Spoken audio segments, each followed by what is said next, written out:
Any patriotic citizen can give you the name of the astronaut commonly believed to be the first American in space and inform you of the exact time and date of liftoff from the pad at Cape Canaveral. But any student of Burroughs knows that the first American in space was a tow-headed, blue-eyed young man named Carson Napier. Napier, a former British subject, was an American by choice. He did not lift off from a Cape Canaveral rocket pad, but was blasted into the heavens in a rocket torpedo of his own design more than 30 years ago. This wrong-way Corrigan of space was attempting to reach Mars, but landed on Venus instead. There he encountered races primitively bestial and super-scientifically advanced. There he battled with strange beasts and giant insects. There he lost his heart to Duare, daughter of a Vepajan Jong, whose beauty could mean death to the beholder. Carson Napier's amazing adventures on Amtor are recorded in 4 volumes, of which this is the second, as communicated directly from him to Edgar Rice Burroughs, through the marvelous medium of telepathy. Impossible? Science fiction fantasy? You don't believe it? Well, if you cannot believe in the reality of the worlds of Edgar Rice Burroughs after reading the first few pages of this book, then there is no Tarzan of the Apes. For it is the unique style of making the impossible plausible that made Edgar Rice Burroughs the most popular and best-selling author in the world. When Carson Napier, Californian, pierced the mist-laden cloud blanket that shrouded the mysterious planet Venus, he embarked on an unparalleled adventure.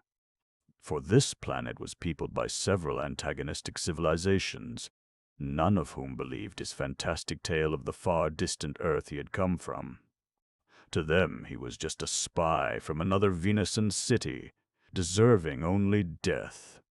And so Carson traveled over perilous mountains and through forests, inhabited by creatures more terrifying than any nightmare, in search of the lovely Princess Duare, who had been snatched from his arms. A tale of adventure on another world from the pen of the master, Edgar Rice Burroughs.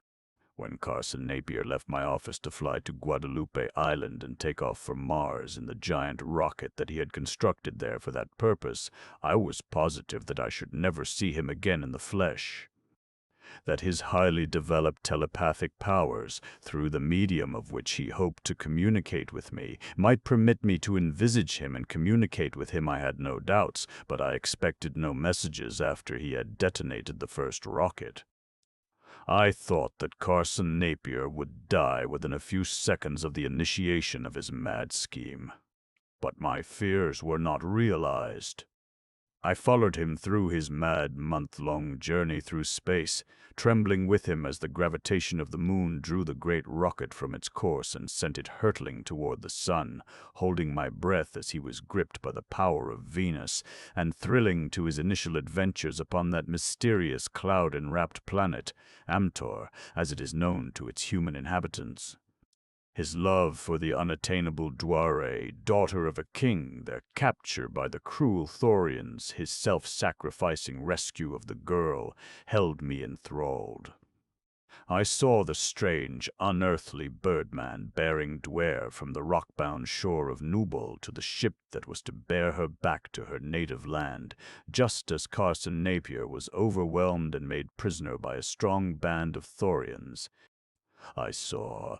But now let Carson Napier tell his own story in his own words while I retire again to the impersonality of my rule of scribe. I, the 7 doors. Leading my captors but taking no part in the capture were Musco, the Ongyan, and Vilor, the Thorist spy, who had together conceived and carried out the abduction of Duare from aboard the Sofal.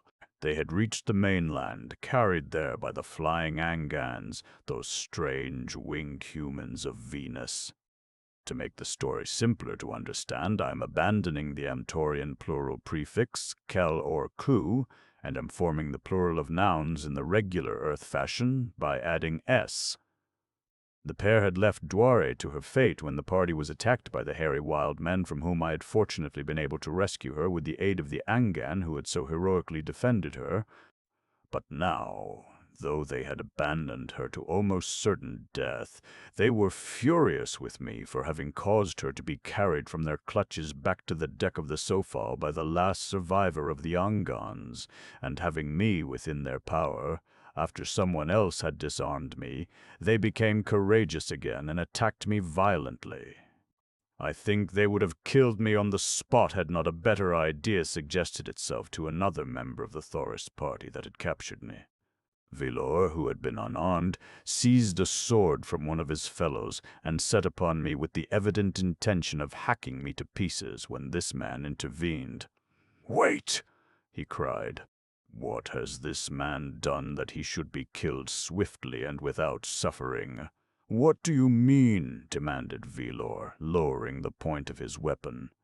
This country in which we were was almost as strange to Vilor as to me, for he was from the distant mainland of Thora proper, while the party who had assisted in my capture were natives of this land of Nubal who had been induced to join the Thorists in their worldwide attempt to foment discord and overthrow all established forms of government and replace them with their own oligarchy of ignorance.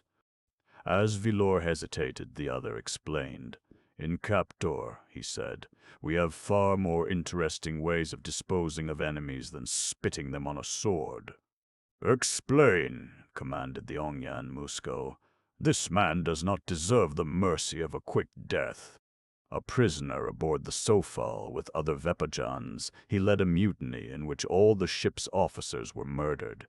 Then he seized the Sovang, liberated her prisoners, looted her, threw her big guns into the sea, and sailed away upon a piratical expedition.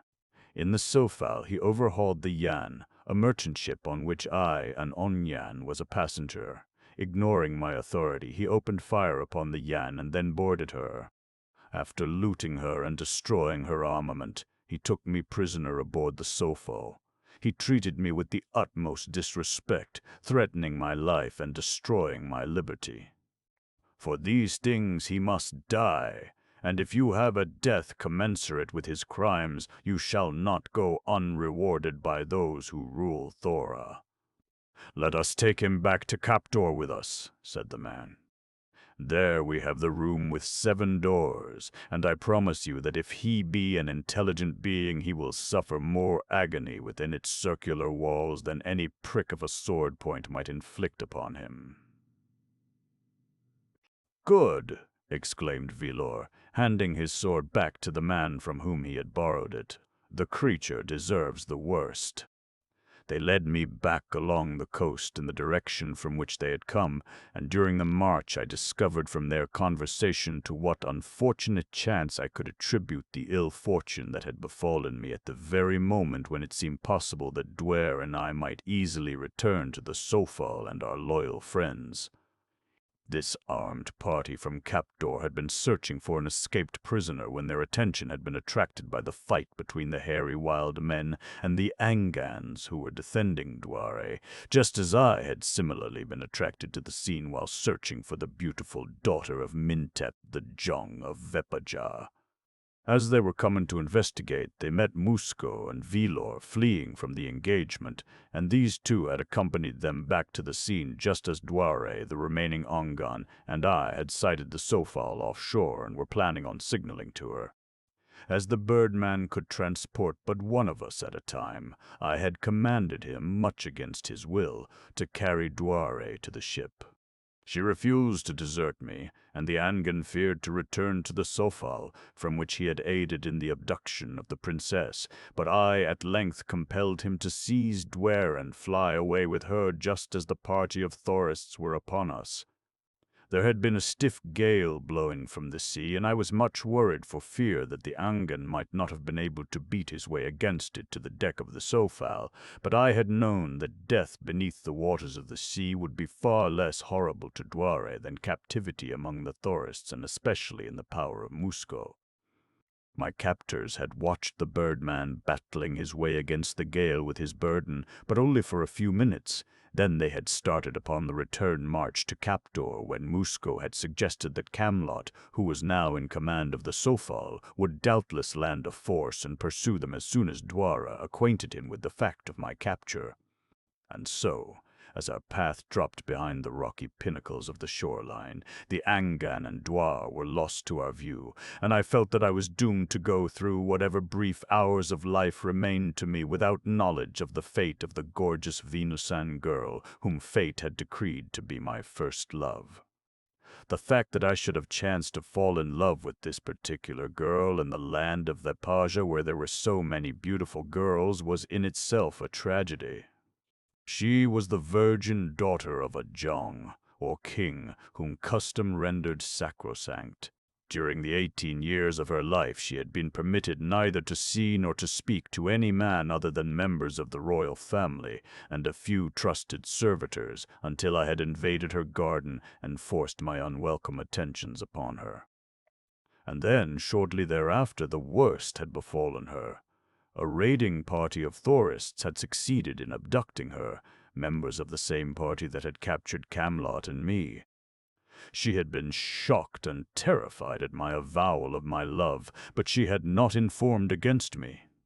She had seemed to despise me up until the last moment upon the summit of the rocky cliffs overlooking the raging Venison Sea, when I had ordered the Angan to carry her to the Sofal. Then, with outstretched hands, she had implored, "Do not send me away from you, Carson. Do not send me away. I love you." Those words, those unbelievable words, still rang in my ears, leaving me elated even in the face of the nameless death that I knew awaited me in the mysterious chamber of 7 doors. The Thorists from Captor who formed my escort were much intrigued by my blond hair and blue eyes, for such were unknown to any of the Venusans I had yet encountered. They questioned Vilor concerning me, but he insisted that I was a Vepajan, and as the Vepajans are the deadliest enemies of the Thorists, he could not more effectually have sealed my doom even had I not been guilty of the offenses charged against me by Musco. He says that he comes from another world, far from Amtor, but he was captured in Vepaja in company with another Vepajan, and he was well known to Duare, the daughter of Mintep, the Jong of Vepaja. "What other world could there be but Amtor?" scoffed one of the soldiers. "None, of course," assented another. "Beyond Amtor lie only boiling rocks and fire. The cosmic theory of the Amtorians is as wrapped in impenetrable fog as is their world by the 2 great cloud envelopes that surround it. From the spouting lava of their volcanoes they visualize a sea of molten rock upon which floats Amtor, a vast disk, the occasional rents in the enveloping clouds, through which they glimpse the fiery sun and feel his consuming heat assure them that all is fire above. And when these rents occur at night, they believe the myriad stars to be sparks from the eternal, fiery furnace that fuses the molten sea beneath their world. I was almost exhausted by what I had passed through since the screeching of the hurricane and the plunging of the Sofal had awakened me the preceding night. After the great wave had swept me overboard, I had had a battle with the great waves that would have wholly sapped the strength of a less powerful man than I. And then, after I had reached shore, I had walked far in search of Duare and her abductors, only to have my strength further sapped by a strenuous battle with the savage no-bargains, the hairy beast men, who had attacked her abductors. And now I was about all in, as, topping a rise, there burst upon my view a walled city lying close to the sea at the mouth of a little valley. I guessed that this was Captor, our destination, and though I knew that death awaited me there, I could not but look forward to the city with anticipation, since I guessed that food and drink might also await me behind those substantial walls. The city gate through which we entered was well guarded, suggesting that Captor had many enemies, and all the citizens were armed, with swords or daggers or pistols, the last similar to those I had first become acquainted with in the house of Duran, the father of Camelot, in the tree city of Kuwad, which is the capital of Mintep's island kingdom, Vepaja. These weapons discharge the lethal R-ray, which destroys animal tissue, and are far more deadly than the 45 automatics with which we are familiar, since they discharge a continuous stream of the destructive rays as long as the mechanism which generates them is kept in action by the pressure of a finger.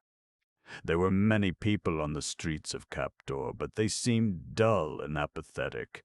Even the sight of a blond-haired, blue-eyed prisoner aroused no interest within their sodden brains. To me, they appeared like beasts of burden, performing their dull tasks without the stimulus of imagination or of hope. It was these that were armed with daggers, and there was another class that I took to be the soldier class who carried swords and pistols. These seemed more alert and cheerful, for evidently they were more favored, but had no appearance of being more intelligent than the others. The buildings for the most part were mean hovels of a single story, but there were others that were more pretentious, 2- and even 3-story buildings. Many were of lumber, for forests are plentiful in this portion of Amtor, though I had seen none of the enormous trees such as grow upon the island of Vepaja, and which afforded me my first introduction to Venus. There were a number of stone buildings facing the streets along which I was conducted, but they were all box-like, unprepossessing structures with no hint of artistic or imaginative genius. Burr. Presently my captors led me into an open square surrounded by larger, if not more beautiful buildings than we had previously passed. Yet even here were squalor and indications of inefficiency and incompetence. I was led into a building, the entrance to which was guarded by soldiers. Vilor, Musco, and the leader of the party that had captured me accompanied me into the interior, where, in a bare room, a large, gross-appearing man was asleep in a chair with his feet on a table that evidently served him both as desk and dining table, for its top was littered with papers and the remains of a meal. Disturbed by our entrance, the sleeper opened his eyes and blinked dully at us for a moment. "Greetings, friend Sov," exclaimed the officer who accompanied me. "Oh, it is you, friend Hokal," mumbled Sov sleepily. "And who are these others?" "The Ongyan Mushko from Thora, Vilor, another friend, and a Vepajan prisoner I captured." At the mention of Musko's title, Sov arose, for an Ongyan is one of the oligarchy and a great man. "Greetings, Ongyan Musko," he cried. "So you have brought us a Vepajan. Is he a doctor by chance?" "I do not know, and I do not care," snapped Musko. "He is a cutthroat and a scoundrel, and, doctor or no doctor, he dies." "But we need doctors badly," insisted Sov. "We are dying of disease and old age. If we do not have a doctor soon, we shall all be dead." "You heard what I said, did you not, friend Sov?" demanded Musko testily. "Yes, Ongyan," replied the officer meekly. "He shall die. Shall I have him destroyed at once?" "Friend Hokal tells me that you have a slower and pleasanter way of dispatching villains than by gun or sword. I am interested. Tell me about it." "I referred to the room of the 7 doors," explained Hokal. "You see, this man's offenses were great. He made the great Ongyan a prisoner and even threatened his life." "We have no death adequate to such a crime," cried the horrified Sov. "But the room of the 7 doors, which is the best that we have to offer, shall be made ready." Describe it, snapped Musko. "What is it like? What will happen to him? How will he die?" "Let us not explain it in the presence of the prisoner," said Hokal, "if you would reap the full pleasure of the room of the 7 doors. "Yes, lock him up, ordered Musko. "Put him in a cell." Sov summoned a couple of soldiers, who conducted me to a rear room and shoved me down into a dark, windowless cellar. They slammed down and locked the heavy trapdoor above me and left me to my gloomy thoughts. Oh, the room of the 7 doors. The title fascinated me. I wondered what awaited me there, what strange form of horrible death. Perhaps it might not be so terrible after all. Perhaps they were attempting to make my end more terrible by suggestion. So this was to be the termination of my mad attempt to reach Mars. I was to die alone in this far-flung outpost of the forests in the land of Nubal that was scarcely more than a name to me. And there was so much to see upon Venus, and I had seen so little. I recalled all that Danus had told me, the things concerning Venus that had so stimulated my imagination, sketchy tales, little more than fables of Carbol, the cold country where roamed strange and savage beasts, and even more strange and more savage men, and Trebol, the warm country where lay the island of Vepahacha, toward which chance had guided the rocket in which I had journeyed from Earth.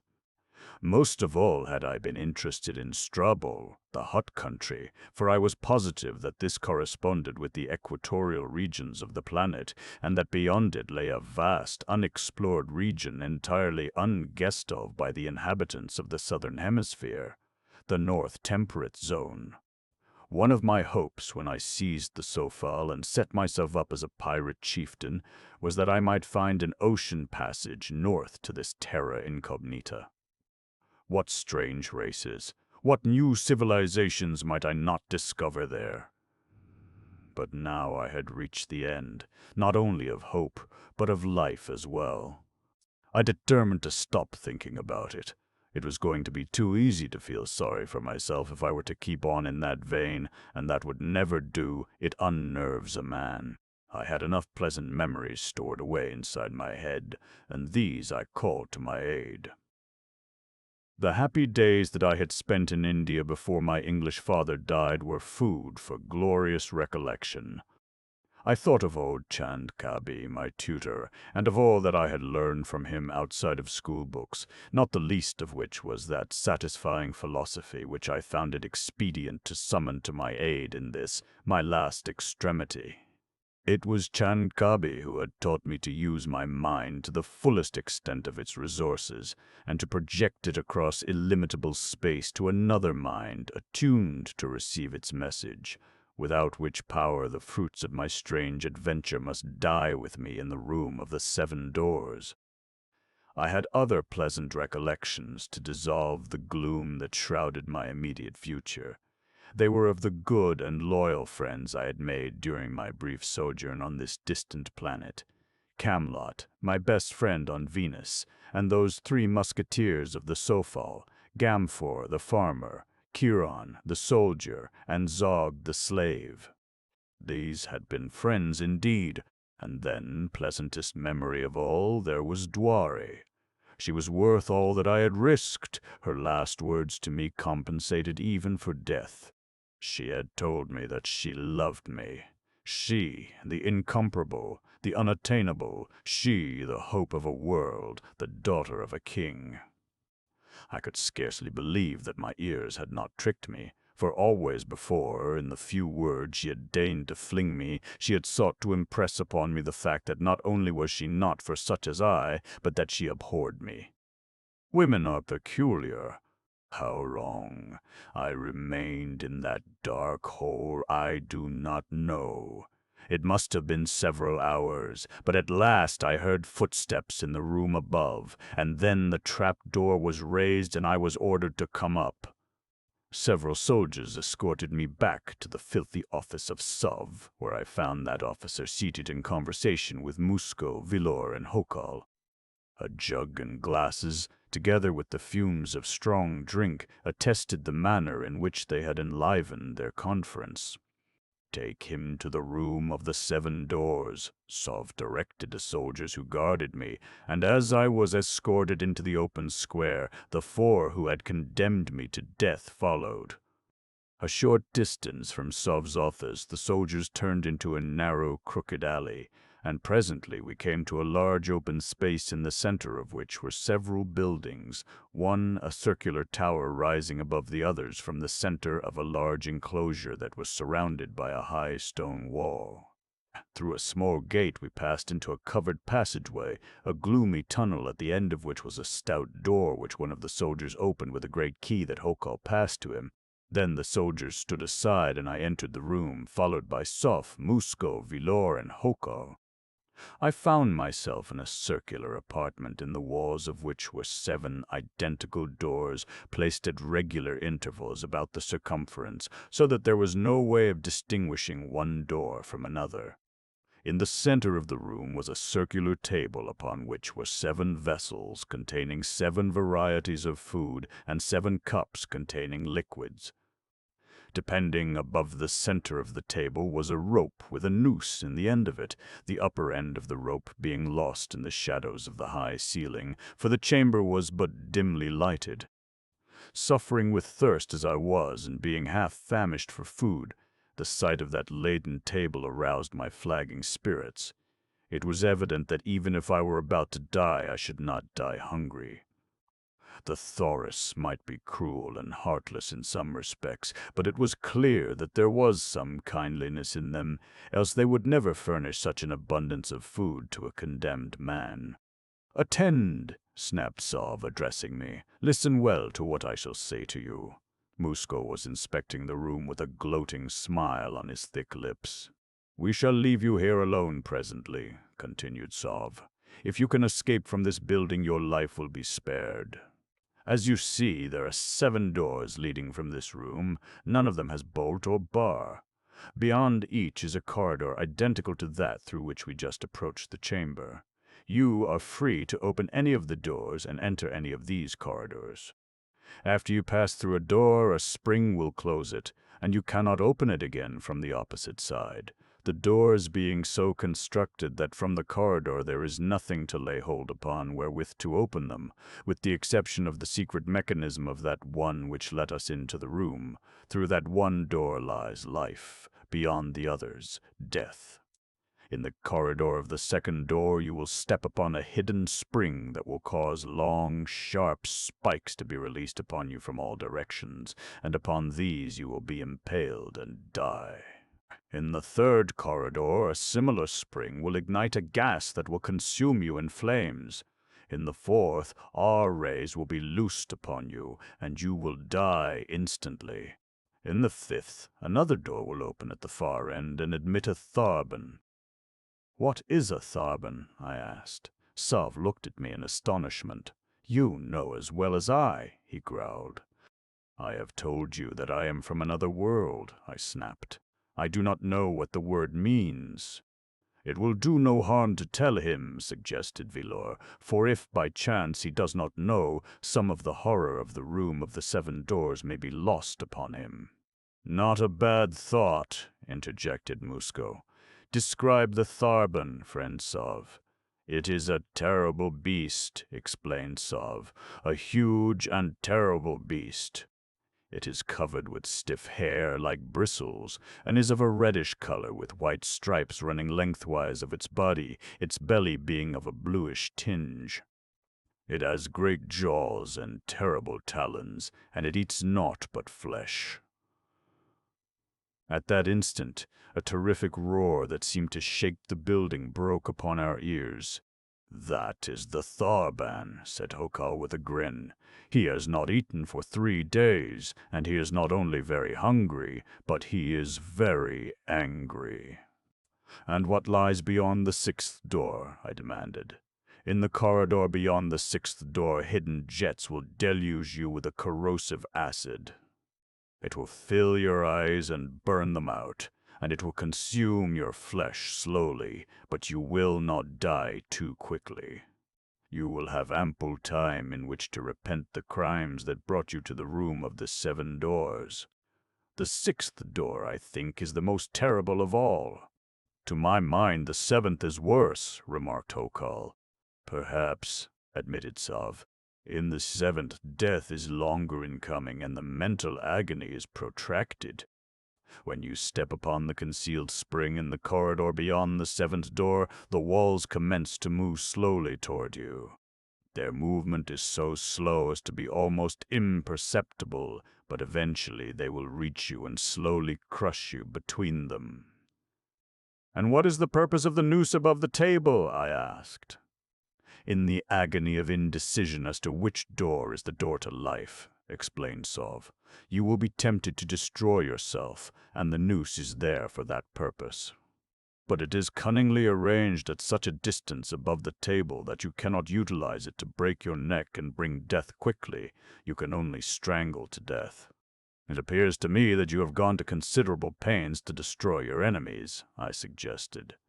The room of the 7 doors was not designed primarily to inflict death, explained Sov. It is used as a means for converting unbelievers to Thorism, and you would be surprised to know how efficacious it has been. I can imagine, I replied. And now that you have told me the worst, may I be permitted to satisfy my hunger and thirst before I die? All within this room is yours to do with as you please during your last hours on earth, but before you eat let me explain that of the 7 varieties of food upon this table, all but 1 are poisoned. Before you satisfy your thirst, you may be interested in knowing that of the 7 delicious beverages sparkling in those 7 containers, 6 are poisoned. And now, murderer, we leave you. For the last time in life you are looking upon fellow human beings. If life held only the hope of continuing to look upon you, I would gladly embrace death. In single file they left the room by that door to life. I kept my eyes upon that door to mark it well, and then the dim light went out. Quickly I crossed the chamber in a straight line toward the exact spot where I knew the door to be, for I had been standing facing it squarely. I smiled to myself to think how simple they were, to imagine that I should instantly lose my bearings because the light had been extinguished. If they had not been lying to me, I should be out of that room almost as soon as they to claim the life they had promised me. With outstretched hands I approached the door. I felt unaccountably dizzy. I was having difficulty in keeping my balance. My fingers came in contact with a moving surface. It was the wall, passing across my hands toward the left. I felt a door brush past them, and then another and another. Then I guessed the truth. The floor upon which I stood was revolving. I had lost a door to life, too. Coiled fury. As I stood there, plunged for the moment into despondency, the light came on again, and I saw the wall and the procession of doors passing slowly before me. Which was the door to life? Which was the door to choose? I felt very tired and rather hopeless. The pangs of hunger and thirst assailed me. I walked to the table in the center of the room. Wines and milk mocked me from the 7 cups. One of the 7 was harmless and would quickly satisfy the gnawing craving for drink that was become almost a torture. I examined the contents of each receptacle, testing each with my nose. There were 2 cups of water, the contents of one of which had a cloudy appearance. I was positive that the other was the one unpoisoned liquid. I lifted it in my hands. My parched throat begged for one little drink. I raised the cup to my lips, and then doubts assailed me. While there was a single remote chance for life, I must not risk death. Resolutely, I replaced the cup upon the table. Glancing about the room, I saw a chair and a couch in the shadows against the wall beyond the table. At least, if I could not eat nor drink, I could rest and, perhaps, sleep. I would rob my captors of the fulfillment of their expectations as long as possible, and with this idea in mind I approached the couch. The light in the room was poor, but as I was about to throw myself upon the couch, it was sufficient to enable me to discern that its bed was composed of needle-sharp metal spikes, and my vision of restful sleep was dispelled. An examination of the chair revealed the fact that it was similarly barbed. What ingenious fiendishness the Thorists had displayed in the conception of this room and its appurtenances. There was nothing about it that I might use that was not feral, with the single exception of the floor, and I was so tired as I stretched myself at full length upon it that for the moment it seemed a luxurious couch. It is true that the discomfort of its hardness became more and more appreciable, yet, so exhausted was I was upon the verge of sleep, half dozing, when I felt something touch my naked back, something cold and clammy. Instantly apprehending some new and devilish form of torture, I sprang to my feet. Upon the floor, wriggling and writhing toward me, were snakes of all kinds and sizes, many of them unearthly reptiles of horrifying appearance. Snakes with saber-like fangs, snakes with horns, snakes with ears, snakes of blue, of red, of green, of white, of purple. They were coming from holes near the bottom of the wall, spreading out across the floor as though they were seeking what they might devour, seeking me.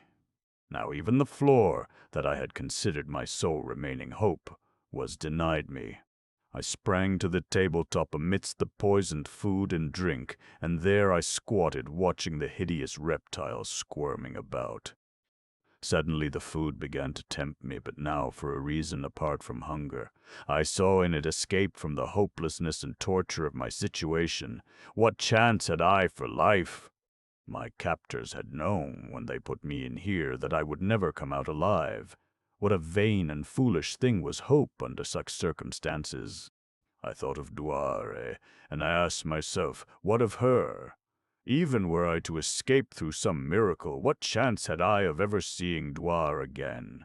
I, who could not even guess the direction in which lay Vepaja, the land of her people, the land to which Camelot was most assuredly returning her even now. I had harbored a faint-hearted hope immediately after my capture that Camelot would land the fighting crew of the Sofal in an attempt to rescue me. But I had long since abandoned it, for I knew that his first duty was to Duare, the daughter of his king, and that no consideration would tempt him to delay an instant the return voyage to Vepaja. As, immersed in thought, I watched the snakes, there came faintly to my ears what sounded like a woman's scream, and I wondered, indifferently, what new horror was occurring in this hateful city. Whatever it was, I could neither know nor prevent, and so it made little impression upon me, especially in view of a sudden new interest in the snakes.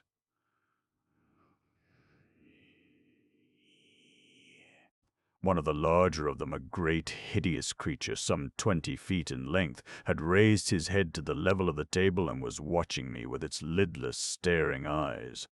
It seemed to me that I could almost read that dim reptilian brain reacting to the presence of food. It laid its head flat upon the table and, its body undulating slowly, it glided toward me across the tabletop. I glanced quickly about the room, vainly seeking some avenue of escape. There, evenly spaced in the periphery of the chamber, were the 7 doors, stationary now, for the floor had ceased to revolve shortly after the light had come on again. Behind one of those identical doors lay life, behind each of the other 6, death. Upon the floor between them and me were the snakes. They had not distributed themselves evenly over the entire area of the flagging.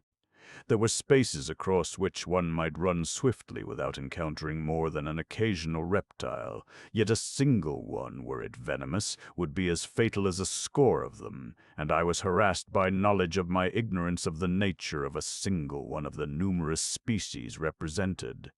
The hideous head of the serpent that had raised itself to the tabletop was gliding slowly toward me. The greater part of its length extended along the floor, moved in undulating waves as it crept after the head. As yet it had given no indication of the method of its attack. I did not know if it might be expected to strike first with poison fangs, to crush within its constricting folds, or merely to seize in widespread jaws and swallow as I had seen snakes, in my boyhood, swallowing frogs and birds. In any event, the outlook was far from pleasing. I shot a quick glance toward the doors. Should I risk all on a single cast of the die with fate? The repulsive head was moving closer and closer to me. I turned away from it, determined to run for the door, the way to which was clearest of snakes. As I glanced quickly about the room, I saw a comparatively open avenue leading toward a door just beyond the spiked couch and chair. One door was as good as another. I had 1 chance in 7. And there was no way to differentiate one door from another. Life might lie behind this door, or death. Here was, at least, a chance. To remain where I was, the certain prey of that hideous reptile, offered no chance whatever. I have always enjoyed more than my share of the lucky breaks of life, and now something seemed to tell me that fate was driving me toward the one door beyond which lay life and liberty.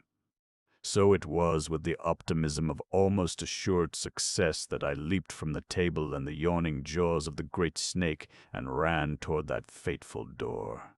Yet I was not unmindful of that sound advice. Put your trust in God, my boys, and keep your powder dry. In this event, I might have paraphrased it to read, Put your trust in fate, but keep an avenue of retreat open. I knew that the doors swung outward from the circular room, and that once I had passed through one of them and it had closed behind me, there could be no returning. But how could I circumvent this? All this that I take so long to tell occupied but a few seconds. I ran swiftly across the room, eluding the one or two snakes that were in my path, but I could not be unaware of the hissing and screaming that arose about me, nor fail to see the snakes writhing and wriggling forward to intercept or pursue me. What prompted me to seize the spiked chair as I passed it, I do not know. The idea seemed to come to me like an inspiration. Perhaps, subconsciously, I hoped to use it as a weapon of defense, but it was not thus that it was to serve me. As the nearer snakes were closing upon me, I reached the door. There was no time now for further deliberation. I pushed the door open and stepped into the gloomy corridor beyond. It was exactly like the corridor through which I had been brought to the room of the 7 doors. Hope sprang high within my breast, but I braced the door open with the spiked chair. I was keeping my powder dry.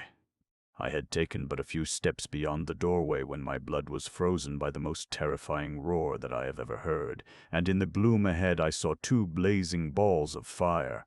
I had opened the door of the 5th corridor that led to the lair of the Tharbin. I did not hesitate. I knew that death awaited me in the darkness of that gloomy hole. No, it was not awaiting me. It was coming, charging toward me. I turned and fled for the temporary safety that the light and space of the larger room would give me, and as I passed through the doorway, I sought to snatch the chair away and let the door close in the face of the savage beast that was pursuing me. But something went wrong. The door, impelled by a powerful spring, closed too quickly.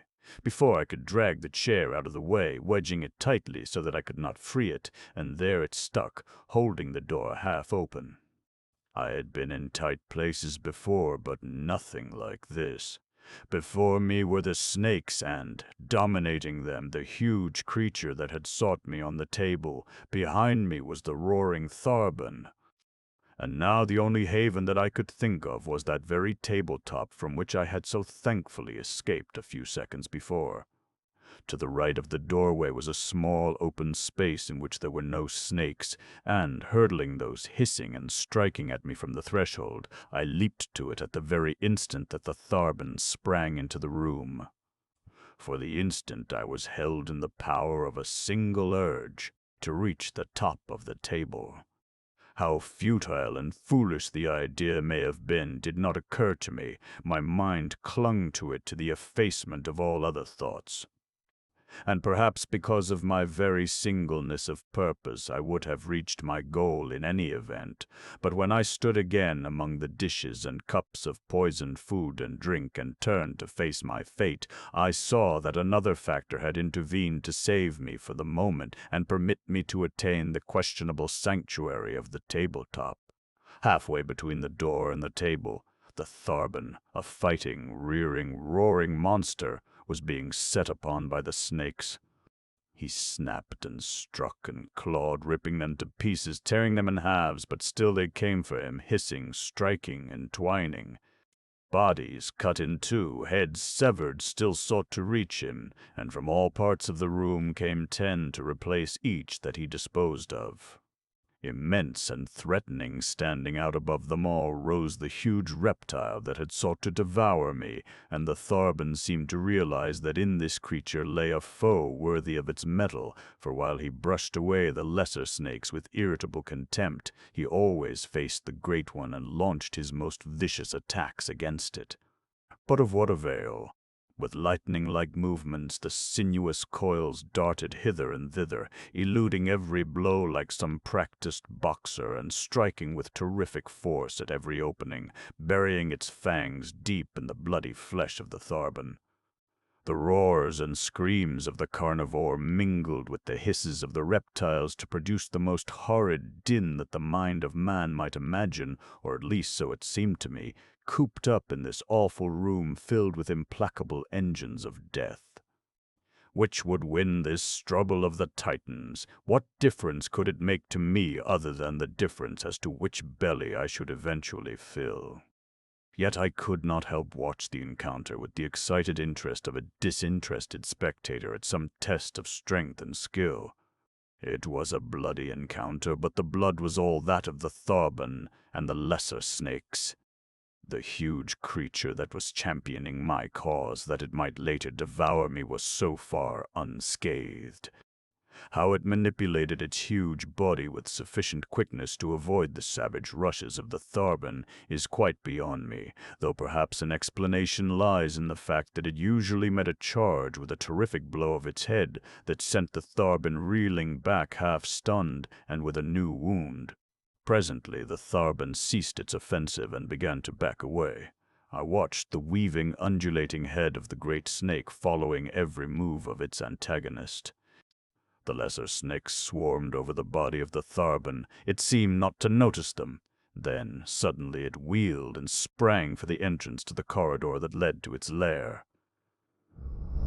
This, evidently, was the very thing for which the snake had been waiting.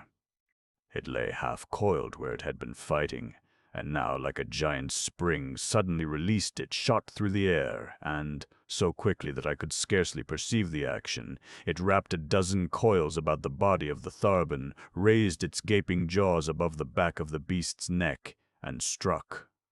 A horrible scream burst from the distended jaws of the stricken carnivore as the coils tightened suddenly about it. Then it was limp.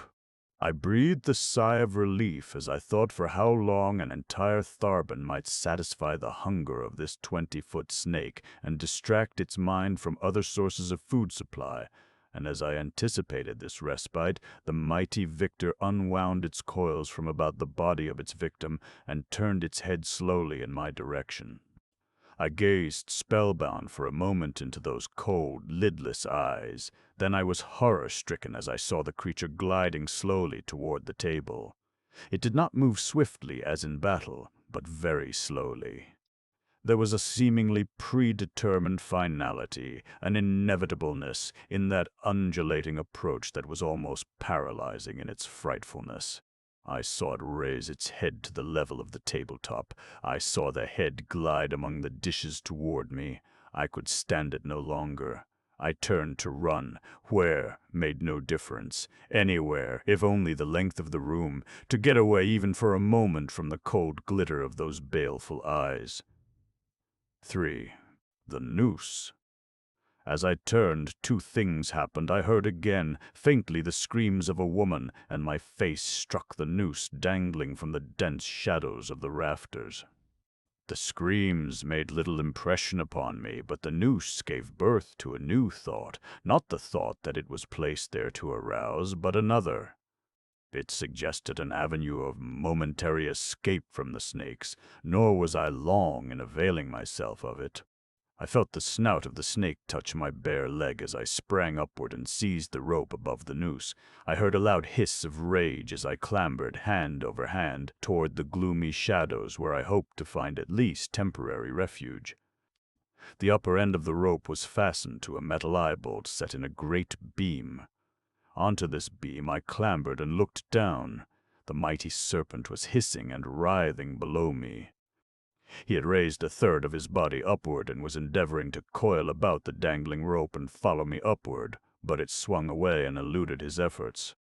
I doubted that a snake of his great girth could ascend this relatively tiny strand, but, not caring to take the chance, I drew the rope up and looped it over the beam.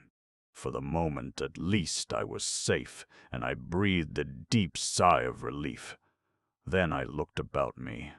The shadows were dense and almost impenetrable, yet it appeared that the ceiling of the room was still far above me. About me was a maze of beams and braces and trusses.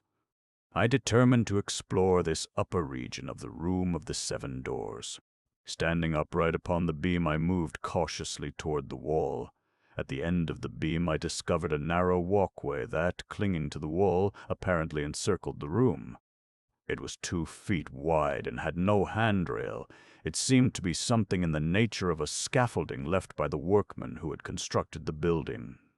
As I took my exploratory way along it, feeling each step carefully and brushing the wall with my hand, I again heard the agonized scream that had twice before attracted my attention, if not my keenest interest, for I was still more interested in my troubles than in those of some unknown female of this alien race. And a moment later my fingers came in contact with something that drove all thoughts of screaming women from my mind. By feel, it was the frame of a door or of a window. With both hands I examined my find. Yes, it was a door. It was a narrow door about 6 feet in height. I felt the hinges, I searched for a latch, and at last I found it. Cautiously I manipulated it, and presently I felt the door move toward me. What lay beyond? Some new and fiendishly conceived form of death or torture, perhaps. Perhaps freedom. I could not know without opening that portal of mystery. I hesitated, but not for long. Slowly I drew the door toward me, and I close to the widening crack. A breath of night air blew in upon me. I saw the faint luminosity of a Venusian night. Could it be possible that with all their cunning, the Thorists had inadvertently left this avenue of escape from this lethal chamber? I could scarcely credit it, yet there was naught that I could do but go on and chance whatever lay beyond. I opened the door and stepped out upon a balcony which extended in both directions until it passed from the range of my vision beyond the curve of the circular wall to which it clung. At the outer edge of the balcony was a low parapet behind which I now crouched while I reconnoitered my new situation. No new danger seemed to threaten me, yet I was still suspicious. I moved cautiously forward upon a tour of investigation, and again an agonized scream rent the silence of the night. This time it seemed quite close. Previously, the walls of the building in which I had been imprisoned had muffled it.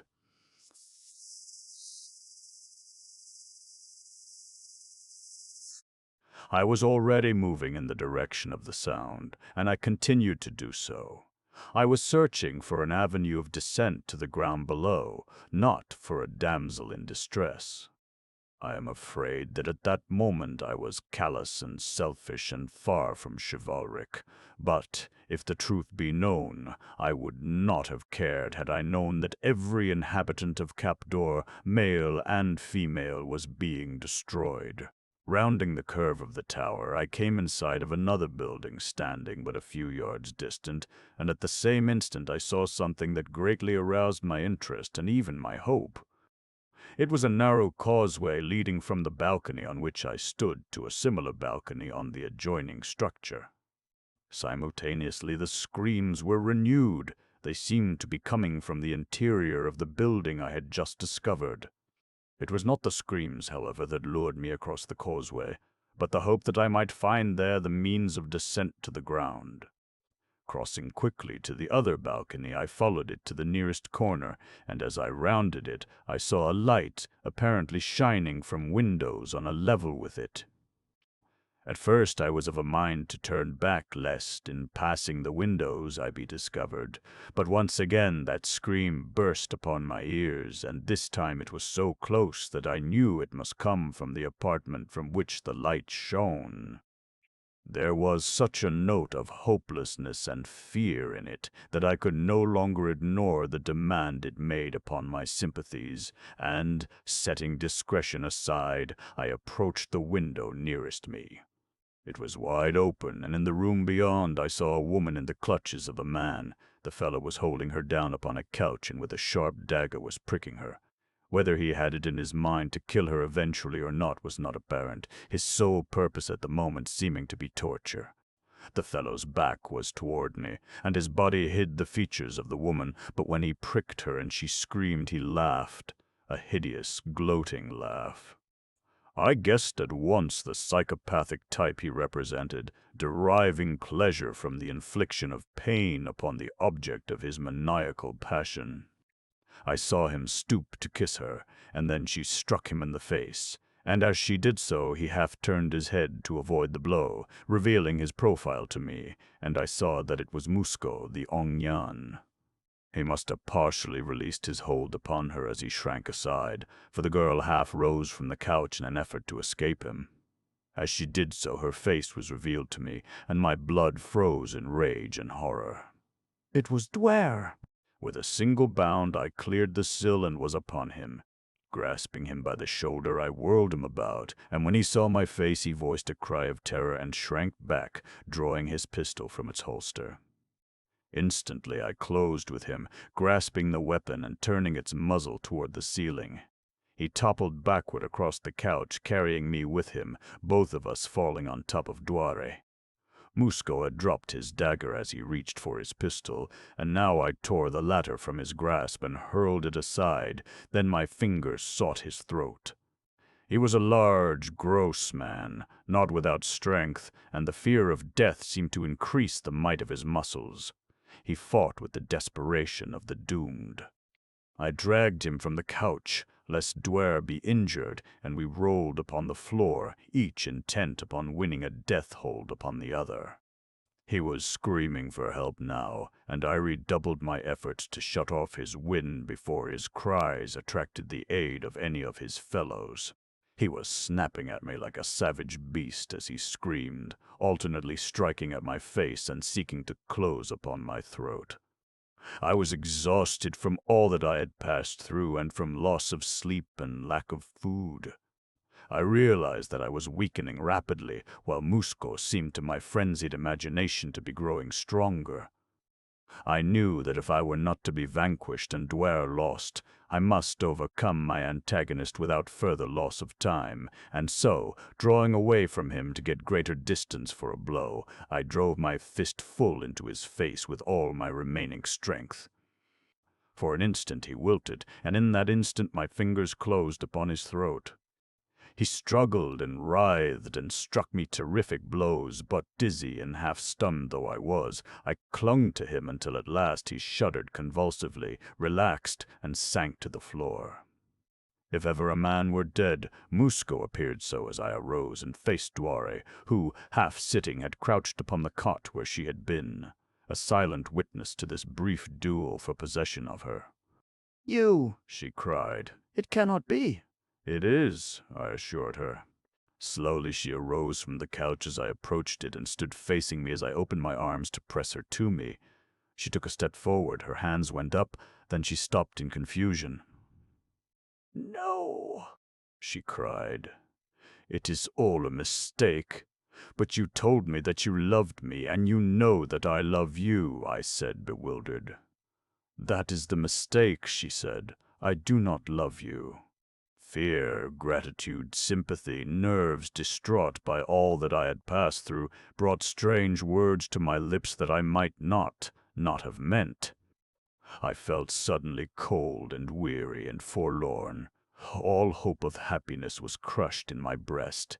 I turned away from her. I no longer cared what happened to me.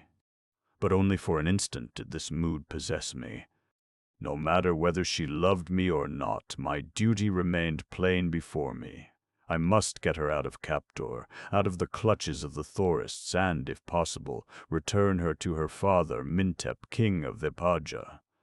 I stepped to the window and listened. Musco's cries had not attracted succor in so far as I could perceive. No one seemed to be coming. And if they had not come in response to Duare's screams, why should they be attracted by Musco's? I realized that there was now little likelihood that anyone would investigate. I returned to the body of Musco and removed his harness, to which was attached a sword that he had had no opportunity to draw against me. Then I retrieved his dagger and pistol. I now felt much better, far more efficient. It is strange what the possession of weapons will do even for one not accustomed to bearing them, and until I had come to Venus I had seldom if ever carried a lethal weapon.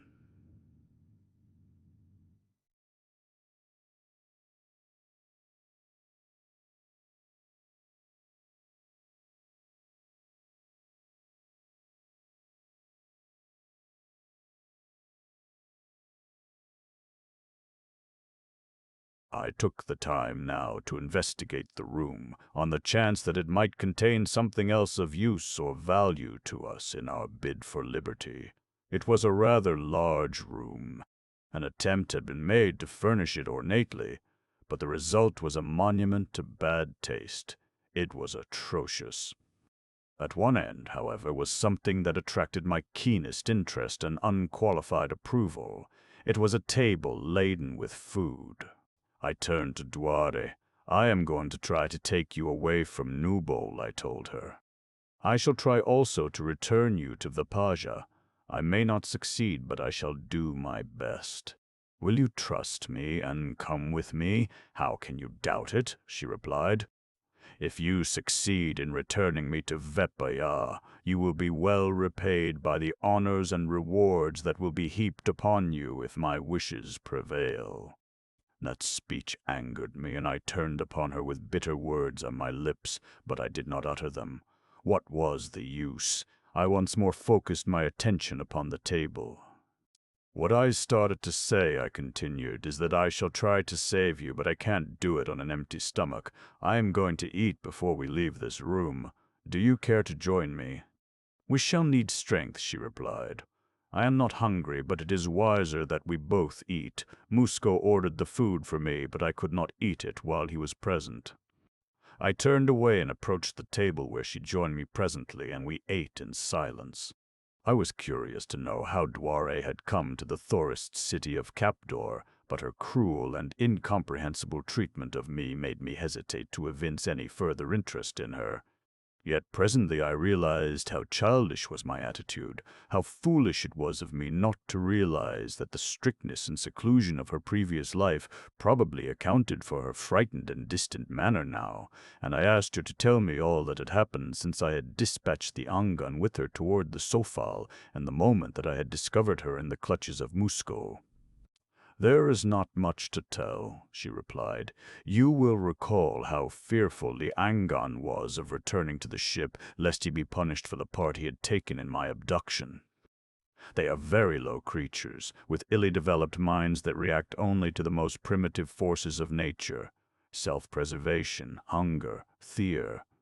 When we were almost above the deck of the Sofal, the Angan hesitated, and then turned back toward the shore.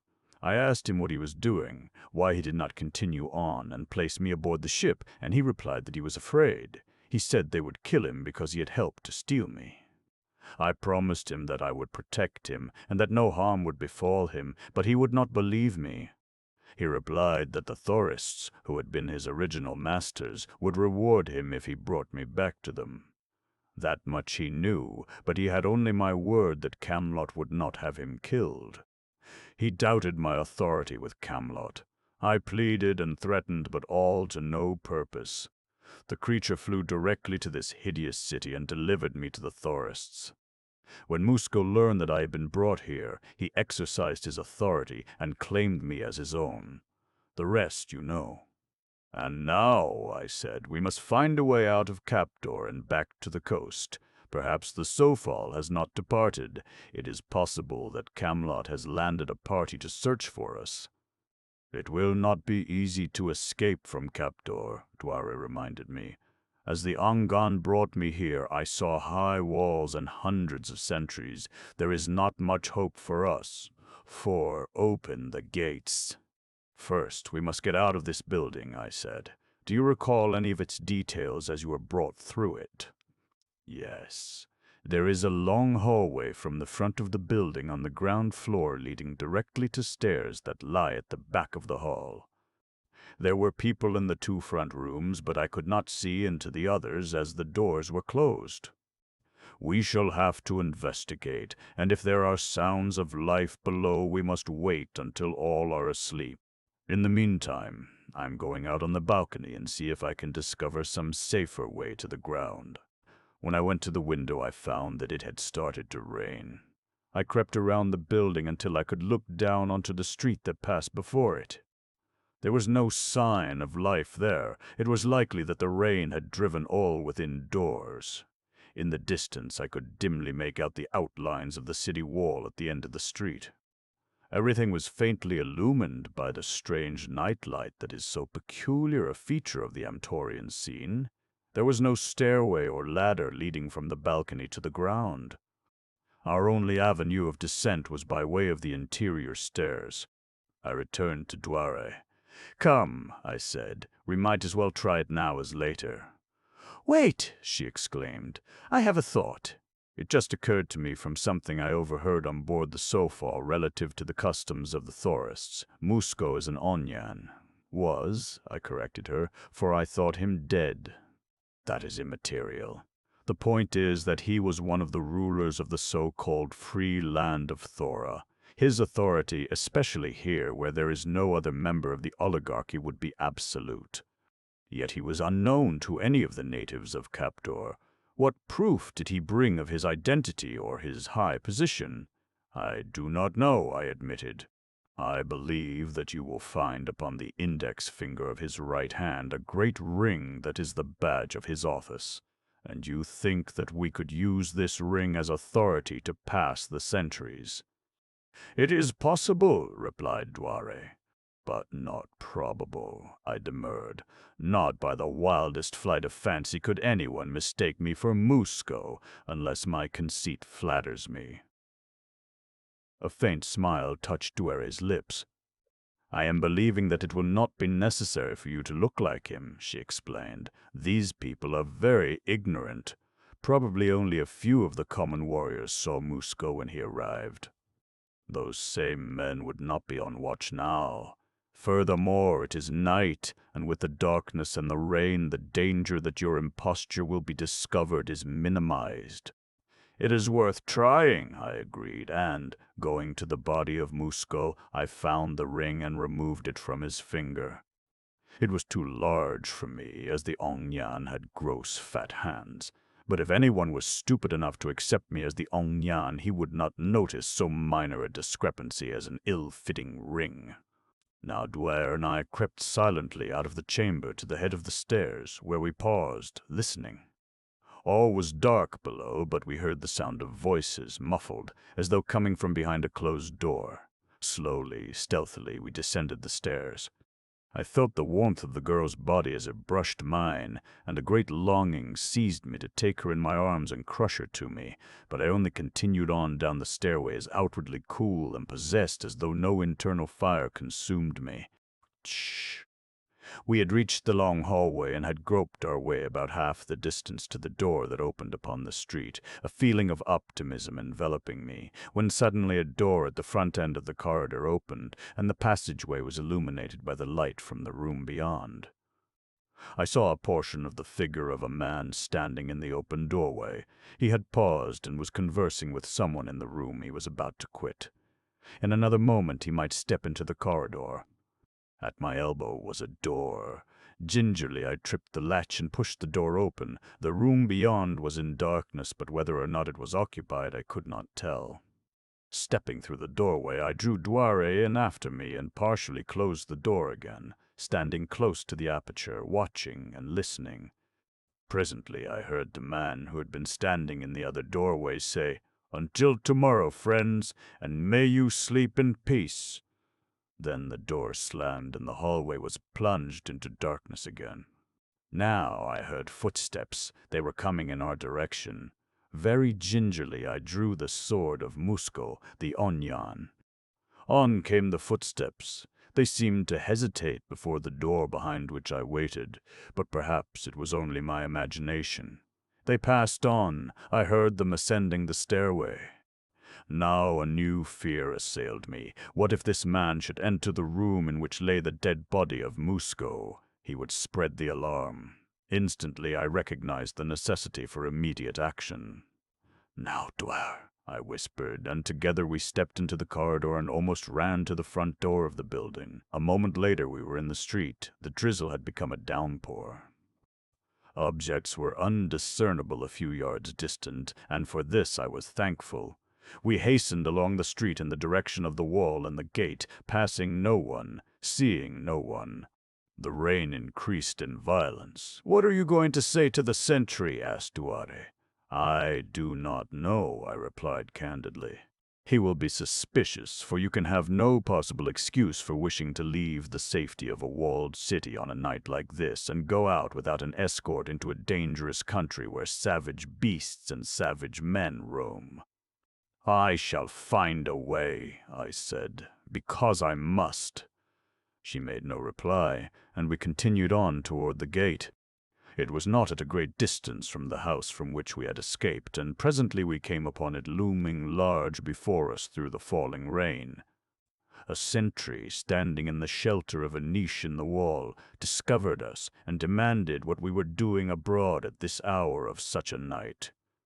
He was not greatly concerned, since he did not know that it was in our minds to pass through the gateway. He merely assumed, I presume, that we were a couple of citizens passing by on our way to our home. "Is Sauve here?" I demanded. "Sauve here!" he exclaimed in astonishment. "What would Sauve be doing here on a night like this?" "He was to meet me here at this hour," I said. "I instructed him to be here."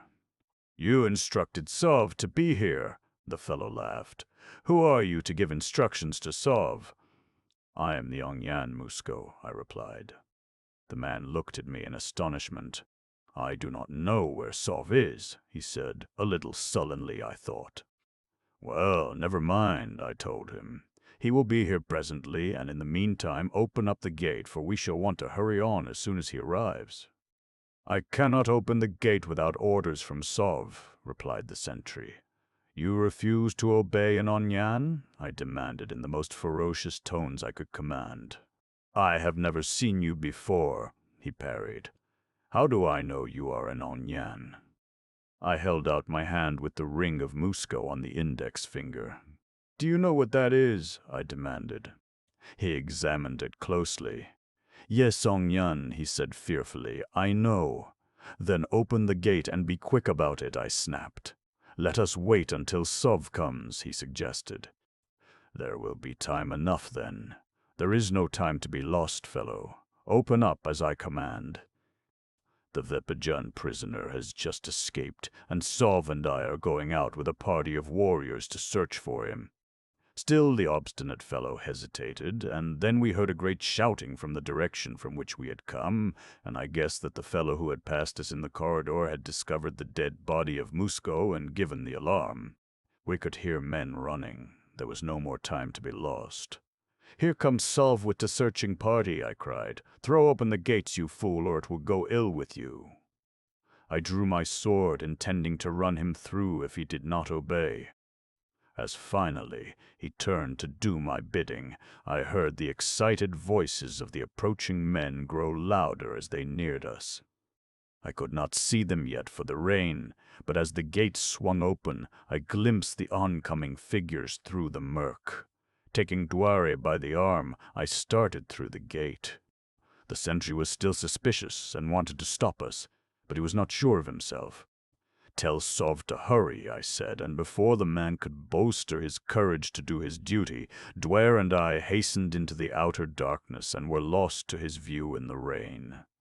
It was my intention to reach the coast and follow along it until daylight, when, I hoped and prayed, we should sight the Sofal offshore and be able to contrive a means of signaling to her. We groped our way through the darkness and the rain during all that terrible night. No sound of pursuit reached our ears, nor did we come upon the ocean. The rain ceased about dawn, and when full daylight came we looked eagerly for the sea, but only low hills and rolling country dotted with trees and a distant forest where we had thought the sea to be rewarded our straining eyes. "Where is the sea?" asked Duare. "I do not know," I admitted. "Only at sunrise and at sunset, for a few minutes, is it possible to differentiate between the points of the compass on Venus. Then the direction of the sun is faintly indicated by a slightly intensified light along the eastern or the western horizon. And now the sun was rising at our left when it should have been upon our right were we going in the direction that I believed the ocean to be." My heart sank in my breast, for I knew that we were lost. "We cannibals." Duare, who had been watching my face intently, must have read the truth in the despair of my expression. "You do not know where the sea lies?" she asked. I shook my head. "No." "Then we are lost?" "I am afraid so." "I am sorry, Duare. I was so sure that we would find the Sofal and that you would soon be out of danger." "It is all my fault, the fault of my stupidity and ignorance." "Do not say that. No one could have known the direction he was going during the darkness of last night. Perhaps we shall find the sea yet." "Even if we could, I am afraid that it will be too late to ensure your safety." "What do you mean? That the Sofal will be gone?" she asked. "There is that danger, of course, but what I most fear is that we may be recaptured by the tourists. They will certainly search along the coast for us in the locality where they found us yesterday. They are not so stupid as not to guess that we will try to reach the Sofal. If we can find the ocean, we might hide from them," she suggested, "until they tire of the search and return to Captor. Then, if the Sofal is still there, we may yet be saved." "And if not, what?" I asked. "Do you know anything about Nubal? Is there not some likelihood that we may find a friendly people somewhere in this land who will aid us to reach Vipaja again?" She shook her head. "I know little about Nubal," she replied, "but what little I have heard is not good. It is a sparsely settled land, reaching, it is supposed, far into Strabol, the hot country where no man may live. It is filled with wild beasts and savage tribes. There are scattered settlements along the coast, but most of these have been captured or reduced by the tourists. The others, of course, would be equally dangerous, for the inhabitants would consider all strangers as enemies."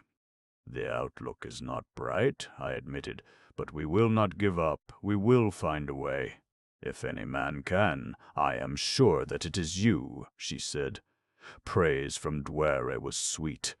In all the time that I had known her, she had said only one other kind thing to me, and later she had retracted that. "I could work miracles if only you loved me, Duare." She straightened haughtily. "You will not speak of that," she said. "Why do you hate me, Duare, who have given you only love?" I demanded. "I do not hate you," she replied, "but you must not speak of love to the daughter of a Jong.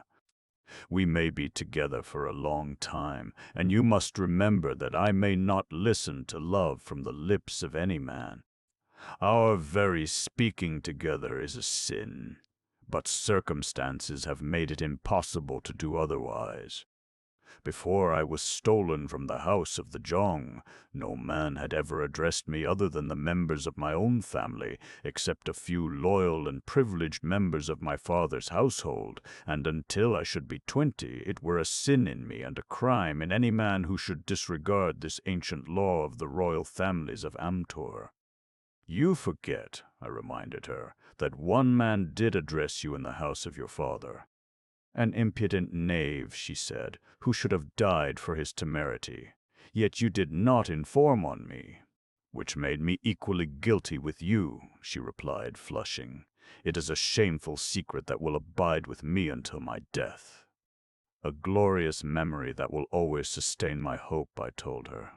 "A false hope that you would do well to kill," she said, and then, "Why did you remind me of that day?" she demanded. "When I think of it, I hate you, and I do not want to hate you." "That is something," I suggested. Your effrontery and your hope feed on meager fare. Which reminds me that it might be well for me to see if I can find something in the way of food for our bodies, too. There may be game in that forest, she suggested, indicating the wood toward which we had been moving. We'll have a look, I said, and then turn back and search for the elusive sea. A Venusian forest is a gorgeous sight. The foliage itself is rather pale. Orchid, heliotrope, and violet predominate, but the boughs of the trees are gorgeous. They are of brilliant colors and often so glossy as to give the impression of having been lacquered. The wood we were approaching was of the smaller varieties of trees, ranging in height from 200 to 300 feet and in diameter from 20 to 30 feet. There were none of the colossi of the island of Vipaja that reared their heads upward 5,000 feet to penetrate the eternal inner cloud envelope of the planet. The interior of the forest was illuminated by the mysterious Venusian ground glow, so that, unlike an earthly forest of similar magnitude upon a cloudy day, it was far from dark or gloomy. Yet there was something sinister about it. I cannot explain just what, nor why it should have been. "I do not like this place," said Duare with a little shudder. "There is no sight of animal, no sound of bird." "Perhaps we frighten them away," I suggested. "I do not think so. It is more likely that there is something else in the forest that has frightened them." I shrugged. "Nevertheless, we must have food," I reminded her, and I continued on into the forbidding and at the same time gorgeous wood that reminded me of a beautiful but wicked woman. Several times I thought I saw a suggestion of movement among the boles of distant trees, but when I reached them, there was nothing there. And so I pressed on, deeper, and constantly a sense of impending evil grew stronger as I advanced. "There!" whispered Duare suddenly, pointing. "There is something there, behind that tree." I saw it move. Something, just glimpsed from the corner of my eye, caught my attention to the left of us, and as I turned quickly in that direction, something else dodged behind the bole of a large tree. Duare wheeled about. "There are things all around us.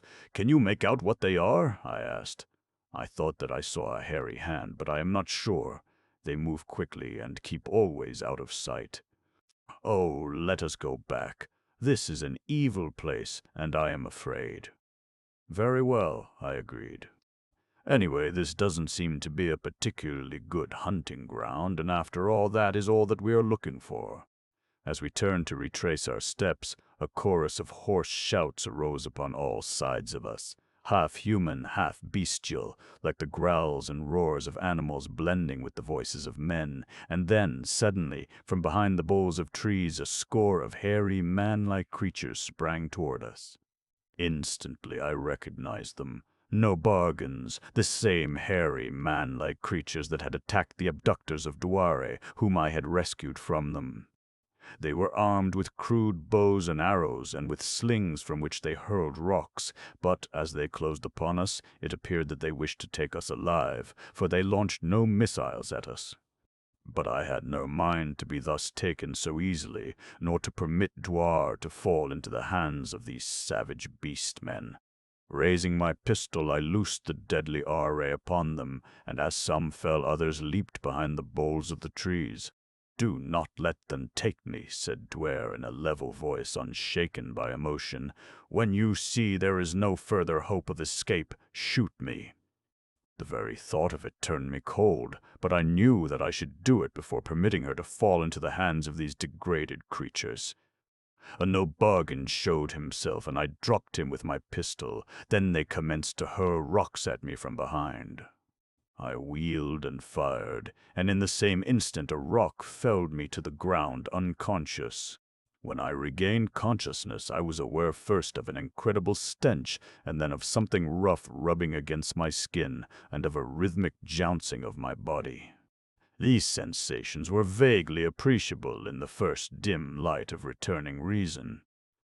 With the return of full control of my faculties, they were accounted for.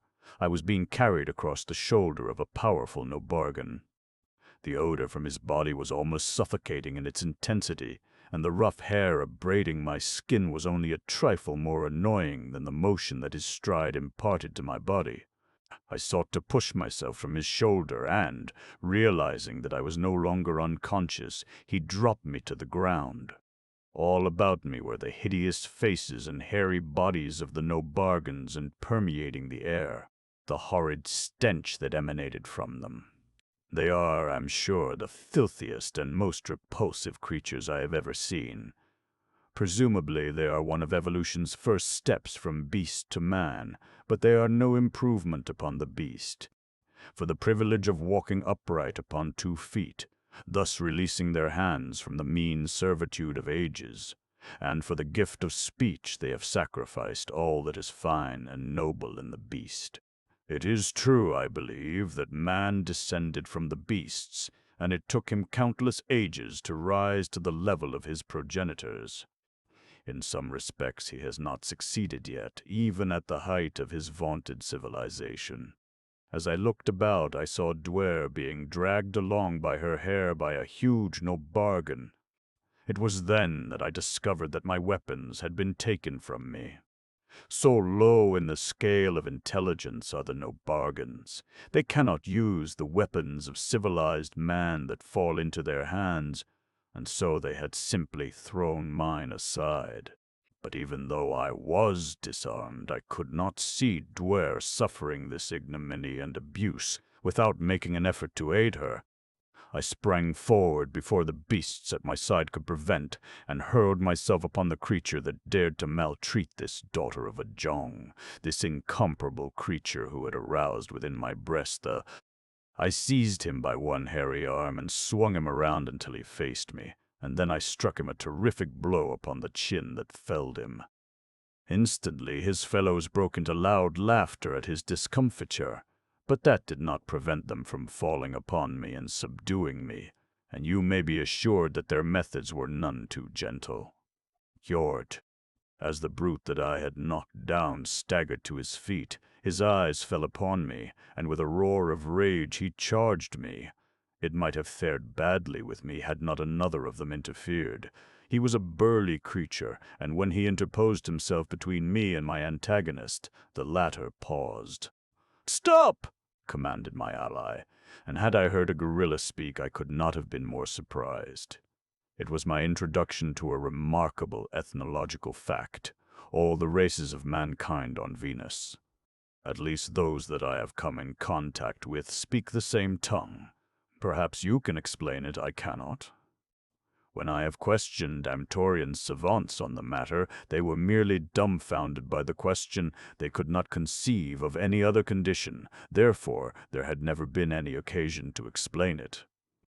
Of course, the languages differ in accordance with the culture of the nations. Those with the fewest wants and the fewest experiences have the fewest words.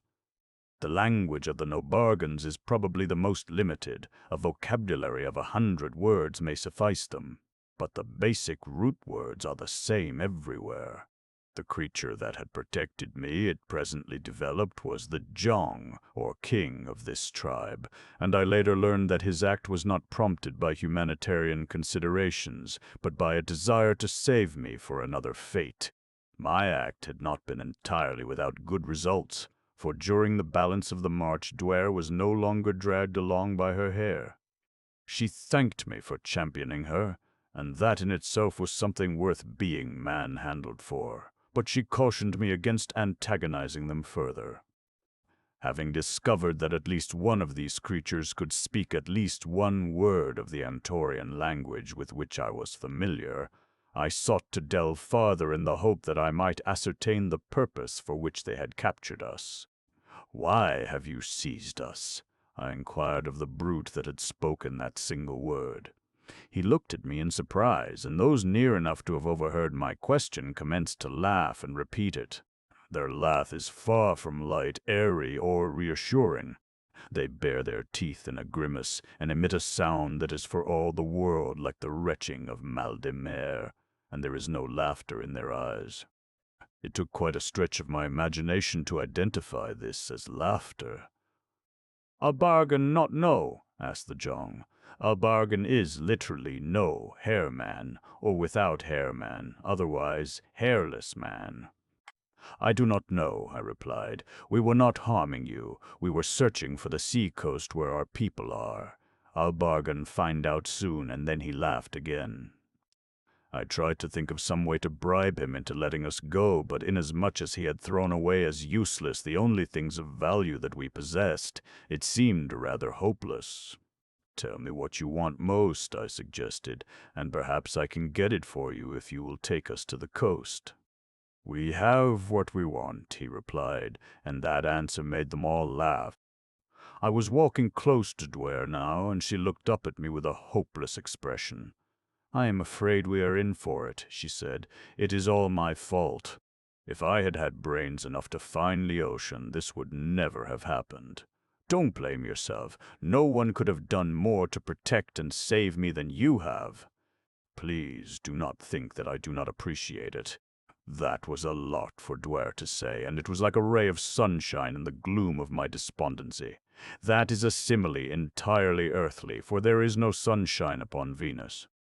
The relative proximity of the sun lights up the inner cloud envelope brilliantly, but it is a diffused light that casts no well-defined shadows nor produces contrasting highlights. There is an all-pervading glow from above that blends with the perpetual light emanations from the soil, and the resultant scene is that of a soft and beautiful pastel. Our captors conducted us into the forest for a considerable distance. We marched practically all day.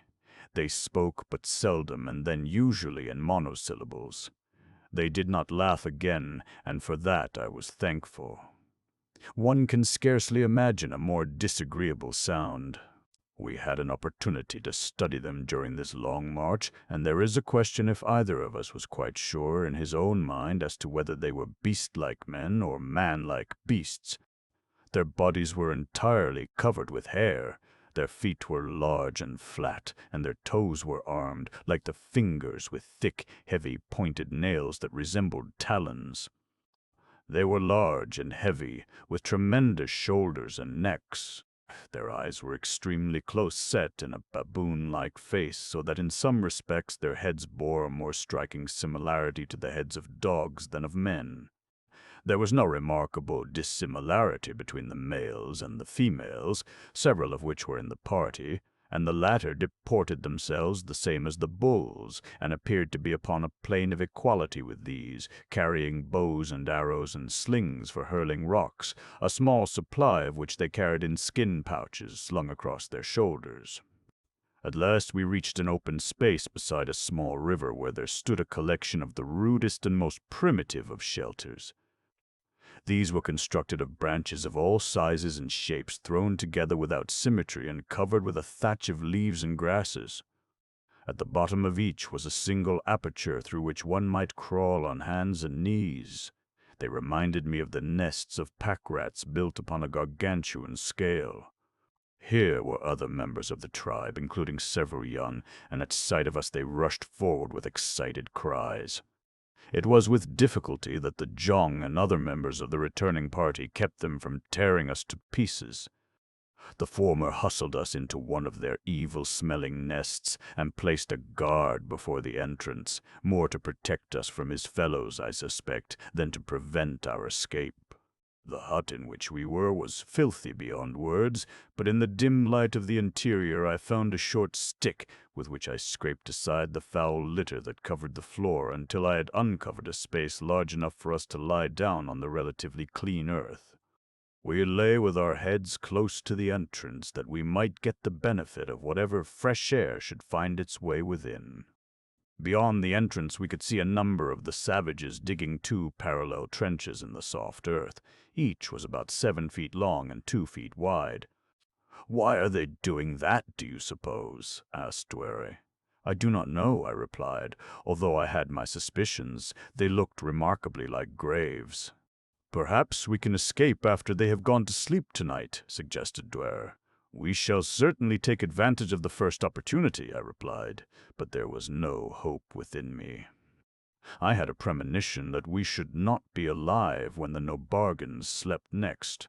"Look what they're doing now," said Duare presently. "They're filling the trenches with wood and dry leaves. You don't suppose—" I placed a hand on one of hers and pressed it. We must not conjure unnecessary horrors in our imaginations, but I feared that she had guessed what I had already surmised, that my graves had become pits for cooking fires. In silence we watched the creatures working about the two trenches. They built up walls of stone and earth about a foot high along each of the long sides of each pit. Then they laid poles at intervals of a few inches across the tops of each pair of walls. Slowly before our eyes we saw two grills take shape. "It is horrible," whispered Duare. Night came before the preparations were completed. Then the savage Jong came to our prison and commanded us to come forth. As we did so, we were seized by several shes and bulls who carried the long stems of tough jungle vines. They threw us down and wound the vines about us. They were very clumsy and inept, not having sufficient intelligence to tie knots, but they accomplished their purpose in binding us by wrapping these fiber ropes around and around us until it seemed that it would be impossible to extricate ourselves even were we given the opportunity. They bound me more securely than they did Duare, but even so the job was a clumsy one. Yet I guessed that it would be adequate to their purpose as they lifted us and laid us on the two parallel grills. This done, they commenced to move slowly about us in a rude circle, while near us, and also inside the circle, squatted a bull that was engaged in the business of making fire in the most primitive manner, twirling the end of a sharpened stick in a tinder-filled hole in a log. From the throats of the circling tribesmen issued strange sounds that were neither speech nor song, yet I guessed that they were groping blindly after song, just as in their awkward circling they were seeking self-expression in the rhythm of the dance. The gloomy wood, feebly illumined by the mysterious ground glow, brooded darkly above and about the weird and savage scene. In the distance the roar of a beast rumbled menacingly. As the hairy men-things circled about us, the bull beside the log at last achieved fire. A slow wisp of smoke rose lazily from the tinder. The bull added a few dry leaves and blew upon the feeble spark. A tiny flame burst forth, and a savage cry arose from the circling dancers. It was answered from the forest by the roar of the beast we had heard a short time before. Now it was closer, and was followed by the thundering voices of others of its kind. The Nobargans paused in their dancing to look apprehensively into the dark wood, voicing their displeasure in grumblings and low growls. Then the bull beside the fire commenced to light torches, a quantity of which lay prepared beside him, and as he passed them out the others resumed their dancing. The circle contracted, and occasionally a dancer would leap in and pretend to light the faggots beneath us. The blazing torches illumined the weird scene, casting grotesque shadows that leaped and played like gigantic demons. The truth of our predicament was now all too obvious, though I knew that we both suspected it, since long before we had been laid upon the grills, we were to be barbecued to furnish the flesh for a cannibal feast. Duare turned her head toward me. "Goodbye, Carson Napier," she whispered. "Before I go, I want you to know that I appreciate the sacrifice you have made for me. But for me, you would be aboard the Sofal now, safe among loyal friends." "I would rather be here with you, Duare," I replied, "than to be anywhere else in the universe without you." I saw that her eyes were wet as she turned her face from me, but she did not reply, and then a huge, shaggy bull leaped in with a flaming torch and ignited the faggots at the lower end of the trench beneath her. Sixth fire. From the surrounding forest came the roars of hungry beasts, but the sounds affected me none, so horrified was I by the hideous fate that had overtaken Duare. I saw her struggling with her bonds as I struggled with mine, but in the clumsily wound coils of the tough lianas we were helpless. Little flames below her feet were licking the larger faggots. Duare had managed to wriggle toward the head of the grill so that the flames were not as yet directly beneath her, and she was still struggling with her bonds. I had been paying little attention to the no-bargains, but suddenly I realized that they had ceased their crude dancing and singing. Glancing toward them, I saw that they were standing looking off into the forest, the torches dangling in their hands, nor had they as yet lighted the faggots beneath me. Now I took note again of the thunderous roars of the beasts. They sounded very close. I saw dim figures slinking amidst the shadows of the trees and blazing eyes gleaming in the half-light. Presently a huge beast slunk out of the forest into the clearing, and I recognized it. I saw the stiff hair like bristles. It was standing erect along the shoulders, neck, and spine. I saw the white longitudinal stripes marking the reddish coat and the bluish belly and the great snarling jaws. The creature was a tharban. The Nabogans were also watching it. Presently they commenced to cry out against it and cast rocks at it from their slings in an obvious effort to frighten it away, but it did not retreat. Instead it came closer slowly, roaring horribly, and behind it came others. 2, 3, a dozen, 20, slinking from the concealing shadows of the forest. All were roaring, and the hideous volume of those mighty voices shook the ground. And now the Nobargans fell back.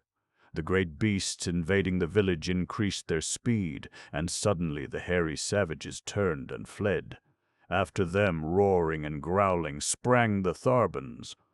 The speed of the clumsy-appearing Nobargans was a revelation to me, and as they disappeared into the dark mazes of the forest, it was not apparent that the Tharbans were gaining on them, though as the latter raced past me they seemed to be moving as swiftly as a charging lion.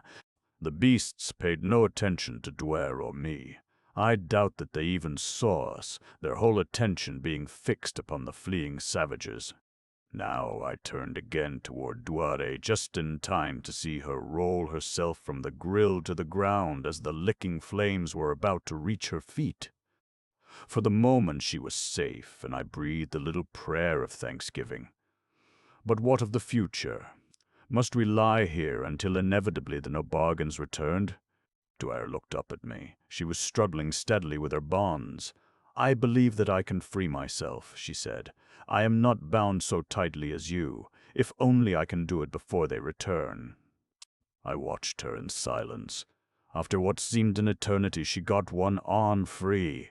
After that, the rest was comparatively easy, and when she was free, she quickly released me. Like two phantoms in the eerie light of the Amtorian night, we faded into the shadows of the mysterious forest, and you may rest assured that we took a direction opposite to that in which the lions and the cannibals had disappeared. The momentary elation that escape from the clutches of the Nobargans had given me passed quickly as I considered our situation. We two were alone, unarmed, and lost in a strange country that brief experience had already demonstrated to be filled with dangers, and that imagination peopled with 100 menaces even more frightful than those we had encountered. Raised in the carefully guarded seclusion of the house of a Jong, Duare was quite as ignorant of the flora, the fauna, and the conditions existing in the land of New Bol as was I, an inhabitant of a far distant planet. And notwithstanding our culture, our natural intelligence, and my considerable physical strength, we were still little better than babes in the woods. We had been walking in silence, listening and looking for some new menace to our recently won respite from death, when Duare spoke in low tones, as one might who is addressing a question to himself. "And should I ever return to the house of my father, the Jong, who will believe the story that I shall tell? Who will believe that I, Duare, the daughter of the Jong, passed through such incredible dangers alive?" She turned and looked up into my face. "Do you believe, Carson Napier, that I ever shall return to Vepaha?" "I do not know, Duare," I replied honestly. "To be perfectly frank, it seems rather hopeless, inasmuch as neither of us knows where we are, or where Vepaja is, or what further dangers may confront us in this land." And what if we never find Vepaja Duare? What if you and I go on for many years together? Must it always be as strangers, as enemies? Is there no hope for me, Duare? No hope to win your love? Have I not told you that you must not speak to me of love? It is wicked for a girl under 20 to speak or even think of love, and for me, the daughter of a Jong, it is even worse. If you persist, I will not talk to you at all. After this, we walked on in silence for a long time. We were both very tired and hungry and thirsty, but for the time we subordinated all other desires to that of escaping the clutches of the Nobargans. But at last I realized that Duare had about reached the limit of her endurance, and I called a halt. Selecting a tree and lower branches of which were within easy reach, we climbed upward until I chanced upon a rude nest-like platform that might have been built by some arboreal creature or formed by debris falling from above during a storm. It lay upon two almost horizontal branches that extended from the bole of the tree in about the same plane, and was amply large enough to accommodate both of us. As we stretched our tired bodies upon this mean, yet none the less welcome couch, the growl of some great beast arose from the ground beneath to assure us that we had found sanctuary none too soon. What other dangers menaced us from arboreal creatures I did not know, but any thought of keeping wakeful vigil was dissipated by the utter exhaustion of both my mind and my body. I doubt that I could have kept awake much longer even in the act of walking. As I was dozing off, I heard Duare's voice. It sounded sleepy and far away. "Tell me, Carson Napier," she said, "what is this thing called love?" When I awoke, another day had come. I looked up at the mass of foliage lying motionless in the air above me, and for a moment I had difficulty in recalling my surroundings and the events that had led me to this place. I turned my head and saw Duare lying beside me, and then it all came back to me. I smiled a little as I recalled that last sleepy question she had asked me, a question that I realized now I had not answered. I must have fallen asleep as it was propounded. For 2 days we moved steadily in what we thought was the direction of the ocean. We subsisted on eggs and fruit which we found in abundance. There was a great deal of life in the forest, strange birds such as no earthly eye had ever gazed upon before, monkey-like creatures that raced, chattering through the trees, reptiles, herbivorous and carnivorous animals. Many of the latter were large and predaceous. The worst of these that we encountered were the tharbans, but their habit of senseless roaring and growling preserved us from them by warning us of their proximity. Another creature that caused us some bad moments was the basto. I had met this animal once before, that time that Camlot and I had gone out upon our disastrous Tyrell-gathering excursion, and so I was prepared to take to the trees with Duare the instant that we sighted one of these beasts. Above the eyes, the head of a basto resembles the American bison, having the same short, powerful horns and the thick hair upon its poll and forehead. Its eyes are small and red-rimmed. The hide is blue and about the same texture as that of an elephant, with sparsely growing hairs except upon the head and tip of the tail, where the hair is thicker and longer. The beast stands very high at the shoulders, but slopes downward rapidly to the rump. It has a tremendous depth of shoulder and exceedingly short, stocky forelegs, which are supplied with 3-toed feet. The forelegs carry fully 3/4 of the beast's weight. The muzzle is similar to that of a boar, except that it is broader, with heavy, curved tusks. The basto is an ill-tempered, omnivorous brute, always looking for trouble. Between him and the tharban, Duare and I became most proficient tree climbers during the first few days that we wandered through the forest. My 2 greatest handicaps in this encounter with the primitive were lack of weapons and my inability to make fire. The latter was probably the worse, since, without a knife, fire was indispensable to the fashioning of weapons. At every rest I experimented.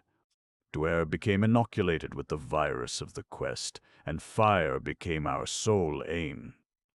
We talked about little else and were forever experimenting with different combinations of wood and with bits of rock that we picked up along the way. All my life I had read of primitive men making fire in various ways, and I tried them all. I blistered my hands twirling fire sticks. I knocked bits of flesh off my fingers striking pieces of stone together. At last I was on the point of giving up in disgust. "I don't believe anyone ever made fire," I grumbled. "You saw the no bargain make it," Duare reminded me. "There's a catch in it somewhere," I insisted. "Are you going to give up?" she asked. "Of course not. It's like golf. Most people never learn to play it, but very few give up trying. I shall probably continue my search for fire until death overtakes me, or Prometheus descends to Venus as he did to Earth." "What is golf and who is Prometheus?" demanded Duare. "Golf is a mental disorder and Prometheus a fable." "I don't see how they can help you." I was squatting over a little pile of tinder, laboriously knocking together various bits of rock that we had collected during the day. "Neither do I," replied, viciously striking two new specimens together. A string of sparks shot from the two rocks and ignited the tinder. "I apologize to Prometheus," I cried. "He is no fable." With the aid of this fire I was able to fashion a bow and to make and sharpen a spear and arrows. I strung the bow with a fiber from a tough liana, and I feathered my arrows gaily with the plumage of birds. Duare was much interested in this work. She gathered feathers, split them, and bound them to the arrows with the long blades of a very tough grass that grew in profusion throughout the forest. Our work was facilitated by the use of bits of stone we had found so shaped that they made excellent scrapers. I cannot express the change that came over me with the possession of weapons. I had come to feel like a hunted beast whose only defense is flight, and that is a most unhappy situation for the man who wishes to impress the object of his love with his heroic qualities. I really cannot say that I had any such intention in my mind at any time, yet with the growing realization of my futility, I really did come to wish that I might cut a better figure before Duare. Now I stepped out with a new stride. I was the hunter rather than the hunted. My pitiful, inadequate little weapon swept all doubts from my mind. I was now equal to any emergency. "Duare," I exclaimed, "I am going to find the Paja. I am going to take you home." She looked at me questioningly. "The last time we spoke of that," she reminded me, "you said that you hadn't the remotest idea where Vipaja was and that if you had, you couldn't hope to get there." "That," I said, "was several days ago. Things are different now. Now, Duare, we are going hunting. We are going to have meat for dinner. You walk behind me so as not to frighten the game." I moved forward with my old assurance and, perhaps, a little incautiously. Duare followed a few paces in the rear. There was considerable undergrowth in this portion of the forest, more than I had encountered before, and I could not see very far in any direction. We were following what appeared to be a game trail, along which I advanced boldly but silently. Presently I saw a movement in the foliage ahead, and then what appeared to be the outlines of some large animal. Almost instantly the silence of the forest was broken by the thunderous bellow of a basto, and there was a great crashing in the undergrowth. "Take to the trees, Duare!" I cried, and at the same time I turned and ran back to assist her in climbing out of danger, and then Duare stumbled and fell. Again the basto bellowed, and a quick backward glance revealed the mighty creature in the trail only a few paces in my rear. He was not charging, but he was advancing, and I could see that he would be upon us before we could possibly climb to safety, because of the slight delay occasioned by Duare's fall. There appeared to be but one course of action open to me. I must delay the beast until Duare had gained a place of safety. I recalled how Camelot had slain one of the creatures by distracting its attention from himself to a leafy branch held in his left hand, and then plunged his keen sword behind the shoulder down into the heart. But I had no leafy branch and only a crude wooden spear. He was almost upon me, his red-rimmed eyes blazing, his white tusks gleaming. He loomed as large as an elephant to my excited imagination. He put his head down, another thunderous roar rumbled from his cavernous chest, and then he charged. As the Basto bore down upon me, my only thought was to divert his attention from Duare until she should be safely out of his reach. It all happened so quickly that I imagine I had no time to think of my own almost certain fate. The brute was so close to me when he started his charge that he attained no great speed. He came straight toward me with his head lowered, and so mighty and awe-inspiring was he that I did not even consider attempting to stop him with my puny weapons. Instead, all my thoughts centered upon one objective: to save myself from being impaled upon those horns. I grasped them one with each hand as the Basto struck me, and, thanks to my unusual strength, I succeeded in breaking the force of the impact as well as diverting the horns from my vitals. The instant that he felt my weight, the brute ripped upward with his head in an effort to gore and toss me, and in the latter he succeeded beyond anything that I might have expected, and, I imagine, beyond what he intended. With almost the force of an explosion, I was hurtled upward to crash through the foliage and the branches of the tree above, dropping my weapons as I went. Fortunately, my head came in contact with no large limb, and so I retained consciousness through it all. I also retained my presence of mind and, clutching frantically, I succeeded in grasping a branch across which my body had fallen. From there I dragged myself to the safety of a larger limb. My first thought was of Duare. Was she safe? Had she been able to climb out of danger before the Basto disposed of me and was upon her, or had he reached and gored her? My fears were almost immediately allayed by the sound of her voice. "Oh, Carson, Carson, are you hurt?" she cried. The anguish of her tones was ample reward for any hurts I might have sustained. "I think not," I replied, "just shaken up a bit. Are you all right? Where are you?" "Here, in the next tree." "Oh, I thought he had killed you." "I was testing out my joints and feeling of myself for possible injuries, but I discovered nothing more serious than bruises and scratches, and of these I had plenty." As I was examining myself, Duare made her way along interlocking branches, and presently she was at my side. "You are bleeding," she exclaimed. "You are hurt." "These are nothing but scratches," I assured her. "Only my pride is hurt." "You have nothing to be ashamed of. You should be very proud of what you did." "I saw." I glanced behind me as I got to my feet, and I saw you standing right in the path of that terrible beast so that it would not reach me. "Perhaps," I suggested. "I was too terrified to run, just paralyzed by fear." She smiled and shook her head. "I know better than that. I know you too well." "Any risk would be worth taking if it won your approval." She was silent for a moment, looking down at the Basto. The brute was pawing the ground and bellowing. Occasionally it would pause and look up at us. "We could get away from it by going through the trees," suggested Duare. "They grow very close together here." "And abandon my new weapons?" I demanded. "He'll probably go away in a few minutes, as soon as he realizes we are not coming down." But he didn't go away in a few minutes. He bellowed and pawed and gored the ground for half an hour, and then he lay down beneath the tree.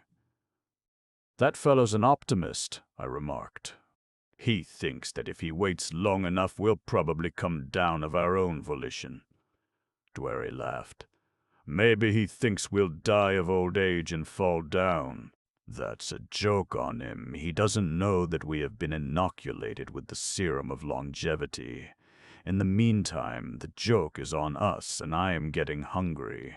Look, Duare," I whispered, as I caught sight of something dimly visible through the tangled undergrowth beyond the Basto. "What is it?" she asked. I don't know, but it's something large. It is creeping silently through the brush, Carson. Do you suppose it is something that has caught our scent, some other terrible beast of prey? Well, we are up a tree, I reassured her. Yes, and many of these creatures climb trees. I wish you had your weapons. If that Basto would look the other way for a minute, I'd go down and get them. No, you mustn't do that. One or the other of them would get you. Here it comes now, Duare. Look, it's a tharbin, she whispered. 7. Bull against lion. The evil face of the fierce carnivore was protruding from the underbrush a short distance beyond and behind the Basto. The latter did not see it, nor did his nostrils catch the scent of the great cat-like creature. "It's not looking at us," I said. "It's watching the Basto." "Do you suppose," commenced Duare, and then her words were drowned by the most blood-curdling scream I have ever heard. It came from the savage throat of the tharbon at the instant it sprang toward the Basto. The latter beast, lumbering to its feet, was caught at a disadvantage. The tharbon leaped full upon its back, sinking talons and fangs deep into the tough flesh. The bellowing of the Basto mingled with the roars and growls of the tharbon in a hideous diapason of bestial rage that seemed to rock the forest. The huge bull wheeled in a frenzy of pain and sought to sink its horn in the thing upon its back. The tharbon struck viciously at the savage face, raking downward from poll to muzzle, tearing hide and flesh to the bone, one great talon ripping an eye from its socket. Its head a bloody mass of torn flesh, the Basto threw itself upon its back with almost cat-like agility, seeking to crush the life from its tormentor, but the tharbon leaped to one side and, as the bull scrambled to its feet, sprang in again. This time the Basto, wheeling with lowered head and incredible swiftness, caught the tharbon full upon its horns and tossed it high into the foliage of the tree above. A screaming, clawing hellion of unrestrained primitive rage and hate, the great carnivore hurtled upward within a few feet of Duare and me, and then, still clawing and screaming, it fell back. Like a huge cat that it most closely resembled, it came down feet catch it and toss it again. Full on those powerful horns the tharbon fell, but when the Basto surged upward with all the strength of that mighty, bulging neck, the tharbon did not soar upward into the tree again. With powerful claws and mighty jaws it clung to the head and neck of its antagonist. It raked shoulder and throat as the Basto attempted to shake it loose. With fearful strokes of its talons, it was tearing the Basto to shreds.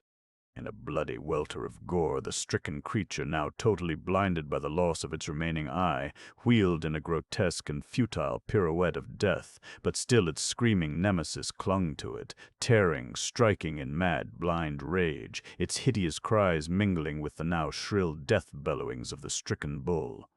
Suddenly the Basto stopped in its tracks, its feet spread, swaying weakly. Blood was gushing from its neck in such a torrent that I was positive its jugular must have been severed.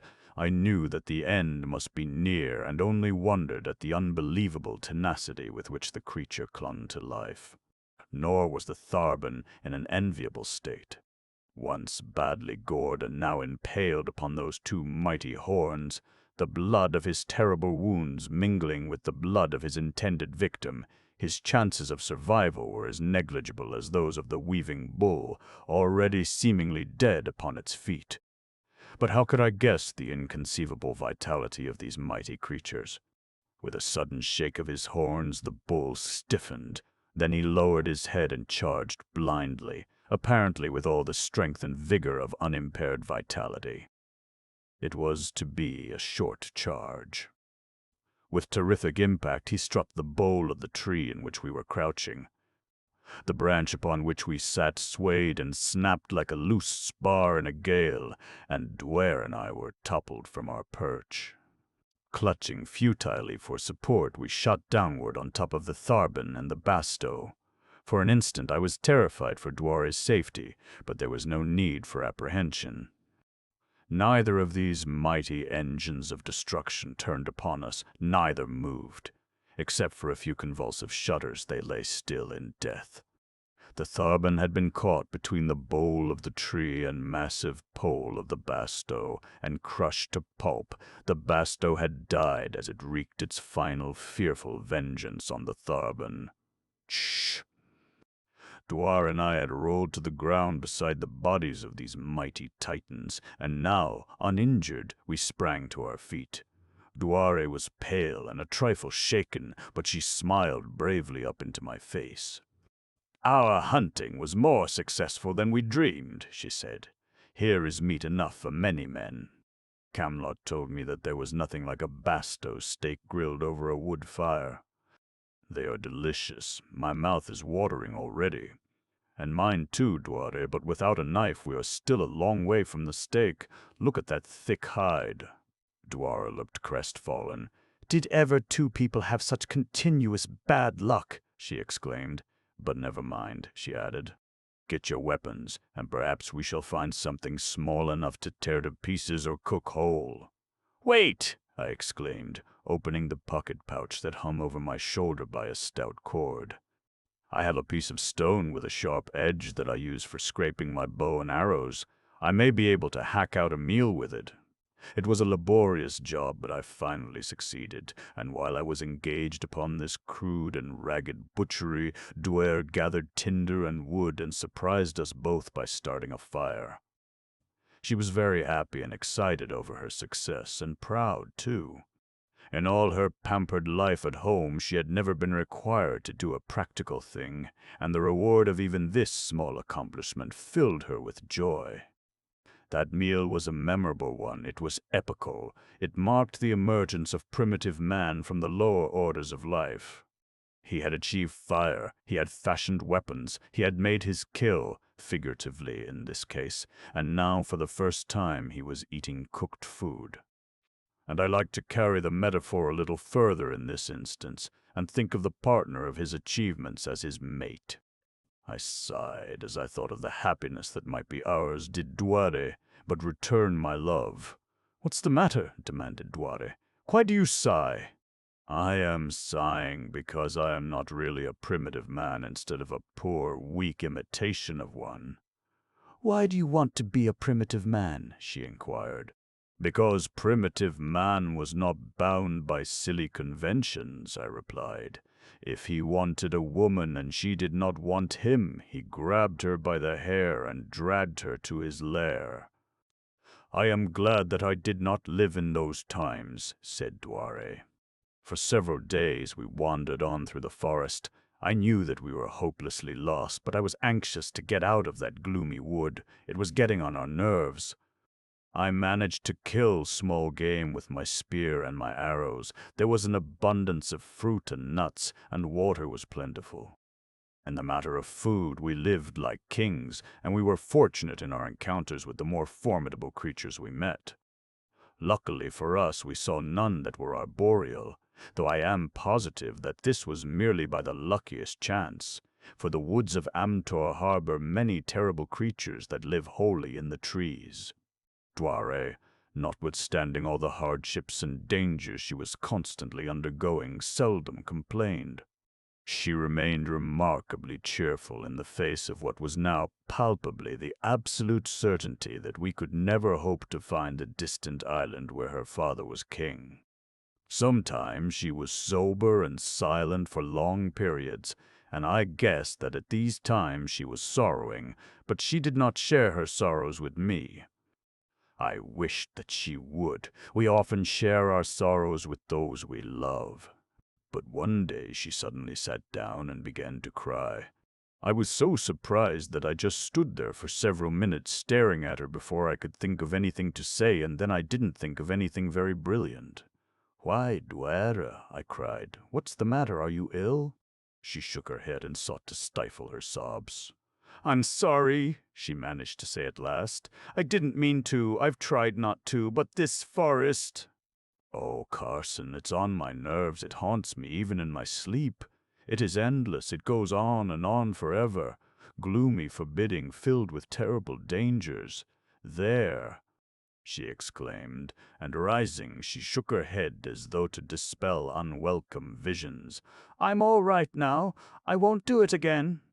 She smiled through her tears. I wanted to take her in my arms and comfort her. Oh, how badly I wanted to, but I only laid a hand upon her shoulder. I know just how you feel, I told her. I've felt the same way for days. I have to take it out by swearing to myself, but it can't last forever, Duare. There must be an end to it pretty soon, and, anyway, you must remember that the forest has fed us, and sheltered us, and protected us. As a jailer feeds and shelters and protects the criminal condemned to die, she responded dully. Come, let's not speak of it any more. Once again, the underbrush was thick, and we were following a game trail that was as erratic as most game trails. I think it was this thick brush that depressed Duare even more than the forest itself. I know it always depressed me. The trail was wide, and we were walking abreast when suddenly, at a turning, the forest seemed to disappear in front of us. There was a void staring us in the face, and beyond that, far, far away, the outlines of distant mountains. 8. Down the escarpment. Wonderingly, we advanced until we stood upon the brink of a lofty escarpment. Far below, at least 5,000 feet, a great valley spread before our eyes. Far, far away, across it, we saw the outlines of the distant mountains that hemmed it upon that side, but to the right and left its extent was shrouded in the mists of distance. During the days that we had been wandering in the forest, we must have been climbing steadily, but the ascent had been so gradual that we had scarcely noticed it. Now, the effect of coming suddenly upon this mighty depression was startling. It was as though I were looking into a deep pit that lay far below sea level. This impression, however, was soon dispelled, for in the distance I saw a great river winding along the bed of the valley, and I knew that it must run downward to some sea. A new world, breathed Duare. How beautiful by contrast with this frightful forest! Let us hope that it will be no less kind to us than the forest has been. How could it be otherwise than kind? It is so beautiful, she replied. There must be people living there, generous, kindly people as lovely as their lovely valley. There could be no evil where there is so much beauty. Perhaps they will help us to return to my Vipaja. I am sure they will. I hope so, Duare, I said. See, she exclaimed. There are little rivers running into the big river, and there are level plains dotted with trees, and there are forests, too, but no terrible forest that stretches on and on, seemingly without end, as this that we are escaping. Do you see any cities or signs of man, Carson? I shook my head. I cannot be positive. We are very high above the valley, and the large river where it is probable the cities would be is far away. Only a very great city with tall buildings would be visible from here, and the haze that hangs over the valley might even hide a large city from us. We shall have to go down into the valley to find out. I can scarcely wait, exclaimed Duare. The trail on which we had approached the edge of the escarpment turned sharply to the left and skirted the brink, but from it a smaller trail branched and dropped over the edge. This trail was little better than a faintly marked footpath, and it zigzagged down the almost vertical face of the escarpment in a manner calculated to send the cold chills up one's back if he happened to be affected by such things. Few creatures go up and down here, remarked Duare, as she looked over the edge of the escarpment at the dizzy trail. Perhaps we had better go on farther. There may be an easier way down, I suggested, thinking that she might be fearful. No, she demurred. I wanted to get out of the forest, and here's my chance. Something has gone up and down here, and if something else has, we can. Take my hand, then. It is very steep. She did as I bid, and I also handed her my spear to use as a staff. Thus we started the perilous descent. Even now I hate to recall it. It was not only fraught with danger, but it was exceedingly exhausting. A dozen times I thought that we were doomed. Seemingly it was impossible to descend farther, and certainly it would have been impossible to retrace our steps to the summit, for there had been places where we had lowered ourselves over ledges that we could not have again scaled. You are 2H. Duare was very brave. She amazed me. Not only was her courage remarkable, but her endurance was almost unbelievable in one so delicately molded, and she kept cheerful and good-natured. Often she laughed when she would slip and almost fall where a fall meant death. I said, she recalled once while we were resting, that something must have come up and down this trail. Now I wonder what manner of creature it may be. Perhaps it is a mountain goat, I suggested. I can think of nothing else that might do it. She did not know what a mountain goat was, and I knew of no Venusian animal with which to compare it. She thought that a mistal might easily go up and down such a trail. I had never heard of this animal, but from her description I judged it to be a rat-like animal about the size of a house cat. As we were starting down again after a rest, I heard a noise below us and looked over the edge of the ledge on which we stood to see what had caused it. "We are about to have our curiosity satisfied," I whispered to Duare. "Here comes the trail maker." Is it a mistalk? She asked. "No, nor a mountain goat, but it is just the sort of a creature that might most easily cling to this vertical pathway. I don't know what you Amtorians call it. Take a look. Perhaps you will recognize it." It was a huge, hideous lizard, about 20 feet in length, that was climbing sluggishly upward toward our position. Leaning on my shoulder, Duare glanced downward over the ledge. She voiced a low gasp of terror. "I think it is a veer," she said, "and if it is, we are in for it. I have never seen one, but I have read of them in books and seen their pictures. This one looks like the pictures I have seen." "Are they dangerous?" I asked. "They are deadly," she replied. "We wouldn't have a chance against a veer." "See if you can climb back out of the way," I said to Duare. "I will try to hold it here until you are safe." Then I turned toward the creature crawling slowly upward. It was covered with scales of red, black, and yellow arranged in intricate designs. Its coloration and ornamentation were beautiful, but right there its beauty stopped. It had a head not unlike that of a crocodile, and along each side of its upper jaw was a row of gleaming white horns. Across the top and down the sides of its head sprawled a single huge eye of myriad facets. It had not discovered us yet, but in another half-minute it would be upon us. I loosened a bit of rock near my hand and hurled it down, thinking I might turn the creature back. The missile struck it on the snout, and with a grunt it raised its head and saw me. Its great jaws opened, and out shot the most prodigious tongue I had ever seen. Like lightning it curled about me and snapped me toward those gaping jaws from which was issuing a harsh, screaming whistle. All that saved me from being instantly engulfed was the fact that I was a little too large a mouthful for the creature to negotiate with ease. I wedged crosswise of his snout, and there I fought with all my strength to keep from being dragged into that rapacious maw. It was a great, slimy, toothless, sucking gullet that I struggled to escape. Evidently the creature swallowed its prey whole, its horns being probably solely for defense. From that repulsive throat issued a fetid odor that almost overpowered me. I think that it may have been a poisonous exhalation that was intended to anesthetize its victims. I felt myself growing weak and dizzy, and then I saw Duare at my side. She was grasping my spear in both hands and lunging viciously at the horrid face of the Ver. All the time she was moaning, "Carson! Carson!" How small and frail and inadequate she looked to be pitting herself against this fearsome creature, and how magnificent! She was risking her life to save mine, and yet she did not love me. Still, it was not incredible. There are noble qualities far more unselfish than love. Loyalty is of these, but I could not permit her to sacrifice her life for loyalty. "Run, Duare!" I cried. "You can't save me. I am done for. Run while you can, or it will kill us both." She paid no attention to me, but thrust again.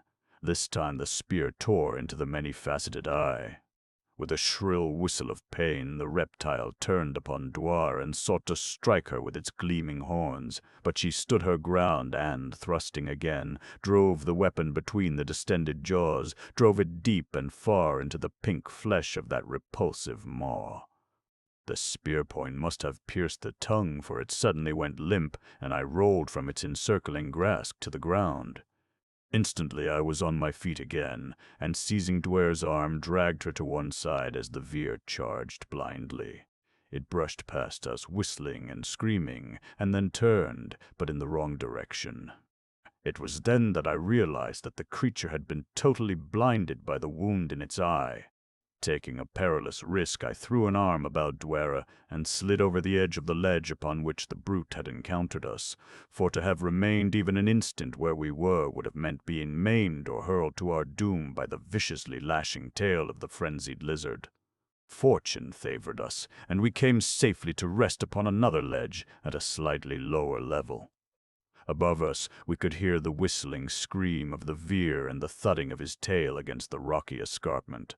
Fearing that the creature might descend upon us, we hurried on, taking even greater risks than we had before, nor did we stop until we had reached comparatively level ground near the foot of the escarpment.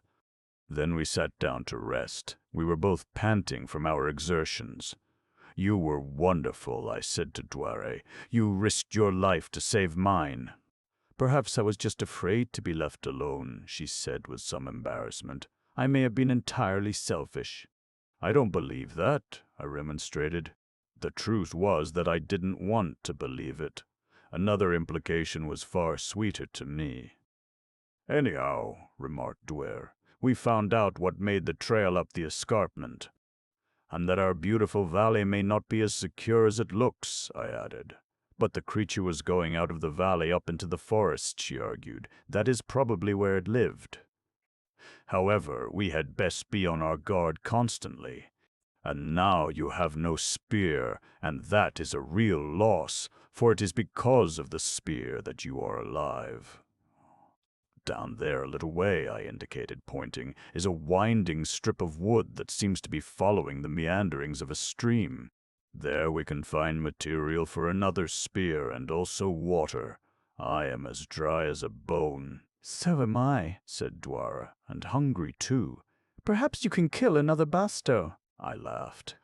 "This time I shall make you a spear and a bow and arrows too.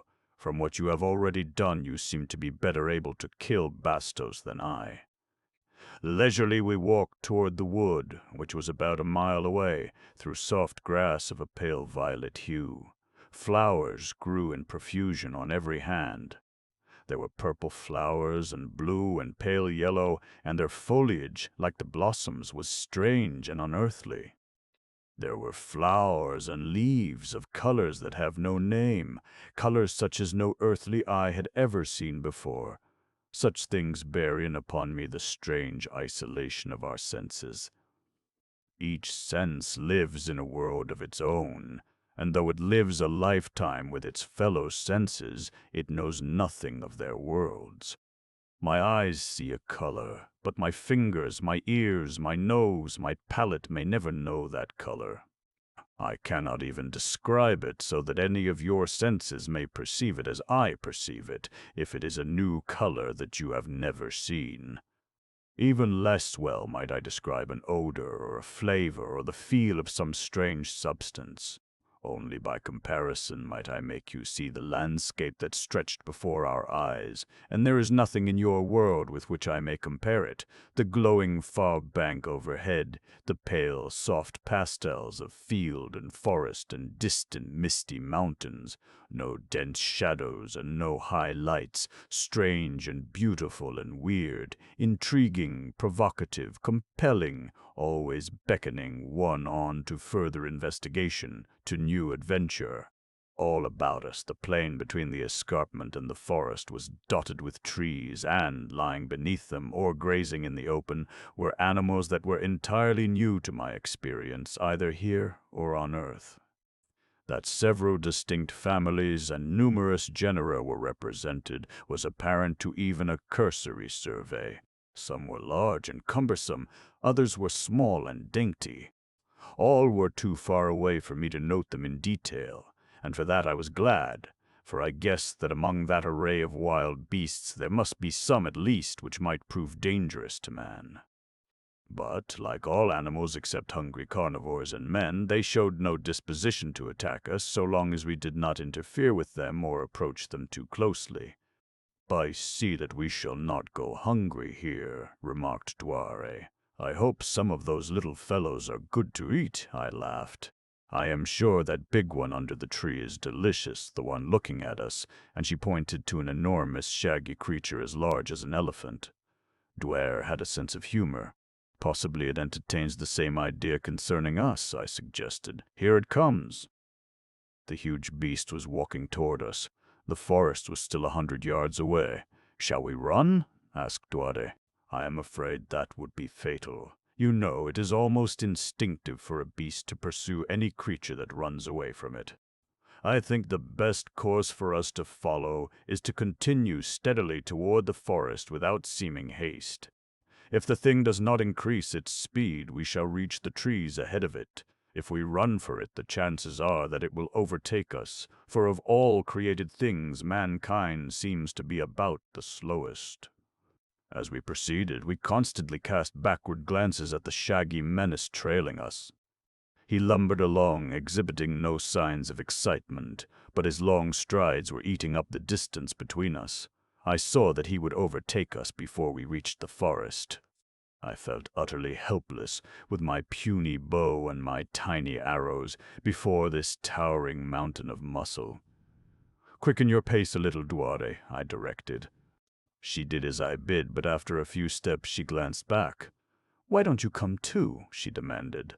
"Don't argue," I snapped a little shortly. "Do as I bid you." She stopped and waited for me. "I shall do as I please," she informed me, "and it does not please me to let you make this sacrifice for me. If you are to be killed, I shall be killed with you. Furthermore, Carson Napier, please remember that I am the daughter of a Jong and am not accustomed to being ordered about. If there were not more pressing matters to occupy me, I would spank you," I growled. She looked at me horrified, then she stamped one little foot in rage and commenced to cry. "You take advantage of me because there is no one to protect me," she sputtered.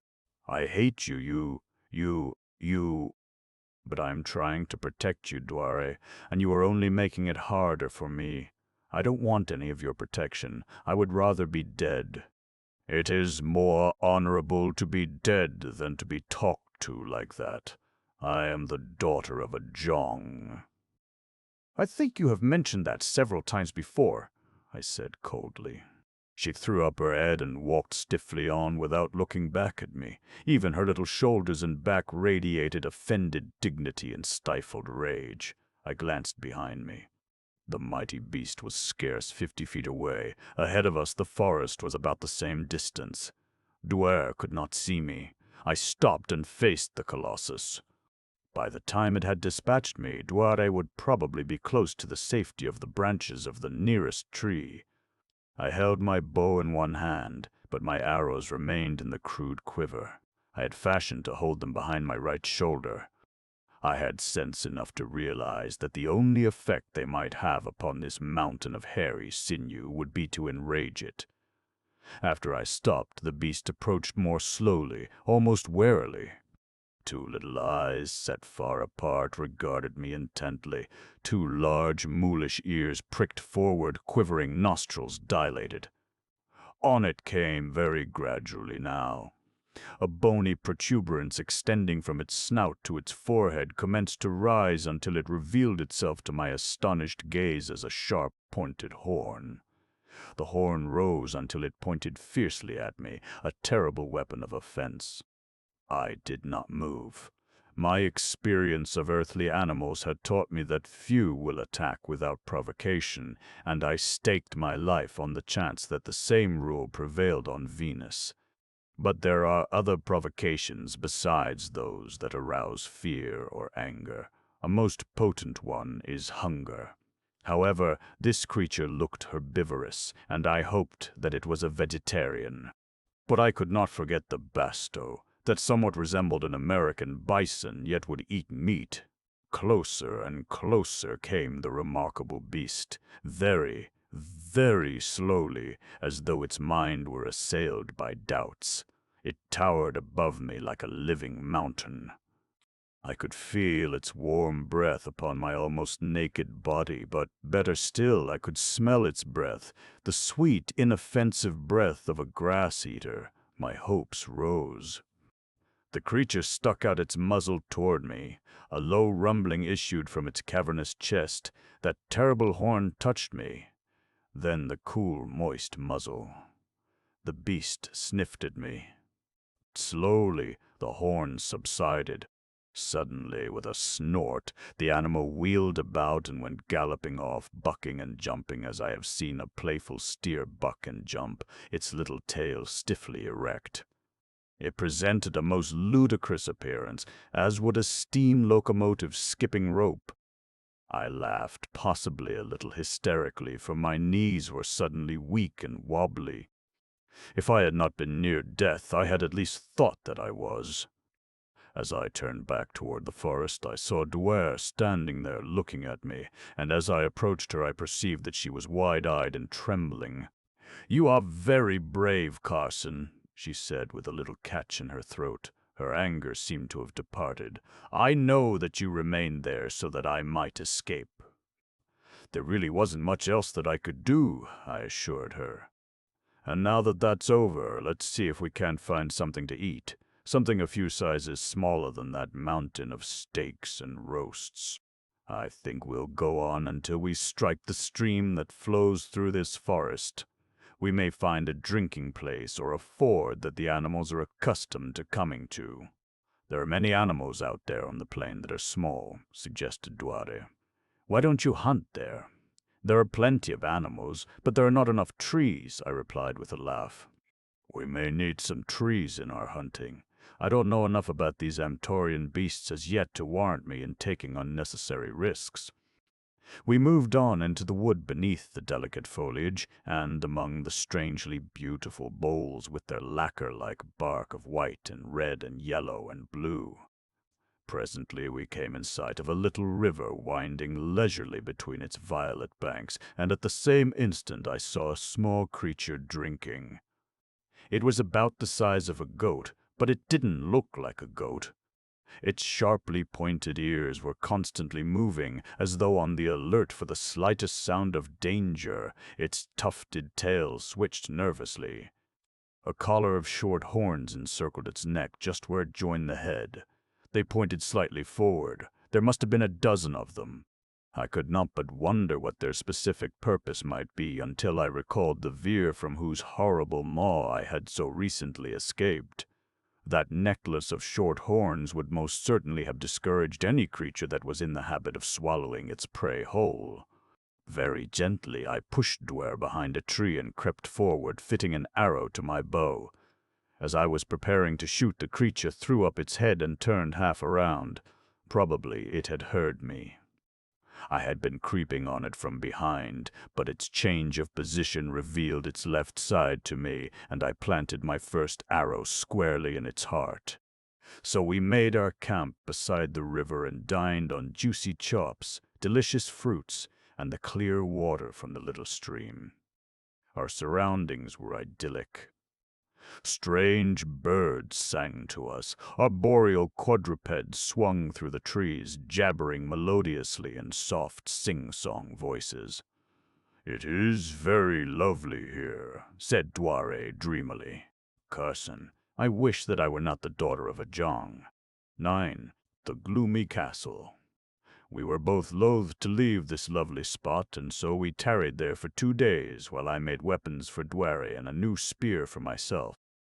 I had constructed a little platform in a tree that overhung the river, and there at night we were comparatively safe from predatory animals, while the soft music of the purling water lulled us to sleep, a sleep that might be suddenly broken by the savage roars of hunting beasts or the screams of their victims, to which the distant lowing and bellowing of the vast herds upon the plain furnished a harmonious undertone in this raw aria of life. It was our last night in this pleasant camp. We were sitting on our little platform watching the fish leaping and jumping in the river below. I could be happy here forever. With you, Duare, I said. One may not think of happiness alone, she replied. There is duty also.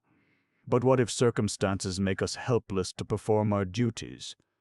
Aren't we warranted in making the best of our fate and making the most of the chance for happiness where we find it? What do you mean? She asked. I mean that there is practically no possibility that we can ever reach Vepaja. We do not know where it is, and if we did, it seems to me that there is not even the remotest chance that we should survive the dangers that must lie along that unknown trail that leads back to the house of Mintep, your father. I know that you are right, she replied a little wearily, but it is my duty to try, and I may never cease to seek to return to the end of my life, no matter how remote I may know the chance of success may be. Isn't that being a little unreasonable, Duare? You do not understand, Carson Napier. If I had a brother or sister, it might make a difference, but I have neither, and my father and I are the last of our line. It is not for myself nor for my father that I must return, but for my country.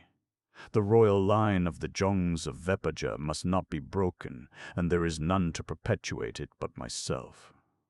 And if we do return, what then? When I am 20, I shall marry a noble selected by my father, and after my father dies, I shall be Vajong or queen, until my oldest son is 20, then he will be Jong. But with the longevity serum that your scientists have perfected, your father will never die, so why return? I hope he will not die, but there are accidents and battles and assassins.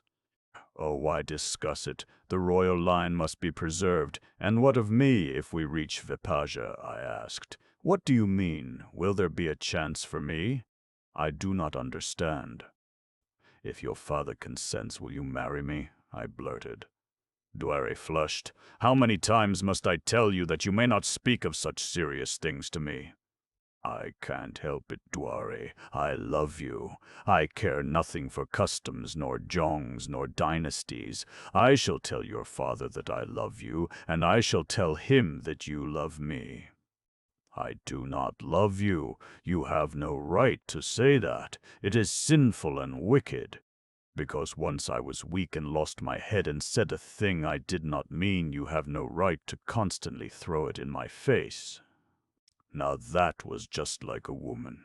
I had been fighting every impulse to keep from speaking of love during all the time we had been together. I couldn't recall but one other instance when I had lost control of myself, yet she accused me of constantly throwing in her face the one admission of love that she had made. Well, I said sullenly, I shall do what I said I'd do if I ever see your father again. And do you know what he will do? If he's the right kind of a father, he'll say, "Bless you, my children." He is a Jong before he is a father, and he will have you destroyed. Even if you do not make any such mad admission to him, I shall have to use all of my powers of persuasion to save you from death. Why should he kill me? No man who has spoken without royal permission to a Janjong or princess is ordinarily permitted to live. That you may be with me alone for months and possibly years before we return to Vepaja will but tend to exaggerate the seriousness of the situation. I shall plead your service to me, that you risked your life innumerable times to preserve mine, and that I think will have sufficient weight to save you from death, but, of course, you will be banished from Vepaja. That is a pleasant outlook. I may lose my life, and I am certain to lose you. Under such circumstances, do you think that I will prosecute the search for Vepaja with much enthusiasm or diligence? Perhaps not with enthusiasm, but with diligence, yes. You will do it for me because of that thing which you call love." "Possibly you are right," I said, and I knew that she was. The next day we started, in accordance with the plan we had formulated, to follow the little river down toward the big river along which we would continue to the sea. Where we should go from there was problematical. We decided to wait until we reached the sea before making any further plans. What lay before us we could not guess. Had we been able to, we might have fled back to the comparative safety of the gloomy forest we had so recently quitted with delight. Late in the afternoon we were taking a short-cut across open ground where the river made a great bend. It was rather rough going, for there were many rocks and boulders, and the surface of the land was cut by gullies. As we clambered up the bank of a particularly deep gully, I chanced to glance back and saw a strange animal standing on the opposite rim watching us. It was about the size of a German police dog, but there the similarity ceased. It had a massive, curved beak, remarkably similar to that of a parrot, and its body was covered with feathers, but it was no bird, for it went on 4 legs and had no wings. Forward of its 2 short ears were 3 horns, one in front of either ear, and the third growing midway between the others. As it turned partway around to look back at something we could not see, I saw that it had no tail.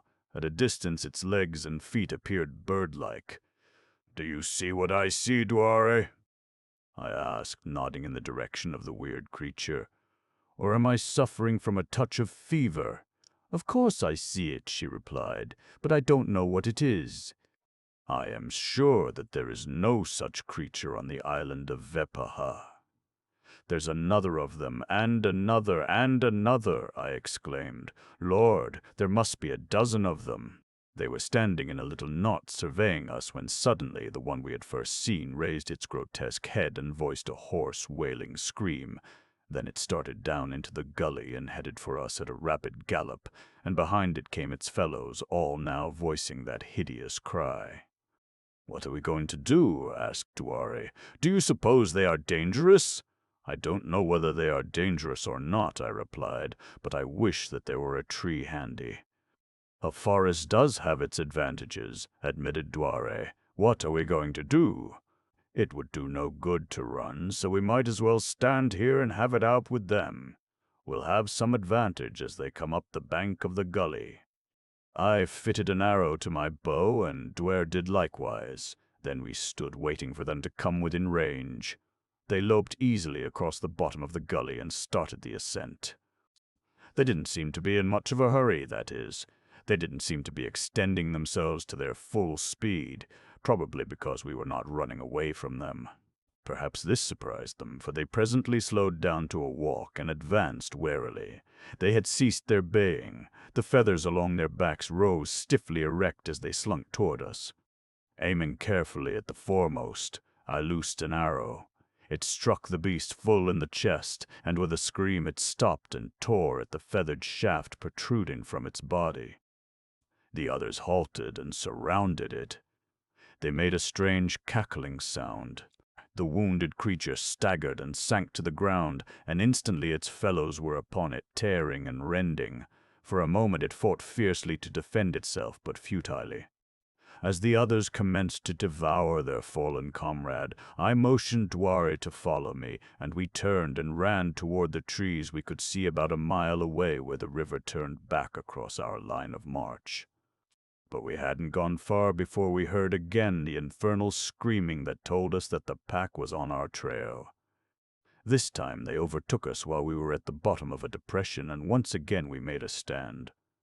Instead of attacking us directly, the beasts slunk about just out of range, as though they knew the danger line beyond which they would be safe. Then slowly they circled us until we were surrounded. "If they charge now, all at once," said Duare, "we are sure to be finished. Perhaps if we succeed in killing a couple of them, the others will stop to devour them, thus giving us another chance to get closer to the wood," I argued with an assumed optimism. As we waited for the next move of our antagonists, we heard a loud shout in the direction from which we had come. Looking quickly up, I saw a man seated upon the back of a four-footed animal at the rim of the depression in which we stood. At the sound of the human voice, the beasts surrounding us looked in the direction of the interruption and immediately commenced to cackle.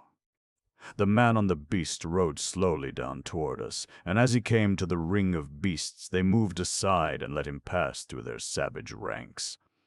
"It is fortunate for you that I came when I did," said the stranger, as the beast he rode stopped in front of us. "These Khazars of mine are a ferocious lot."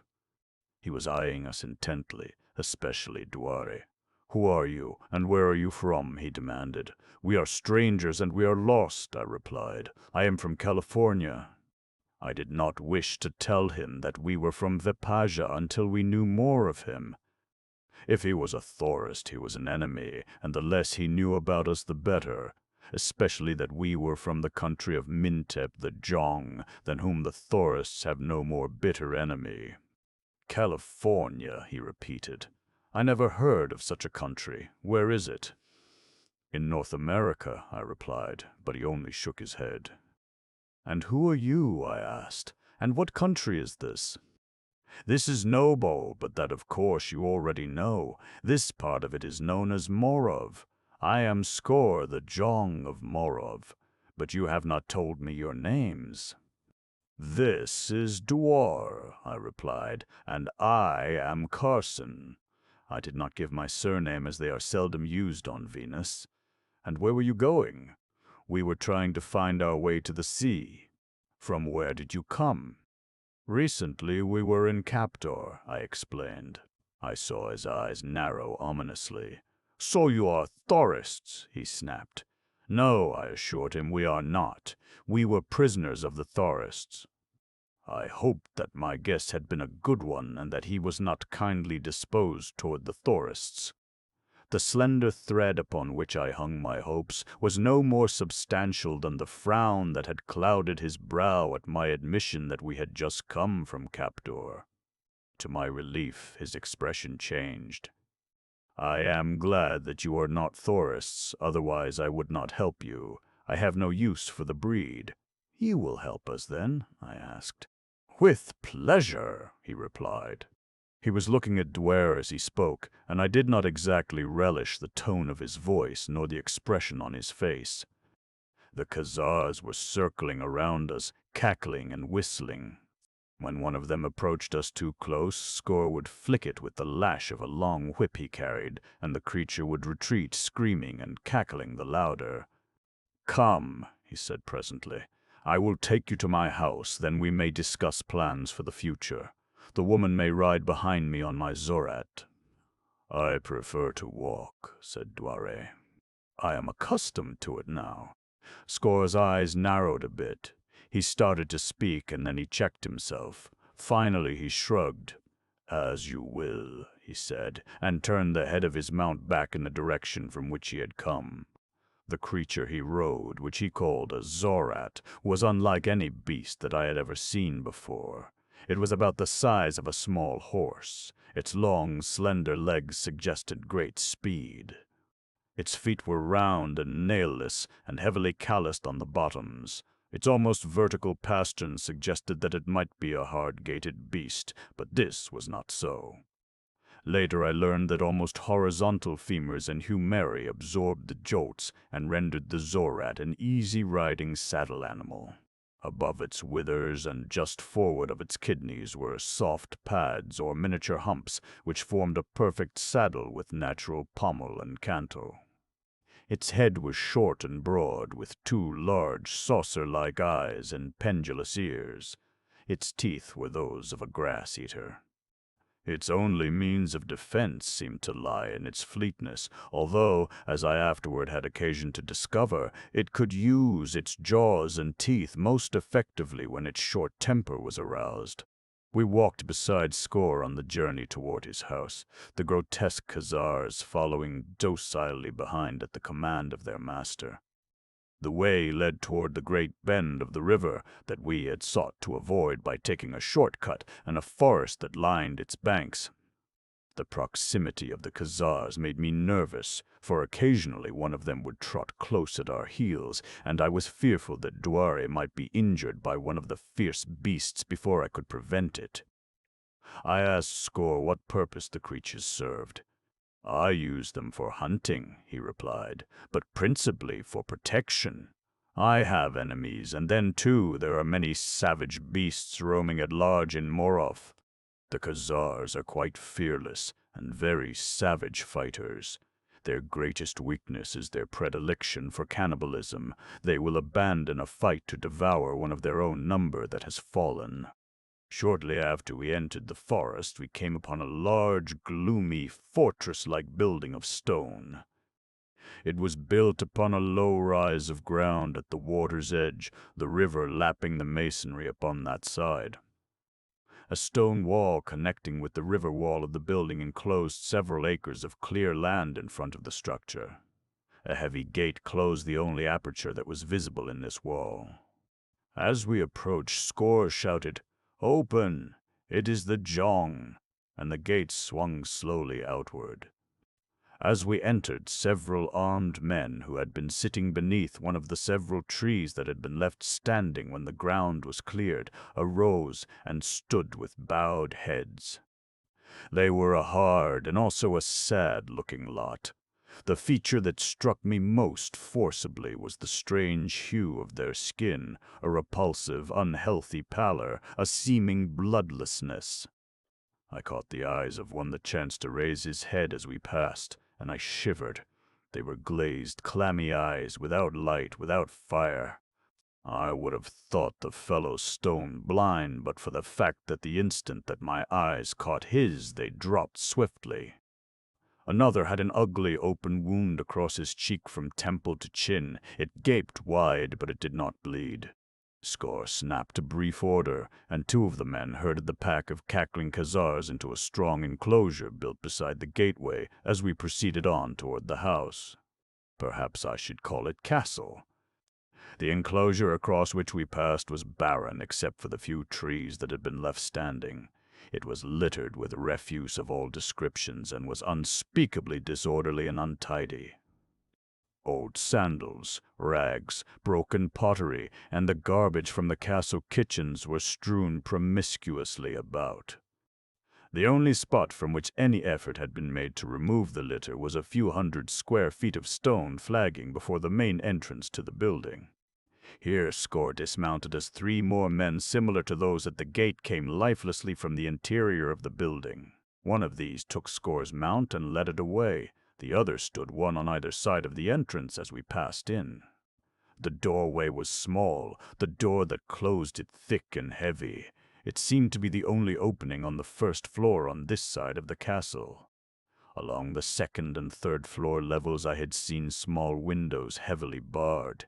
At one corner of the building I had noticed a tower rising 2 more stories above the main part of the castle. This, too, had small windows, some of which were barred. The interior of the building was dark and gloomy. Coupled with the appearance of the inmates, I had already seen it engendered within me a feeling of depression that I could not throw off. "You must be hungry," suggested Score. "Come out into the inner court. It is pleasanter there, and I will have food served." We followed him down a short corridor and through a doorway into a courtyard around which the castle was built. The enclosure reminded me of a prison yard. It was flagged with stone. No living thing grew there. The gray stone walls, cut with their small windows, rose upon 4 sides. There had been no effort toward architectural ornamentation in the design of the structure, nor any to beautify the courtyard in any way. Here, too, was litter and trash that it had evidently been easier to throw into the inner court than carry to the outer. I was oppressed by forebodings of ill. I wished that we had never entered the place, but I tried to brush my fears aside. I argued that Score had given no indications of being other than a kindly and solicitous host. He had seemed anxious to befriend us. That he was a Jong I had commenced to doubt, for there was no suggestion of royalty in his mode of living. In the center of the court, a plank table was flanked by grimy, well-worn benches. On the table were the remains of a meal. Score graciously waved us toward the benches. Then he clapped his hands together 3 times before he seated himself at the head of the table. "I seldom have guests here," he said. "It is quite a pleasant treat for me. I hope that you'll enjoy your stay. I am sure that I shall." And as he spoke, he looked at Duare in that way that I did not like. "I am sure that we might enjoy it, could we remain," replied Duare quickly, "but that is not possible. I must return to the house of my father." "Where is that?" asked Score. "In Vepaha," explained Duare.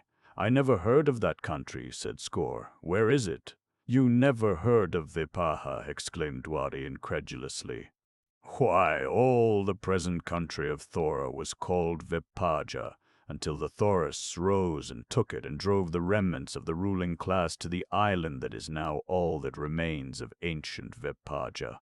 "Oh, yes, I had heard of that," admitted Score, "but it was a long time ago and in distant Trabo." "Is this not Trabo?" asked Duare.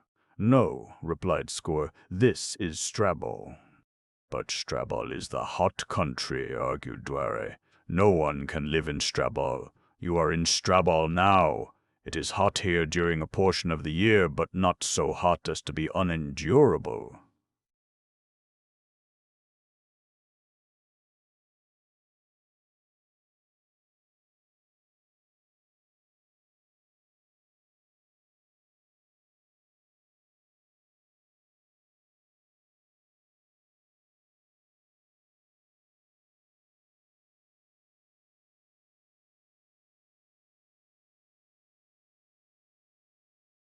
I was interested. If what Score said were true, we had crossed the equator and were now in the northern hemisphere of Venus. The Vepajans had told me that Strabol was uninhabitable, a steaming jungle reeking with heat and moisture and inhabited only by fierce and terrible beasts and reptiles. The entire northern hemisphere was a terra incognita to the men of the southern hemisphere, and for that reason I had been anxious to explore it. With the responsibility of Duare on my shoulders, I could not do much exploring, but I might learn something from Score, so I asked him of the country farther north. "It is no good," he snapped. "It is the land of fools. They frown upon true science and progress. They drove me out. They would have killed me. I came here and established the kingdom of Morov. That was many years ago. Perhaps 100 years. I have never returned since to the country of my birth, but sometimes their people come here," and he laughed unpleasantly. Just then a woman came from the building, evidently in response to Score's summons. She was middle-aged, her skin was the same repulsive hue as that of the men I had seen, and it was very dirty. Her mouth hung open and her tongue protruded. It was dry and swollen. Her eyes were glazed and staring. She moved with a slow, awkward shuffle. And now, behind her, came 2 men. They were much as she. There was something indescribably revolting about all 3. "Take these away," snapped Score with a wave of the hand toward the soiled dishes. "And bring food." The 3 gathered up the dishes and shuffled away. None of them spoke. The look of horror in Duare's eyes could not have gone unnoticed by Score. "You do not like my retainers," demanded Score testily. "But I said nothing," objected Duare. "I saw it in your face." Suddenly Score broke into laughter. There was no mirth in it, nor was there laughter in his eyes, but another expression, a terrible glint that passed as quickly as it had come. "They are excellent servants," he said in normal tones. "They do not talk too much, and they do whatever I tell them to do." Presently the 3 returned carrying vessels of food. There was meat, partially raw, partially burned, and wholly unpalatable. There were fruits and vegetables, none of which appeared to have been washed. There was wine.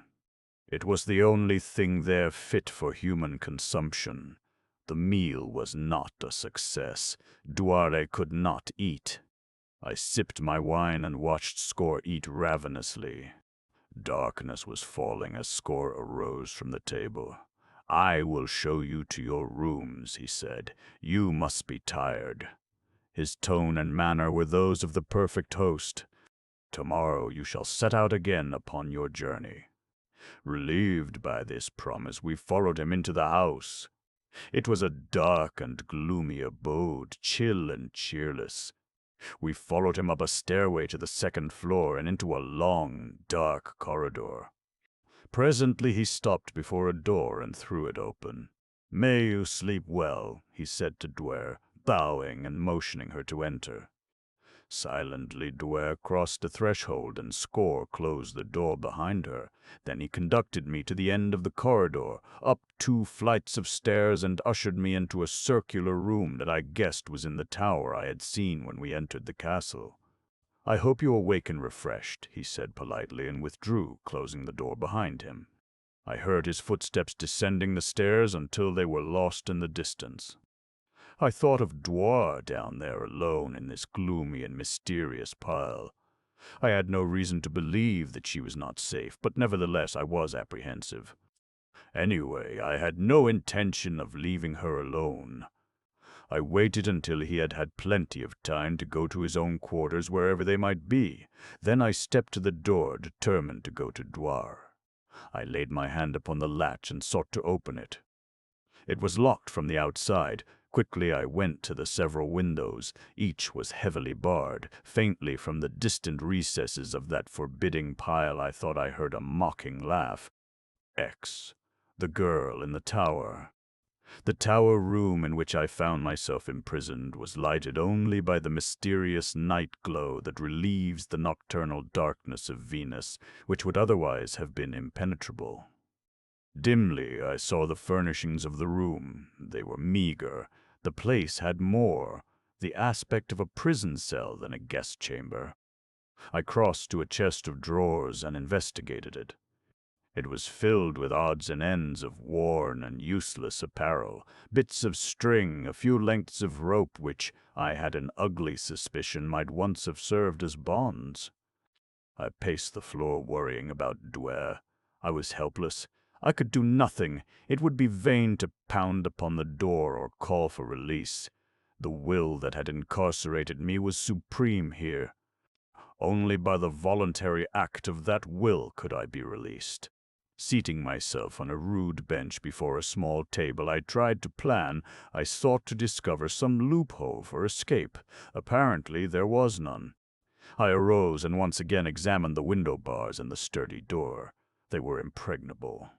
Finally I crossed to a rickety couch that stood against the wall and lay down upon the worn and odorous hide that covered it. Absolute silence reigned, the silence of the tomb. For a long time it was unbroken. Then I heard a sound above me. I listened, trying to interpret it. It was like the slow padding of naked feet, back and forth, to and fro above my head. I had thought that I was on the top floor of the tower, but now I realized that there must be another room above the one in which I had been placed, if the sound I heard was that of human feet. Listening to that monotonous padding had a soporific effect upon my jaded nerves. I caught myself dozing a couple of times. I did not wish to go to sleep. Something seemed to warn me that I must remain awake, but at last I must have succumbed. How long I slept I do not know. I awoke with a start, conscious that something touched me. A dim figure was leaning over me. I started to rise. Instantly strong fingers clutched my throat, cold, clammy fingers. The fingers of death they seemed. Struggling, I sought the throat of my antagonist. I closed upon it. It too was cold and clammy. I am a strong man, but the thing upon my chest was stronger. I struck at it with closed fists. From the doorway came a low, hideous laugh. I felt my scalp stiffen to the horror of it all. I sensed that death was close, and a multitude of thoughts raced through my mind. But uppermost among them were thoughts of Duare, and harrowing regret that I must leave her here in the clutches of the fiend I was now certain was the instigator of this attack upon me. I guessed that its purpose was to dispose of me and thus remove the only possible obstacle that might stand between himself and Duare. I was still struggling when something struck me on the head, then came oblivion. Tss. It was daylight when I regained consciousness. I still lay upon the couch, sprawled upon my back, staring up at the ceiling, trying to collect my thoughts and memories. I perceived a crack just above me, such as might have been made by a trap door partially raised, and through the crack 2 eyes were peering down at me. Some new horror. I did not move. I lay there fascinated, watching the trap door slowly open. Presently a face was revealed. It was the face of a girl, a very beautiful girl, but it was strained and drawn, and the eyes were terrified, frightened eyes. In a whisper the girl spoke. "You are alive?" she asked. I raised myself on an elbow. "Who are you?" I demanded. "Is this some new trick to torture me?" "No. I am a prisoner too. He has gone away. Perhaps we can escape." "How?" I asked. I was still skeptical, believing her a confederate of Score. "Can you get up here?" "There are no bars on my windows. That is because they are so high that no one could jump from them without being killed or badly injured. If we only had a rope." I considered the matter for a moment before I replied. What if it was a trick? Could I be any worse off in one room in this accursed castle than in another? "There is rope down here," I said. "I will get it and come up. Perhaps there is not enough to be of any use to us, but I will bring what there is." "How will you get up?" she asked. "That will not be difficult." "Wait until I get the rope." I went to the chest of drawers and took out all the rope and string that I had discovered there the previous night. Then I shoved the chest across the floor until it was directly beneath the trapdoor. From the top of the chest I could easily reach the edge of the floor above. Handing the rope up to the girl, I quickly drew myself up into the room with her. Then she closed the trap and we stood facing each other. Despite her disheveled and frightened appearance, I found her even more beautiful than I had at first thought her, and as her fine eyes met mine in mutual appraisal, my fears of treachery vanished. I was sure that no duplicity lurked behind that lovely countenance. "You need not doubt me," she said as though she had read my thoughts, "though I cannot wonder that you doubt everyone in this terrible place." "Then how can you trust me?" I asked. "You know nothing of me." "I know enough," she replied. "From that window I saw you when you and your companion came yesterday with Score, and I knew that he had 2 more victims. I heard them bring you to the room below last night. I did not know which one of you it was. I wanted to warn you then, but I was afraid of Score. I walked the floor for a long time trying to decide what to do. Then it was you I heard walking. Yes. Then I heard them come again. I heard sounds of a scuffle and Score's awful laugh. Oh, how I hate and fear that laugh. After that it was quiet. I thought they had killed you, if it was you, or taken the girl away, if it was she they had imprisoned in the room below. Oh, the poor thing. And she is so beautiful. I hope she got away safely, but I am afraid there can be little hope of that." "Got away? What do you mean?" I demanded. "She escaped very early this morning. I do not know how she got out of her room, but from the window I saw her cross the outer courtyard. She climbed the wall on the riverside, and she must have dropped into the river. I did not see her again." "Duare has escaped. You are sure it was she?" "It was the beautiful girl who came here with you yesterday. About an hour after she got away, Score must have discovered that she was gone. He came out of the castle in a terrible rage. He took with him all of the miserable creatures that watch the gate and all his fierce Khazars and set out in pursuit. Possibly never again may we have such an opportunity to escape." "Let's get busy then," I exclaimed. "Have you a plan?" Yes, she replied. With the rope we can lower ourselves to the castle roof and from there to the courtyard. There is no one watching the gate. The Khazars are gone. If we are discovered, we shall have to trust to our legs.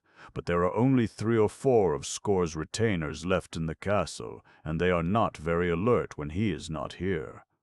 I have my weapons, I reminded her. Score did not take them from me, and if any of his people try to stop us, I will kill them. She shook her head. You cannot kill them, she whispered, shuddering. What do you mean? I demanded. Why can I not kill them? Because they are already dead.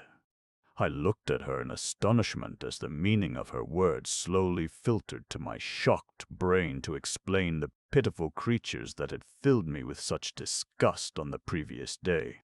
But, I exclaimed, how can they be dead? I saw them move about and obey the commands of Score. I do not know, she replied. It is Score's terrible secret.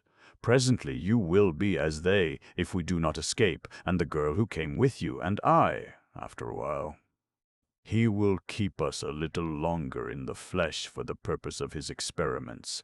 Every day he takes a little blood from me. He is seeking the secret of life. He says that he can reproduce body cells, and with these he has instilled synthetic life into the poor creatures that he has resurrected from the grave.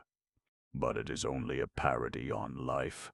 No blood flows in those dead veins, and the dead minds are animated only by the thoughts that Score transmits to them by some occult telepathic means. But what he most desires is the power to reproduce germ cells and thus propagate a new race of beings fashioned according to his own specifications. That is why he takes blood from me. That is why he wanted the girl you called Duare. When our blood has become so depleted that death is near, he will kill us, and we will be like these others. But he would not keep us here. He would take us to the city where he rules as Jong. Here he keeps only a few poor degraded specimens, but he says that in Cormor he has many fine ones. So he is a Jong? I doubted it. He made himself a Jong and created his own subjects, she said. And he kept you only to draw blood from you. Yes. He is not like other men. He is not human. How long have you been here? A long time, but I am still alive because Score has been away most of the time in Cormor. Well, we must get away too before he returns. I want to search for Duare. I went to one of the windows, none of which was barred, and looked down on the castle roof below, a distance of about 20 feet. Then I got the rope and examined it carefully. There were several pieces, in all about 40 feet. More than enough. Also, it was stout rope. I tied the pieces together and then returned to the window. The girl was at my elbow. Can anyone see us from here? I asked. The creatures are not very alert, she replied. Those that Score left here are the servants. They remain in a room on the first floor on the other side of the castle. When he is away, they just sit. After a while, 2 of them will bring food for us, and we should get away before they come, for sometimes they forget to go back to their quarters. Then they sit around outside my door for hours. You will notice that there is a grill in the door. They would see us if we attempted to escape while they were there. We'll start now, I said.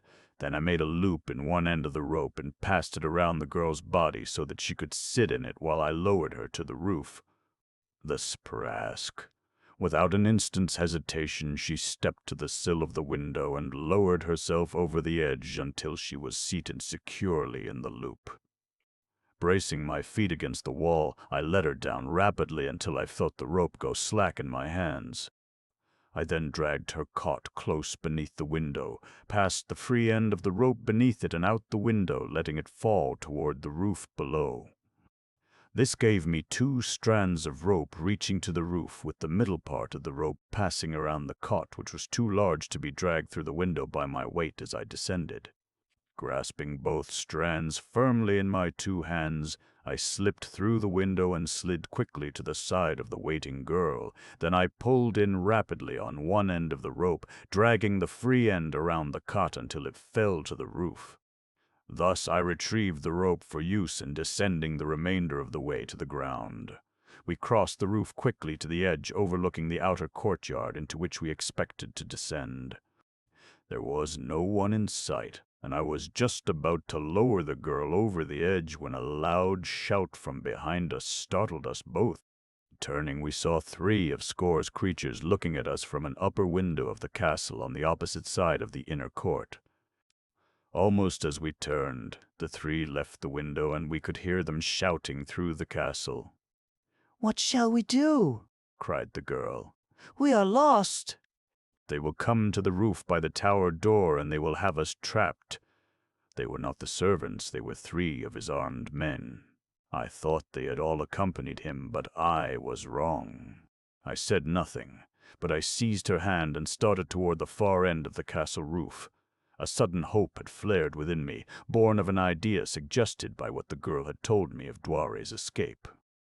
We ran as fast as we could, and when we reached the edge we looked down upon the river lapping the castle wall 2 stories below. I passed the rope about the girl's waist. She asked no question, she made no comment. Quickly she climbed over the low parapet, and I commenced lowering her toward the river below. Hideous mouthings arose behind me. I turned and saw 3 dead men running toward me across the roof. Then I lowered away so rapidly that the rope burned my fingers, but there was no time to lose.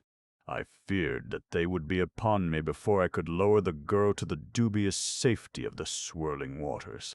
Nearer and nearer sounded the hurrying footsteps and the incoherent yammerings of the corpses. I heard a splash, and the rope went slack in my fingers. I glanced behind. The nearest of the creatures was already extending his hands to seize me. It was one of those that I had noticed at the gate the day before. I recognized it by the bloodless gash across its cheek. Its dead eyes were expressionless, glazed and staring, but its mouth was contorted in a ghastly snarl. Immediate recapture faced me. There was but a single alternative. I sprang to the top of the parapet and leaped. I have always been a good diver, but I doubt that I ever made a prettier swan dive in my life than I did that day from the parapet of the gloomy castle of Score, the Jong of Morov. As I rose to the surface of the river, shaking the water from my eyes, I looked about for the girl. She was nowhere to be seen. I knew that she could not have reached the river bank in the short time that had elapsed since I had lowered her into the water, for the masonry of the castle and the walls which extended it both above and below the building offered not even a handhold for hundreds of feet in both directions, and the opposite shore was too far away. I cast about me in all directions as the current carried me downstream, and I saw her head rise above the surface of the water a short distance below me. Swiftly I struck out for her. She went down again just before I reached her, but I dived for her and brought her to the surface. She was still conscious, but almost out. Glancing back at the castle, I saw that my would-be captors had disappeared from the roof, and I guessed that they would shortly appear on the bank of the river ready to seize us when we emerged. But I had no intention of emerging on their side. Dragging the girl with me, I struck out for the opposite shore. The river here was considerably deeper and broader than at the point we had strange creatures inhabited its depths. I had no means of knowing. I could only hope that none would discover us. The girl lay very quiet. She did not struggle at all. I began to fear that she was dead, and I exerted myself still more to reach the bank quickly. The current bore us downstream, and I was glad of that, for it was taking us farther away from the castle and retainers of Score. At last I reached the bank and dragged the girl out onto a little patch of pale violet grass and set to work to resuscitate her, but even as I commenced she opened her eyes and looked up at me. A shadow of a smile touched her lips.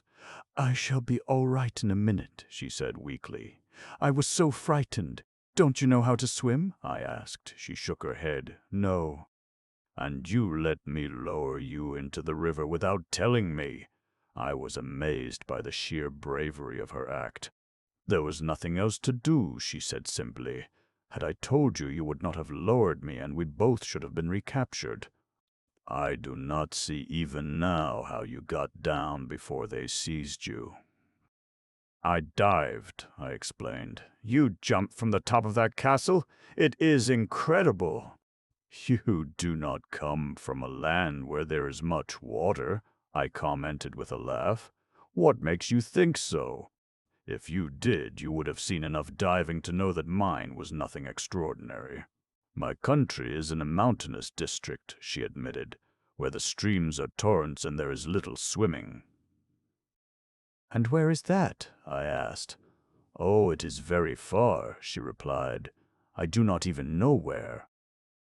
How did you happen to get into Score's country? During a war in my country, I was captured with others by the enemy. They carried us down out of the mountains into a great plain. One night 2 of us escaped. My companion was a soldier who had been long in the service of my father. He was very loyal. He tried to return me to my country, but we became lost. I do not know how long we wandered, but at last we came to a great river. Here were people who went in boats upon the river. They lived in the boats always, fighting. They sought to capture us, and my companion was killed defending me. Then they took me. But I was not with them long. The first night several men were quarreling over me. Each of them claimed me as his own. And while they quarreled, I slipped into a small boat tied to the larger one and floated away down the great river. I drifted for many days and nearly starved to death, although I saw fruits and nuts growing along the banks of the river. But the boat was without oars and was so heavy that I could not bring it in to shore. Finally, it ran aground by itself on a sandbar where the river ran slowly about a great bend, and it chanced that Score was hunting near and saw me. That is all. I have been here a long time.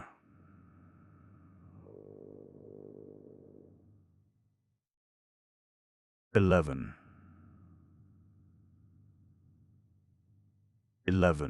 The Pygmies." As the girl finished her story, one saw the 3 dead men standing upon the opposite bank. For a moment they hesitated, then they plunged into the river. I seized the girl by the hand and raised her to her feet. Our only defense lay in flight. Although I had had to abandon my spear, I had saved my bow and arrows, the latter being tied securely in my quiver, while the former I had looped across one shoulder before leaving the tower. But of what use were arrows against dead men? Casting another glance toward our pursuers, I saw them floundering in the deep water of the channel, and it became immediately evident that none of them could swim. They were bobbing around helplessly as the current swept them downstream. Sometimes they floated on their backs, sometimes on their faces. "We haven't much to fear from them," I said. "They will all drown." "They cannot drown," replied the girl with a shudder. "I hadn't thought of that," I admitted. "But at least there is little likelihood that they will reach this shore, certainly not before they have been carried a long distance downstream. We shall have plenty of time to escape them. Then let's be going. I hate this place. I want to get away from it." "I cannot go away until I have found Duare," I told her. "I must search for her." "Yes, that is right. We must try to find her. But where shall we look?" "She would try to reach the big river and follow it to the sea," I explained, "and I think that she would reason much as we would, that it would be safer to follow this stream down to the larger one, inasmuch as then she would have the concealing protection of the forest." "We shall have to keep careful watch for the dead men," cautioned the girl. "If they wash ashore on this side, we shall be sure to meet them." "Yes, and I want to make sure where they do come ashore, because I intend crossing over and hunting for Duare on the other side." For some time we moved cautiously downstream in silence, both constantly alert for any sound that might portend danger. My mind was filled with thoughts of Duare and apprehension for her safety, yet occasionally it reverted to the girl at my side, and I could not but recall her courage during our escape and her generous willingness to delay her own flight that we might search for Duare. It was apparent that her character formed a trinity of loveliness with her form and her face, and I did not even know her name.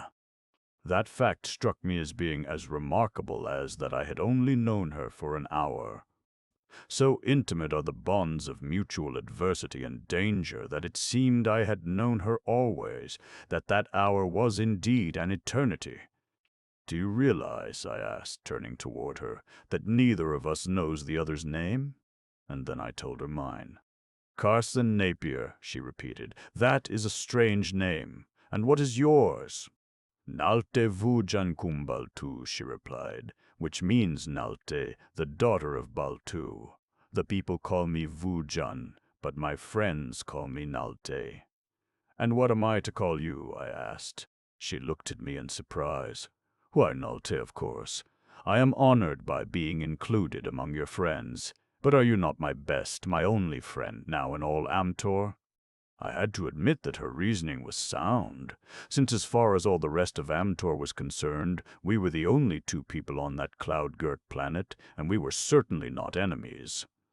We were moving cautiously along within sight of the river when Nalte suddenly touched my arm and pointed toward the opposite bank, at the same time dragging me down behind a shrub. Just opposite us a corpse had washed ashore, and a short distance below 2 others. They were our pursuers. As we watched, they slowly crawled to their feet. Then the one we had first seen called to the others, who presently joined him. The 3 corpses talked together, pointing and gesticulating. It was horrible. I felt my skin creep. What would they do? Would they continue the search, or would they return to the castle? If the former, they would have to cross the river, and they must already have learned that there was little likelihood of their being able to do that. But that was attributing to dead brains the power to reason. It seemed incredible. I asked Nalte what she thought about it. "It is a mystery to me," she replied. "They converse, and they appear to reason." At first I thought they were motivated through the hypnotic influence of Score's mind solely, that they thought his thoughts, as it were, but they take independent action when Score is away, as you have seen them do today, which refutes that theory. Score says that they do reason. He has stimulated their nervous systems into the semblance of life, though no blood flows in their veins. But the past experiences of their lives before they died are less potent in influencing their judgments than the new system of conduct and ethics that Score has instilled into their dead brains. He admits that the specimens he has at the castle are very dull, but that, he insists, is because they were dull people in life. The dead men conversed for some time and then started slowly upriver in the direction of the castle, and it was with a sigh of relief that we saw them disappear. "Now we must try to find a good place to cross," I said. "I wish to search the other side for some sign of Duare. She must have left footprints in the soft earth." "There is a ford somewhere downriver," said Nalte. "When Score captured me, we crossed it on our way to the castle. I do not know just where it is, but it cannot be far." We had descended the river some 2 miles from the point at which we had seen the dead man emerge upon the opposite bank, without seeing any sign of a crossing, when I heard faintly a familiar cackling that seemed to come from across the river and farther down. "Do you hear that?" I asked Nalte. She listened intently for a moment as the cackling grew louder. "Yes," she replied, "the Khazars. We had better hide." Acting upon Naulte's suggestion, we concealed ourselves behind a clump of underbrush and waited. The cackling grew in volume, and we knew that the Khazars were approaching. "Do you suppose that it is Score's pack?" I asked. "It must be," she replied. "There is no other pack in this vicinity, according to Score." "Nor any wild Khazars?" "No. He says that there are no wild ones on this side of the big river. They range on the opposite side. These must be Score's." We waited in silence as the sounds approached, and presently we saw the new leader of the pack trot into view on the opposite bank. Behind him strung several more of the grotesque beasts, and then came Score, mounted on his Zorat with the dead men that formed his retinue surrounding him. "Duare is not there," whispered Nalte. Score did not recapture her. We watched Score and his party until they had passed out of sight among the trees of the forest on the other side of the river, and it was with a sigh of relief that I saw what I hoped would be the last of the Jong of Morov. While I was relieved to know that Duare had not been recaptured, I was still but little less apprehensive concerning her fate. Many dangers might beset her, alone and unprotected in this savage land, and I had only the vaguest conception of where to search for her. After the passing of Score, we had continued on down the river, and presently Naute pointed ahead to a line of ripples that stretched from bank to bank where the river widened. "There is the ford," she said, "but there is no use crossing it to look for Duare's trail. If she had escaped on that side of the river, the Khazars would have found her before now. The fact that they didn't find her is fairly good proof that she was never over there." I was not so sure of that. I did not know that Duare could swim, nor that she could not, but the chances were highly in favor of the latter possibility, since Duare had been born and reared in the tree city of Kuad. "Perhaps they found her and killed her," I suggested, horrified at the very thought of such a tragedy. "No," dissented Naute. "Score would have prevented that. He wanted her. But something else might have killed her. They might have found her dead body. Score would have brought it back with him and invested it with the synthetic life that animates his retinue of dead," argued Nalte. Still I was not convinced. "How do the Khazars trail?" I asked. "Do they follow the spoor of their quarry by scent?"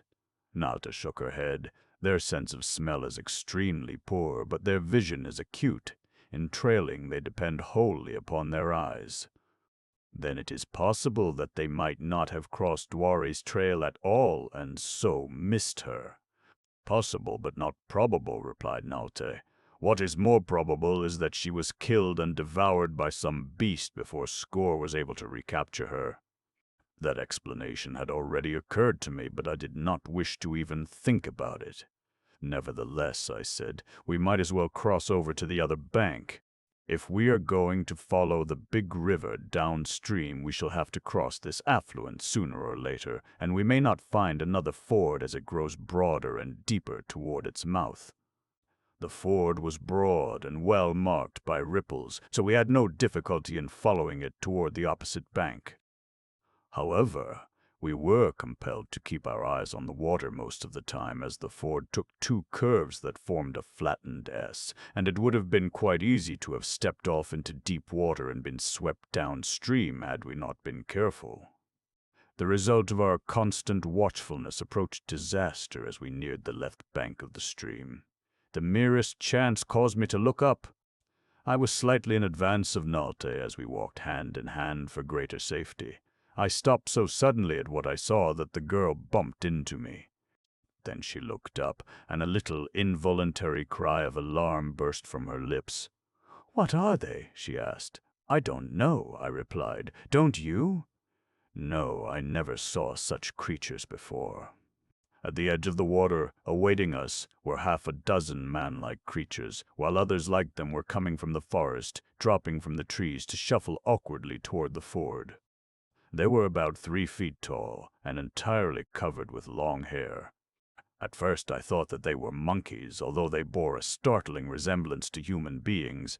But when they saw that we had discovered them, one of them spoke, and the simian theory was exploded. "I am Ul," said the speaker. "Go away from the land of Ul. I am Ul. I kill." "We will not harm you," I replied. "We only want to pass through your country." "Go away," growled Ul, baring sharp fighting fangs. By now 50 of the fierce little men were gathered at the water's edge, growling, menacing. They were without clothing or ornaments and carried no weapons, but their sharp fangs and the bulging muscles of their shoulders and arms bespoke their ability to carry out Ul's threats. "What are we going to do?" demanded Nalte. "They will tear us to pieces the moment we step out of the water." "Perhaps I can persuade them to let us pass," I said, but after 5 minutes of fruitless effort I had to admit defeat. Ul's only reply to my arguments was, "Go away, I kill, I kill." I hated to turn back, for I knew that we must cross the river eventually, and we might not find such another crossing, but at last, reluctantly, I retraced my steps to the right bank hand in hand with Naute. All the remainder of the day I searched for traces of Duare as we followed the course of the river downward, but my efforts were without success. I was disheartened. I felt that I should never see her again. Nalte tried to cheer me up, but inasmuch as she believed that Duare was dead, she was not very successful. Late in the afternoon, I succeeded in killing a small animal. As we had eaten nothing all that day, we were both famished, so we soon had a fire going and were grilling cuts of the tender meat. After we had eaten, I built a rude platform among the branches of a large tree and gathered a number of huge leaves to serve as mattress and covering, and as darkness fell, Nalte and I settled ourselves, not uncomfortably, in our lofty sanctuary. For a while we were silent, wrapped in our own thoughts. I do not know about Naute's, but mine were gloomy enough. I cursed the day that I had conceived the idea to build the huge torpedo that had carried me from Earth to Venus, and in the next thought I blessed it because it had made it possible for me to know and to love Duare. It was Naute who broke the silence. As though she had read my thoughts, she said, "You love Duare very much." "Yes," I replied. Naute sighed. "It must be sad to lose one's mate." "She was not my mate." "Not your mate?" Naute's tone expressed her surprise. "But you loved one another." "Duare did not love me," I replied. "At least she said she didn't. You see, she was the daughter of a Jong, and she couldn't love anyone until after she was 20. Naute laughed. "Love does not come or go in accordance with any laws or customs," she said. "But even if Duare had loved me, which she didn't, she couldn't have said so. She couldn't even talk of love, because she was the daughter of a Jong and too young. I don't understand it, of course, but that is because I am from another world and know nothing of your customs." "I am 19, said Naute, "and the daughter of a Jong, but if I loved a man I should say so." "Perhaps the customs of your country and those of Duare's are not the same," I suggested. "They must be very different," agreed Nalte, "for in my country a man does not speak to a girl of love until she has told him that she loves him, and the daughter of the Jong chooses her own mate whenever she pleases." "That custom may have its advantages," I admitted, "but if I loved a girl I should want the right to tell her so." "Oh, the men find ways of letting a girl know without putting it into words. I could tell if a man loved me, but if I loved him very much, I wouldn't wait for that." "And what if he didn't love you?" I asked. Norte tossed her head. "I'd make him." I could readily understand that Nalte might be a very difficult young person not to love. She was slender and dark, with an olive skin and a mass of black hair in lovely disorder. Her eyes sparkled with health and intelligence. Her features were regular and almost boyish, and over all was the suggestion of a veil of dignity that bespoke her blood. I could not doubt but that she was the daughter of a Jong. It seemed to be my fate to encounter daughters of Jongs. I said as much to Naute. "How many have you met?" she asked. "2," I replied, "you and Duare." "That is not very many when you consider how many Jongs there must be in Amtor and how many daughters they must have. My father has 7. "Are they all as lovely as you?" I asked. "Do you think me lovely? You know you are. But I like to hear people say so. I like to hear you say it," she added softly. The roars of hunting beasts came up to us from the dim forest aisles, the screams of stricken prey, then the silence of the night broken only by the murmuring of the river rolling down to some unknown sea. I was considering a tactful reply to Naute's ingenuous observation when I dozed and fell asleep. I felt someone shaking me by the shoulder. I opened my eyes to look up into Naute's. "Are you going to sleep all day?" she demanded. It was broad daylight. I sat up and looked around. "We have survived another night," I said. I gathered some fruit, and we cooked some more of the meat left from my kill of the previous day. We had a splendid breakfast, and then we set off again downstream in our quest for what? If we do not find Duare today, I said, I shall have to admit that she is irrevocably lost to me. And then what? Asked Nolte. You would like to return to your own country? Of course. Then we shall start up the big river toward your home. We shall never reach it, said Nolte. But what? I demanded. I was thinking that we might be very happy while we were trying to reach Andu, she said. Andu? I queried. That is my country, she explained. The mountains of Andu are very beautiful. There was a note of wistfulness in her voice. Her eyes were contemplating a scene that mine could not see. Suddenly I realized how brave the girl had been, how cheerful she had remained through the hardships and menacing dangers of our flight, all despite the probably hopelessness of her situation. I touched her hand gently. We shall do our best to return you to the beautiful mountains of Andu, I assured her. Nalta shook her head.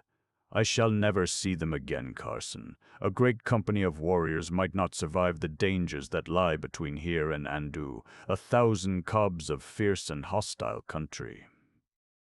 1,000 cubs is a long way, I agreed. It does seem hopeless, but we'll not give up. The Amtorians divide the circumference of a circle into 1,000 parts to arrive at their heta, or degree, and the kobe is 1/10 of a degree of longitude at the equator. Or what the Amtorians call the small circle, roughly about 2.5 Earth miles, therefore 1,000 cubs would be about 2,500 miles. A little mental arithmetic convinced me that Naute could not have drifted down the big river 2,500 miles without food, and I asked her if she was sure that Andu was that far away. No, she admitted, but it seems that far. We wandered a long time before we reached the river, and then I drifted for so long that I lost track of time. Nevertheless, if we found Duare, I was going to be faced by a problem. One girl must go down the valley in search of her own country, the other up the valley, and only one of them had even a hazy idea of where her country lay. 12. The last second. During the afternoon of the second day of our search for Duare Naute and I came to the big river that Duare and I had seen from the summit of the escarpment, the same river down which Naute had drifted into the clutches of Score. And it was a big river, comparable to the Mississippi. It ran between low cliffs of gleaming white limestone, flowing silently out of the mystery above, flowing silently toward the mystery below. Upon its broad expanse, from where it swept majestically into sight around a low promontory to where it disappeared again beyond a curve downstream, there was no sign of life, nor on either bank, only the girl, Naute, and I. I felt the awe of its grandeur and my own insignificance.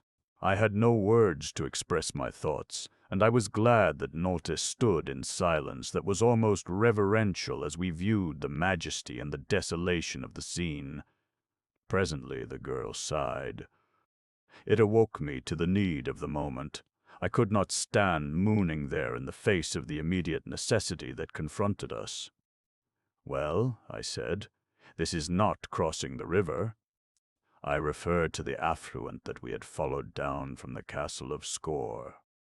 I am glad that we do not have to cross the big river, remarked Nalte. We may have enough trouble crossing this other, I suggested. It flowed at our left, making a sudden turn before it emptied into the larger stream. Below us was a great eddy that had strewn the nearer bank with flotsam, leaves, twigs, branches of all sizes, and even the boles of great trees. These things appeared to have been deposited during a period of high water. How are we going to cross? Asked Nalte. There is no ford, and it seems too wide and swift to swim even if I were a good swimmer. She looked up at me quickly then as a new thought seemed to strike her. I am a burden to you, she said. If you were alone, you would doubtless be able to cross easily. Pay no attention to me. I shall remain on this side and start up the river on my journey toward Andu." I looked down at her and smiled. "You really do not believe or hope that I will do anything of the sort?" "It would be the sensible thing to do," she said. "The sensible thing to do is to build a raft with some of that stuff down there and float across the river." I pointed to the debris piled up on the bank. "Why, we could do that, couldn't we?" she cried. She was all eagerness and excitement now, and a moment later she pitched in and helped me drag out such pieces as I thought we could use in the construction of a raft. It was hard work, but at last we had enough material to float us in safety. The next job was to fasten the elements of our prospective raft together so securely that the river could not tear it to pieces before we had gained the opposite bank. We gathered lianas for that purpose, and though we worked as rapidly as we could, it was almost dark before we had completed our rude ferry. As I contemplated the fruit of our labor, I saw Nauta surveying the swirling waters of the eddy with a dubious eye. "Are we going to cross now?" she asked, "or wait until morning?" "It is almost dark now," I replied. "I think we had better wait until tomorrow." She brightened visibly and drew a deep sigh of relief. "Then we had better think about eating now," she said. I had found the girls of Venus not unlike their earthly sisters in this respect. The meal that night was a matter of fruit and tubers, but it was sufficient. Once more I constructed a platform among the branches of a tree and prayed that no prowling arboreal carnivore would discover us. Each morning that I awoke on Venus, it was with a sense of surprise that I still lived, and this first morning on the big river was no exception. As soon as we had eaten, we went to our raft, and after some difficulty succeeded in launching it. I had equipped it with several long branches for poling and some shorter ones that we might use as oars after we got into the deep channel, but they were most inadequate makeshifts. I was depending almost exclusively on the eddy to carry us within striking distance of the opposite shore, where I hoped that we would then be able to pole the raft to the bank. Our craft floated much better than I had anticipated. I had feared that it would be almost awash and most uncomfortable, but the wood was evidently light, with the result that the top of the raft was several inches above the water. No sooner had we shoved off than the eddy seized us and commenced to bear us upstream and out toward the center. Our only concern now was to keep from being drawn into the vortex, and by poling frantically we managed to keep near the periphery of the whirlpool until the water deepened to such a degree that our poles would no longer touch bottom. Then we seized the shorter branches and paddled desperately. It was grueling work, yet Nauta never faltered. At last we swung in toward the left bank, and once more we seized our poles, but, to my astonishment and chagrin, I discovered that the water here was still too deep. The current, too, was much stronger on this side than on the other, and our futile oars were almost useless. Remorselessly the river held us in its grip and dragged us back toward the vortex. We paddled furiously and held our own. We were keeping away from the center of the eddy, but we were being carried farther from the left bank. Presently we were in mid-channel. We seemed to be hanging on the very edge of the eddy. Both of us were almost exhausted by this time, yet we might not pause for an instant. With a last, supreme effort, we tore the raft from the clutches of the current that would have drawn us back into the embrace of the swirling titan. Then the main current of the mid-channel seized us, a fierce, relentless force. Our craft swirled and bobbed about absolutely beyond control, and we were swept down toward the great river. I laid aside my inadequate paddle. "We have done our best, Nalte," I said, "but it wasn't good enough. Now all that we can do is to hope that this thing will hang together until we drift to one shore or the other somewhere along the big river."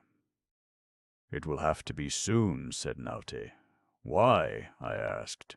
When Score found me, he said that I was fortunate to have come to shore where I did, as farther down the river tumbles over falls. I looked at the low cliffs that lined the river on both sides. There isn't any chance of making a landing here, I said. Perhaps we shall have better luck lower down, suggested Naute.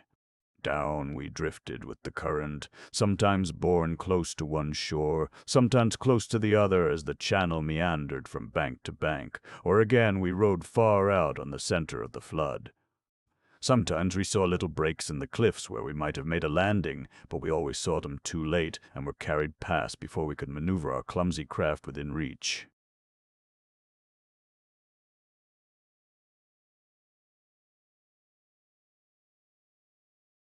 As we approached each bend, we looked expectantly for some change in the shoreline that would offer us some hope of landing, but always we were disappointed. And then, at last, as we swung around a headland, we saw two cities. One lay upon the left bank of the river, the other on the right, directly opposite. The former appeared gray and drab even at a distance, while that upon the right bank shone white and beautiful and gay with its limestone walls and towers and its roofs of many colors. Nauten nodded toward the city on the left bank. That must be Cormor. This is about the location that Score told me his city occupied. And the other? I asked. She shook her head. Score never mentioned another city. Perhaps it is all one city built upon both banks of the river, I suggested. No, I do not think so. Score told me that the people who dwelt across the river from Cormor were his enemies, but he never said anything about a city. I thought it was just some savage tribe. Why, that is a splendid city, far larger and handsomer than Cormor. We could not, of course, see the entire expanse of either city, but as we drifted closer it was apparent that the city on our right extended along the riverfront for several miles. This we could see because at this point the river ran almost as straight as a canal for a greater distance than I could see. But the city on our left, which was Cormor, was much smaller, extending but about a mile along the waterfront. As far as we could see, both cities were walled, a high wall extending along the riverside of each. Cormor had a short quay in front of a gate about the center of this wall, while the quay of the other city appeared to be a long avenue extending as far as I could see. We had been drifting for some time opposite the right-hand city before we came close to Cormor. There were a few fishermen on the long quay of the former city, and others, possibly sentries, on top of the wall behind them. Many of these saw us and pointed at us and seemed to be discussing us, but at no time did we drift close enough to that side of the river so that we could obtain a close view of them. As we came down toward the quay of Cormor, a small boat pushed out into the river. It contained 3 men, 2 of whom were rowing while the third stood in the bow. That they were pulling out to intercept us appeared quite evident. They are Score's men, said Naute. What do you suppose they want of us? I asked. To capture us, of course, for Score, but they will never capture me. She stepped toward the edge of the raft. What do you mean? I demanded. What are you going to do? I am going to jump into the river. But you can't swim, I objected. You will be sure to drown. That is what I wish to do. I shall never let Score take me again. Wait, Naughty, I begged. They haven't taken us yet. Perhaps they won't. Yes, they will, she said hopelessly. We must never give up hope, Naughty. Promise me that you will wait. Even in the last second you can still carry out your plan.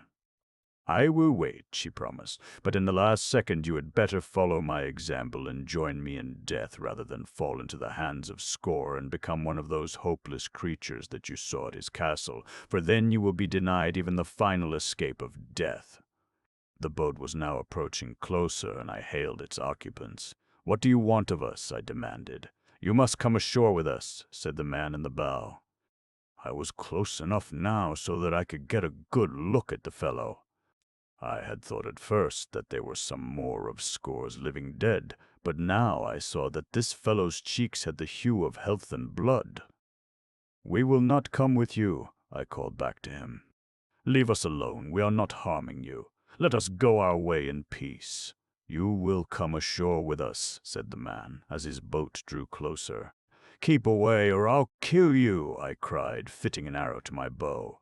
The fellow laughed, a dry, mirthless laugh. Then it was that I saw his eyes, and the cold chill swept over me. They were the dead eyes of a corpse. I loosed an arrow. It drove straight through the creature's chest, but he only laughed again and left the arrow sticking there. "Do you not know," cried Naute, "that you cannot kill the dead?" She stepped to the far side of the raft. "Goodbye, Carson," she said quietly. "The last second is here." "No, no, Naute," I cried. "Wait, it is not the last second." I turned again toward the approaching boat. Its bow was already within a foot of the raft. Before the fellow standing in it could grasp my intention, I leaped upon him. He struck at me with his dead hands. His dead fingers clutched for my throat. But my attack had been too quick and unexpected. I had carried him off his balance, and in the same instant I seized him and threw him overboard. The two other creatures had been rowing with their backs toward the bow and were unaware that any danger threatened them until I crashed upon their leader. As he went overboard, the nearer of the others rose and turned upon me. His skin, too, was painted in the semblance of life, but those dead eyes could not be changed. With a horrid, inarticulate scream, he leaped for me. I met his rush with a right to the jaw that would have knocked a living man down for a long count, and while, of course, I couldn't knock the thing out, I did knock it overboard. A quick glance at the two in the water convinced me that my guess had not been amiss. Like their fellows at the castle, the two could not swim and were floating helplessly downstream with the current. But there was still another, and it was stepping across the thwarts toward me. I sprang forward to meet it, ripping in a blow toward the side of the jaw that would have sent it after the other two had it connected, but it did not. Our movements caused the boat to rock and threw me off my balance, and before I could regain my equilibrium, the creature seized me. It was very powerful, but it fought without fire or enthusiasm, just the cold, deadly application of force. It reached for my throat. To reach for its throat was useless. I could not choke the life from something that had no life. The best that I could do was to try to evade its clutches and wait for an opening that might never come. I am rather muscular myself, and I did manage to push the thing from me for a moment, but it came right back. It didn't say anything. It didn't make any sound at all. There was no expression in its glazed eyes, but its dry lips were drawn back over yellow teeth in a snarling grimace. The sight of it and the touch of those cold, clammy fingers almost unnerved me. These and the strange odor that emanated from it, the strange odor that is the odor of death.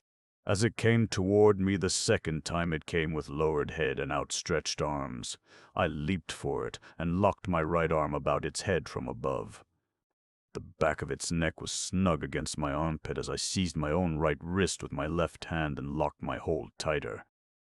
Then I swung quickly around, straightening up as I did so and, incidentally, nearly capsizing the boat. The creature lost its footing as I swung it about. Its arms flailed wildly, as with a last mighty surge I released my hold and sent it stumbling over the gunwale into the river. Like the others, it floated away. Psst! A few yards away, the raft was drifting with Nalte wide-eyed and tense with excitement. Seizing an oar, I brought the boat alongside and, extending a hand, assisted Nalte over the side. I noticed that she was trembling. "Were you frightened, Nalte?" I asked. "For you, yes. I didn't think that you had a chance against 3 of them. Even now I can't believe what I saw. It is incredible that one man could have done what you did." "Luck had a lot to do with it," I replied, "and the fact that I took them by surprise. They weren't expecting anything of the sort." "How strangely things happen," mused Nalte. "A moment ago I was about to drown myself in sheer desperation, and now everything is changed.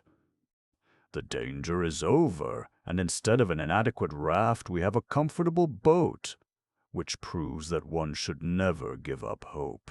I shan't again, while you are with me." I had been keeping an eye on the Cormor Quay, rather expecting to see another boat put out in pursuit of us, but none did.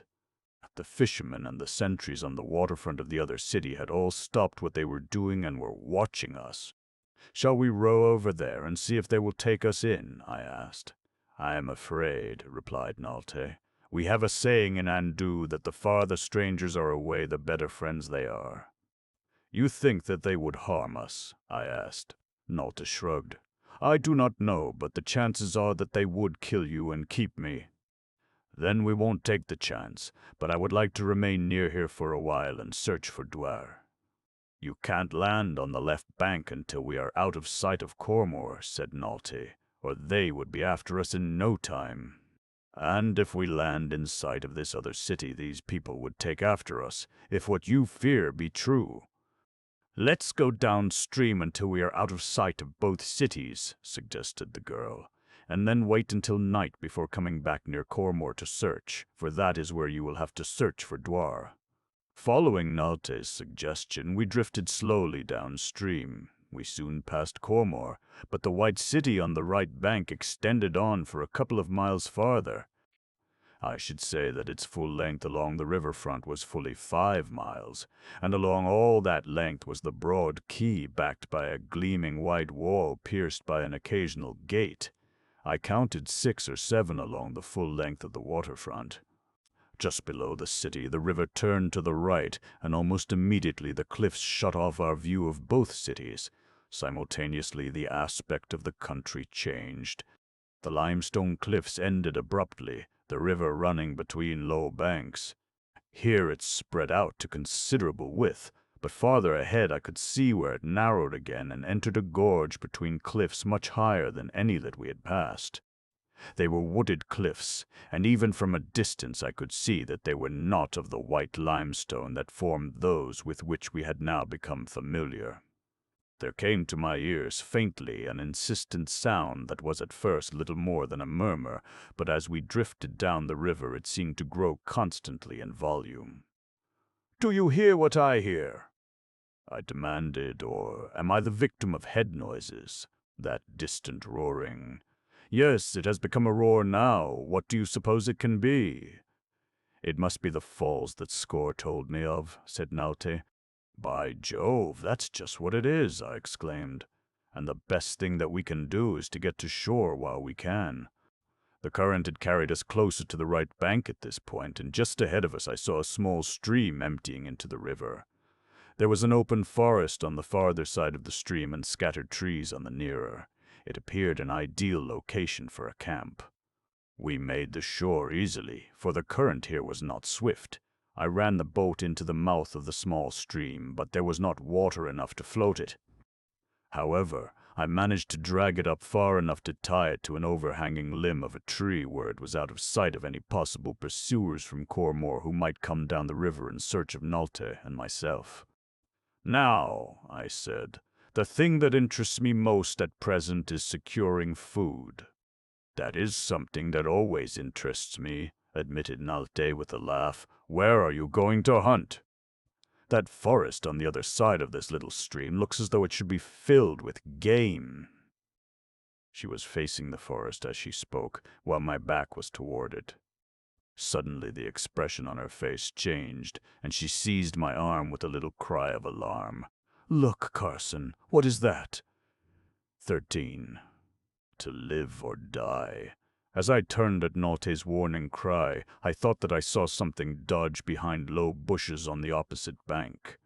"What was it, Nalte?" I demanded. "Oh, it couldn't be what I thought I saw," she whispered excitedly. "I must be mistaken. What did you think you saw?"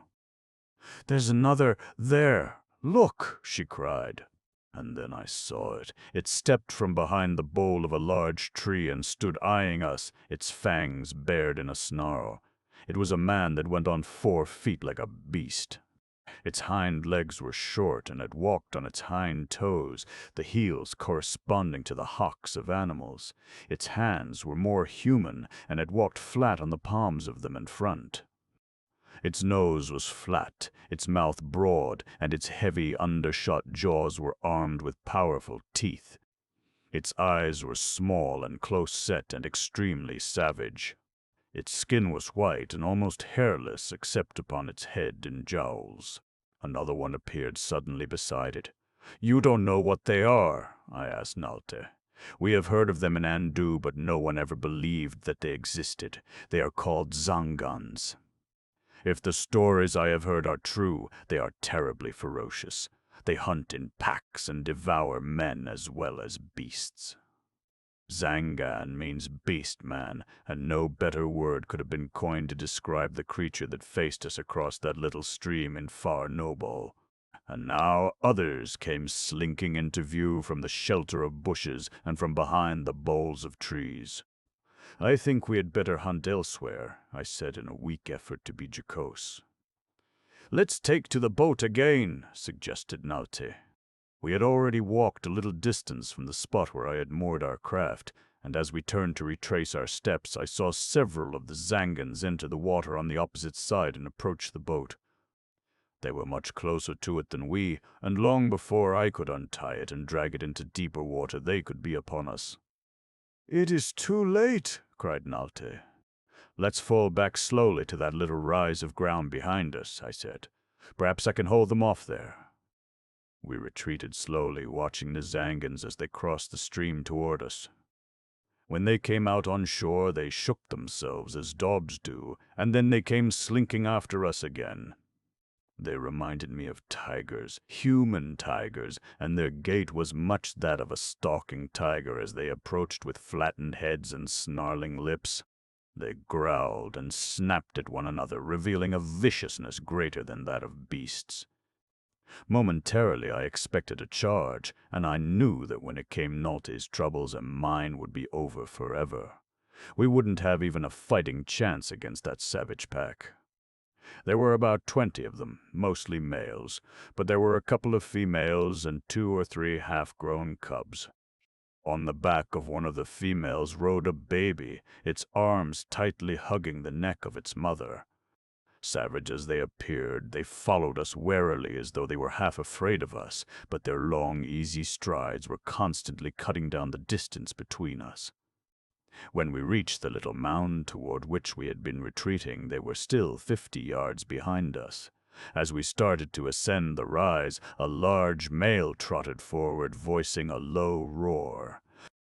It was as though it had just occurred to him that we might be trying to escape and that he ought to try to prevent it. I stopped and faced him, fitting an arrow to my bow. Drawing the shaft back to the very tip, I let him have it squarely in the chest. He stopped in his tracks, roared horribly, and clawed at the feathered end protruding from his body. Then he came on again, but he was staggering, and presently he sank to the ground, struggled for a moment, and lay still. The others had stopped and were watching him. Suddenly a young male ran up to him and bit him savagely about the head and neck, then raised his head and voiced a hideous roar. I guessed that it was a challenge as I saw him look about him at the other members of the pack. Here, perhaps, was a new leader usurping the powers of the one who had fallen. Apparently no one was prepared to question his authority, and now he turned his attention again to us. He did not advance directly toward us, but slunk off to one side. As he did so, he turned and growled at his fellows. That he was communicating orders to them at once became evident, for immediately they spread out as though to surround us. I loosed another arrow then, this time at the new leader. I struck him in the side and elicited such a roar of pain and rage as I hope I may never hear again, at least not under such circumstances. Reaching back with one hand, the beast-man seized the shaft and tore it from his body, inflicting a far more serious hurt than the arrow had made in entering, and now his roars and screams fairly shook the ground. The others paused to watch him, and I saw one large male slink slowly toward the wounded leader. The latter saw him too, and with bared fangs and ferocious growls charged him. The ambitious one, evidently realizing that his hopes had been premature, wheeled and fled, and the new chief let him go and turned again toward us. By this time, we were three-quarters surrounded. There were nearly 20 ferocious beasts confronting us, and I had less than a dozen arrows. Nolte touched me on the arm. "Goodbye, Carson," she said. "Now, surely the last second is upon us." I shook my head. "I am saving the last second in which to die," I replied. "Until then, I shall not admit that there is ever to be a last." "I admire your courage, if not your reasoning," said Naute, the ghost of a smile on her lips. "But at least it will be a quick death. Did you see how that fellow tore at the throat of the first one you shot? It is better than what Score would have done to us." "At least you shall be dead," I observed. "Here they come," cried Nalte. They were closing in on us now from three sides. Arrow after arrow I drove into them, nor once did I miss my mark, but they only stopped those that I hit, the others slunk steadily forward. They were almost upon us as I loosed my last arrow. Nauta was standing close beside me. I put an arm about her. "Hold me close," she said. "I am not afraid to die, but I do not want to be alone, even for an instant." "You are not dead yet, Naute." I couldn't think of anything else to say. It must have sounded foolish at such a time, but Nalte ignored it. "You have been very good to me, Carson," she said. "And you have been a regular brick, Nalte, if you know what that means, which you don't. Goodbye, Carson. It is the last second." "I guess it is, Nalte." I stooped and kissed her. "Goodbye." From above us and behind us on the mound came a sudden crackling hum that was like the noise that an X-ray machine makes, but I knew that it was not an X-ray machine. I knew what it was even without the evidence of the crumpling bodies of the Zangans dropping to the ground before us. It was the hum of the R-ray rifle of Amtor. I wheeled and looked up toward the summit of the mound. There stood a dozen men pouring streams of the destructive rays upon the pack. It lasted for but a few seconds, but not one of the ferocious beasts escaped death. Then one of our rescuers, or were they our captors, came toward us. He, like his companions, was a man of almost perfect physique, with a handsome, intelligent face. My first impression was that if these were fair examples of the citizens of that white city from which I assumed they had come, we must have stumbled upon an Olympus inhabited solely by gods. In every company of men we are accustomed to seeing some whose proportions or features are ungainly or uncouth, but here, though no two men exactly resembled one another, all were singularly handsome and symmetrically proportioned. He who approached us wore the customary G-string and military harness of the men of Amtor. His trappings were handsome without being ornate, and I guessed from the ensign on the fillet that encircled his brow that he was an officer. "You had a close call," he said pleasantly. "Rather too close for comfort," I replied. "We have you to thank for our lives." "I am glad that I arrived in time. I happened to be on the river wall as you drifted past, and saw your encounter with the men from Cormor. My interest was aroused, and, knowing that you were headed for trouble downriver on account of the falls, I hurried down to try to warn you." "A rather unusual interest in strangers for a man of Amtor," I commented, "but I can assure you that I appreciate it even if I do not understand it." He laughed shortly. "It was the way you handled those three creatures of Score," he explained. "I saw possibilities in such a man, and we are always looking for better qualities to infuse into the blood of Havatu. But come, let me introduce myself. I am Eroshan." "And this is Nolte of Andu," I replied, "and I am Carson Napier of California." "I have heard of Andu," he acknowledged. "They raise an exceptionally fine breed of people there, but I never heard of your country. In fact, I have never seen a man before with blue eyes and yellow hair. Are all the people of California," I prompted. "Of California like you? Oh, no, There are all colors among us of hair and eyes and skin. But how can you breed true to type, then? He demanded. We don't, I had to admit. Rather shocking, he said, half to himself. Immoral, racially immoral. Well, be that as it may, your system seems to have produced a rather fine type at that, and now, if you will come with me, we shall return to Havatu. May I ask, I inquired, if we return as guests or as prisoners? He smiled, just the shadow of a smile. Will that make any difference as to whether you return with me or not? I glanced up at the armed men behind him and grinned. None, I replied. Let us be friends, he said. You will find justice in Havatu. If you deserve to remain as a guest, you will be treated as a guest. If not, he shrugged. As we reached the top of the little hillock, we saw, just behind it, a long, low car with transverse seats and no top. It was the first motor car that I'd seen on Venus. The severity of its streamlines and its lack of ornamentation suggested that it was a military car. As we entered the rear seat with Eroshan, his men took their places in the forward seats. Eroshan spoke a word of command, and the car moved forward. The driver was too far from me and hidden by the men between us to permit me to see how he controlled the car, which moved forward over the uneven ground smoothly and swiftly. Presently, as we topped a rise of ground, we saw the city of Havatu lying white and beautiful before us. From our elevation, I could see that it was built in the shape of a half-circle with the flat side lying along the waterfront, and it was entirely walled. The river curves to the right below the city, and the direct route that we followed returning to it brought us to a gate several miles from the river. The gate itself was of magnificent proportions and an architectural gem, bespeaking a high order of civilization and culture. The city wall of white limestone was beautifully carved with scenes that I took to portray the history of the city, or of the race that inhabited it, the work having apparently been conceived and executed with the rarest taste, and these carvings extended as far as I could see.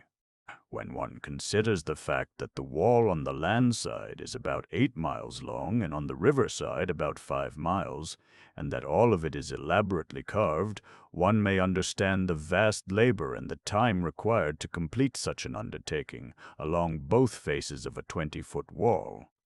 As we were halted at the gate by the soldiers on guard, I saw emblazoned above the portal, in the characters of the universal Amtorian language, Tag Keg Kum Vu, Clambad, Gate of the Psychologists. Beyond the gate we entered a broad, straight avenue that ran directly toward the center of the waterfront. It was filled with traffic, cars of various sizes and shapes, running swiftly and quietly in both directions. There was nothing but vehicular traffic on this level, pedestrians being accommodated on walkways at the level of the second stories of the buildings, which were connected by viaducts at all intersections. There was practically no noise, no tooting of horns, no screeching of brakes. Traffic seemed to regulate itself. I asked Eroshan about it. It is very simple, he said. All vehicles are energized from a central power station from which power emanates in 3 frequencies. On the control board of each vehicle is a dial that permits the operator to pick up any frequency he desires. One is for avenues running from the outer wall to the center of the city, another is for transverse avenues, and the third for all traffic outside the city. The first 2 are cut off and on alternately. When one is on, all traffic moving in the opposite direction is stopped at intersections automatically. But why doesn't the traffic between intersections stop at the same time? I asked. That is regulated by the 3rd frequency, which is always operative, he explained. 100 feet before a vehicle reaches an intersection, a photoelectric current moves the dial on the control board to the proper frequency for that lane. Nauta was thrilled by all that she saw. She was a mountain girl from a small kingdom, and this was the first large city that she had ever seen. "It is marvelous," she said, "and how beautiful the people are." I had noticed that fact myself. Both the men and the women in the cars that passed us were of extraordinary perfection of form and feature. Ambadlat, Psychologist Avenue, led us directly to a semicircular civic center at the waterfront, from which the principal avenues radiated toward the outer wall like the spokes of a wheel from the hub toward the fellow. Art hub. Here were magnificent buildings set in a gorgeous park, and here Eroshan escorted us from the car toward a splendid palace. There were many people in the park going to or coming from the various buildings. There was no hurry, no bustle, no confusion, nor was there idling or loitering. All suggested well-considered, unhurried efficiency. The voices of those who conversed were pleasant, well-modulated. Like the people I had seen elsewhere in the city, these were all handsome and well-formed. We followed Eroshan through an entrance into a wide corridor. Many of those we passed spoke pleasant greetings to our companion, and all of them looked at us with seemingly friendly interest, but without rudeness. "Beautiful people in a beautiful city," murmured Nalte. Eroshan turned toward her with a quick smile. "I am glad that you like us and Havatu," he said. "I hope that nothing will ever alter this." "You think that something may?" asked Nalte. Eroshan shrugged. "That all depends upon you," he replied, "or rather upon your ancestors." "I do not understand," said Nalte. "You will presently." He stopped before a door and, swinging it open, bade us enter. We were in a small anteroom in which several clerks were employed. "Please inform Corgan Kantum Mohar that I wish to see him," said Eroshan to one of the clerks. The man pressed one of several buttons on his desk and said, "Corgan Centaur Eroshan wishes to see you." Apparently from the desktop a deep voice replied, "Send him in." "Come with me," directed Eroshan, and we crossed the anteroom to another door which a clerk opened. In the room beyond a man faced us from a desk behind which he was seated. He looked up at us with the same friendly interest that had been manifested by the people we had passed in the park and the corridor. As we were introduced to Corgan Kantum Mohar, he arose and acknowledged the introduction with a bow. Then he invited us to be seated. "You are strangers in Havatu," he remarked. "It is not often that strangers enter our gates." He turned to Eroshan. "Tell me, how did it happen?" Eroshan told of witnessing my encounter with the 3 men from Cormor. "I hated to see a man like this go over the falls," he continued, "and I felt that it was worthwhile bringing them into Havatu for an examination. Therefore I have brought them directly to you, hoping that you will agree with me." "It can do no harm," admitted Mohar. "The examining board is in session now. Take them over." "I will advise the board that I have authorized the examination." "What is the examination, and what is its purpose?" I asked. "Perhaps we do not care to take it." Corgan Kantum Mohar smiled. "It is not for you to say," he said. "You mean that we are prisoners. Let us say rather guests by command." "Do you mind telling me the purpose of this examination?" I asked. "Not at all. It is to determine whether or not you shall be permitted to live." 14. Havatu. They were all very polite and pleasant, very professional and efficient. First we were bathed, then blood tests were made, our hearts examined, our blood pressure taken, our reflexes checked. After that we were ushered into a large room where 5 men sat behind a long table.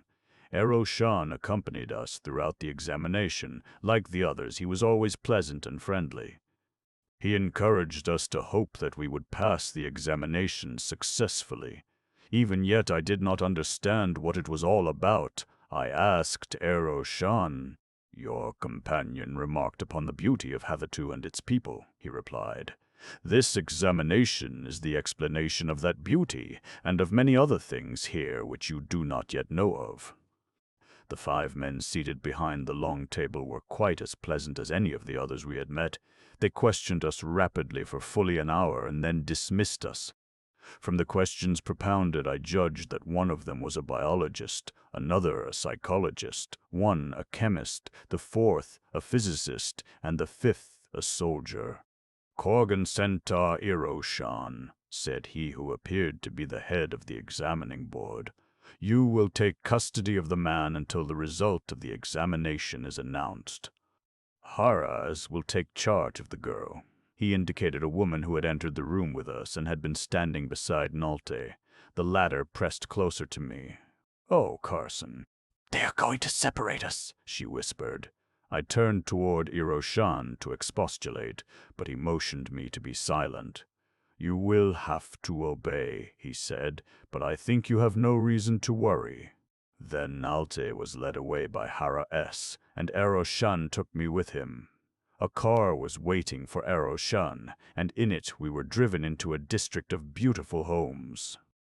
Presently the car drew up in front of one of these and stopped. "This is my home," said my companion. "You will be my guest here until the result of the examination is announced. I wish you to enjoy yourself while you are with me. Do not worry, it will do no good. Nalta is safe. She will be well cared for." "At least they have provided me with a beautiful prison and a pleasant jailer," I remarked. "Please do not think of yourself as a prisoner," begged Iroshan. "It will make us both unhappy, and unhappiness is not to be tolerated in Havatu." "I am far from unhappy," I assured him. "On the contrary, I am greatly enjoying the experience, but I still cannot understand what crime is charged against Nalte and me that we should have been put on trial for our lives." "It was not you who were on trial, it was your heredity," he explained. "An answer," I assured him, "that leaves me as much at sea as I was before." We had entered the house as we were conversing, and I found myself amid as lovely surroundings as I have ever seen. Good taste and good judgment had evidently dictated not only the design of the house, but its appointments as well. From the entrance there was a vista of shrubbery and flowers and trees in a beautiful garden at the end of a wide hall. It was to this garden that Iroshan led me, and then to an apartment that opened upon it. "You will find everything here for your convenience and comfort," he said. "I shall detail a man to wait upon you. He will be courteous and efficient. But he will also be responsible for your presence when it is again required at the central laboratories. And now," he said, seating himself in a chair near a window, "let me try to answer your last question more explicitly. Havatu and the race that inhabits it are the result of generations of scientific culture. Originally, we were a people ruled by hereditary jongs that various factions sought to dominate for their own enrichment and without consideration for the welfare of the remainder of the people. If we had a good jong who was also a strong character, we were well ruled. Otherwise, the politicians misruled us. Half of our people lived in direst poverty, in vice, in filth, and they bred like flies. The better classes, refusing to bring children into such a world, dwindled rapidly. Ignorance and mediocrity ruled. Then a great Jong came to the throne. He abrogated all existing laws and government and vested both in himself. 2 titles have been conferred upon him, one while he lived, the other after his death. He was a great warrior, and he had the warrior class behind him. With what seemed utter ruthlessness, he wiped out the politicians, and to the positions many of them had filled, he appointed the greatest minds of Havatu, physicists, biologists, chemists, and psychologists. He encouraged the raising of children by people whom these scientists passed as fit to raise children, and he forbade all others to bear children. He saw to it that the physically, morally, or mentally defective were rendered incapable of bringing their like into the world, and no defective infant was allowed to live. Then, before his death, he created a new form of government, a government without laws and without a king. he abdicated his throne and relinquished the destinies of Havasu to a quintumvirate that but guides and judges. Of these 5 men, one is a centaur biologist, one an ambad psychologist, one a cautochemist, one a quantum physicist, and one a Korgan soldier. This quintumvirate is called Sanjong, literally 5 king, and the fitness of its members to serve is determined by examinations similar to that which was given you. These examinations are held every 2 years. Any citizen may take them. Any citizen may become one of the Sanjong. It is the highest honor to which a citizen of Havasu may win, and he may only achieve it through actual merit. And these men make the laws and administer justice, I remarked. Eroshan shook his head. There are no laws in Havasu, he replied. During the many generations since Mankar, we have bred a race of rational people who know the difference between right and wrong, and for such no rules of behavior are necessary. The Sanjong merely guides. Do you have any difficulty in finding the proper men to form the Sanjong? I asked. None whatever. There are thousands of men in Havasu capable of serving with honor and distinction. There is a tendency to breed Sanjongs among 5 of the 6 classes into which the people of Havasu are naturally divided. When you become more familiar with the city, you will discover that the semicircular area facing the central laboratories is divided into 5 sections. The section next to the river and above the central laboratories is called Cantum. Here reside the physicists. There are no caste distinctions between the physicists and any of the other 5 classes, but because they all live in the same district and because their interests are alike, there is a greater tendency for them to associate with one another than with members of other classes. The result is that they more often mate with their own kind. The laws of heredity do the rest, and the breed of physicists in Havasu is constantly improving. The next district is Kauto. Here live the chemists. The center district is Korgan, the district in which I dwell. It is reserved for the warrior class. Next comes Ambad, the section where the psychologists live. And, last, Centaur for the biologists lies along the waterfront and down the river from the central laboratories. Havasu is laid out like the half of a wagon wheel, with the central laboratories at the hub. The main sections of the city are bounded by 4 concentric semicircles. Inside the first is the civic center, where the central laboratories are situated. This I have called the hub. Between this and the next semicircle lie the 5 sub-districts I have just described. Between this and the third semicircle lies the largest district called Yorgan. Here dwell the common people. And in the 4th section, a narrow strip just inside the outer wall, are the shops, markets, and factories. It is all most interesting, I said, and to me the most interesting part of it is that the city is governed without laws. Without man-made laws, Eroshan corrected me. We are governed by natural laws with which all intelligent people are conversant. Of course, occasionally a citizen commits an act that is harmful to another or to the peace of the city, for the genes of vicious and nonconformist characteristics have not all been eradicated from the germ cells of all of the citizens of Havasu. If one commits an act that is subversive of the rights of others or of the general welfare of the community, he is tried by a court that is not hampered by technicalities nor precedent, and which, taking into consideration all of the facts in the case, including the heredity of the defendant, reaches a decision that is final and without appeal. It seems rather drastic to punish a man for the acts of his ancestors, I remarked. But let me remind you that we do not punish, explained Eroshan. We only seek to improve the race to the end that we shall attain the greatest measure of happiness and contentment. Havasu, with no bad people in it, must be an ideal city in which to live, I said. "Oh, there are some bad people," replied Eroshan, "for there are bad genes in all of us, but we are a very intelligent race, and the more intelligent people are, the better able are they to control their bad impulses. Occasionally strangers enter Havasu, bad men from the city across the river. How they accomplish it is a mystery that has never been solved, but we know that they come and steal a man or a woman occasionally. Sometimes we catch them, and when we do, we destroy them. Rarely our own people commit crimes, usually crimes of passion, but occasionally one commits a premeditated crime. The latter are a menace to the race and are not permitted to survive and transmit their characteristics to future generations or influence the present by their bad examples."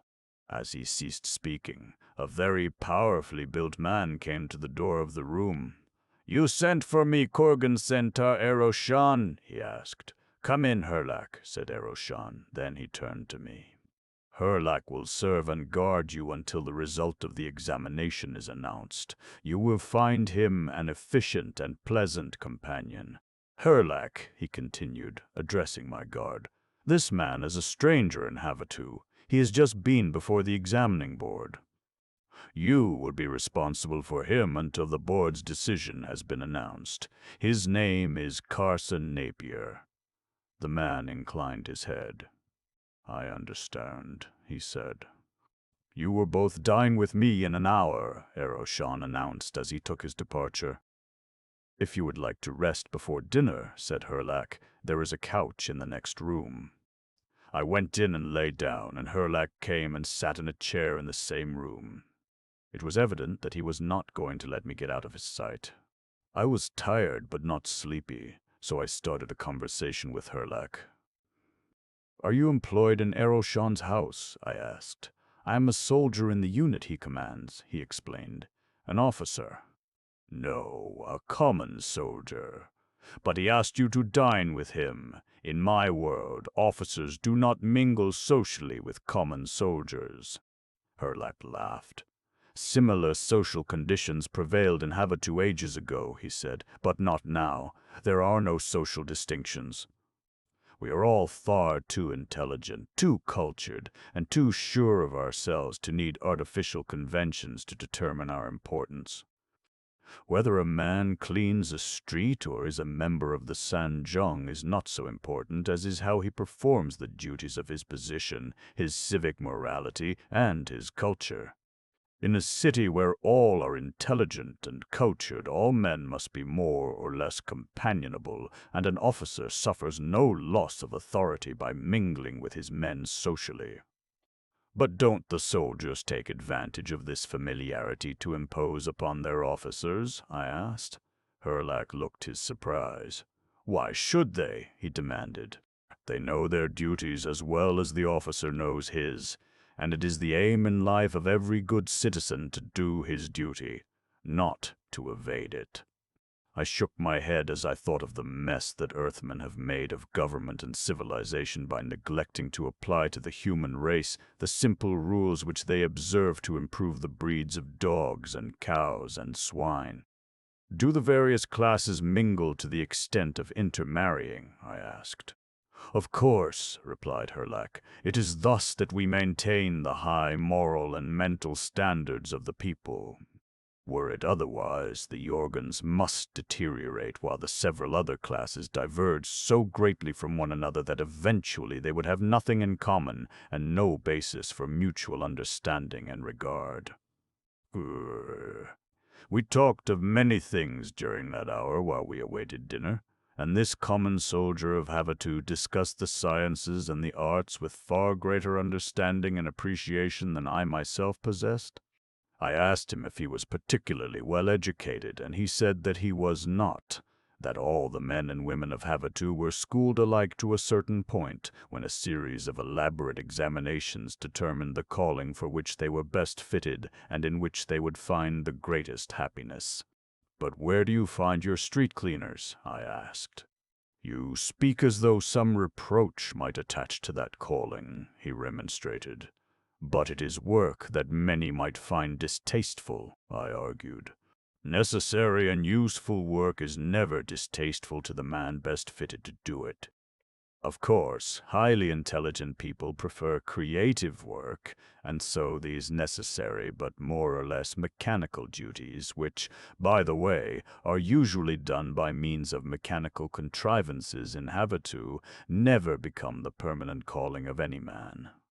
Anyone can do them, so everyone takes his turn. That is, everyone in the Jorgen class. It is his contribution to the public welfare, a tax paid in useful labor. And now a girl came to summon us to dinner. She was a very lovely girl. Her sarong-like garment was of fine material, her ornaments of great beauty. A member of Eroshan's family.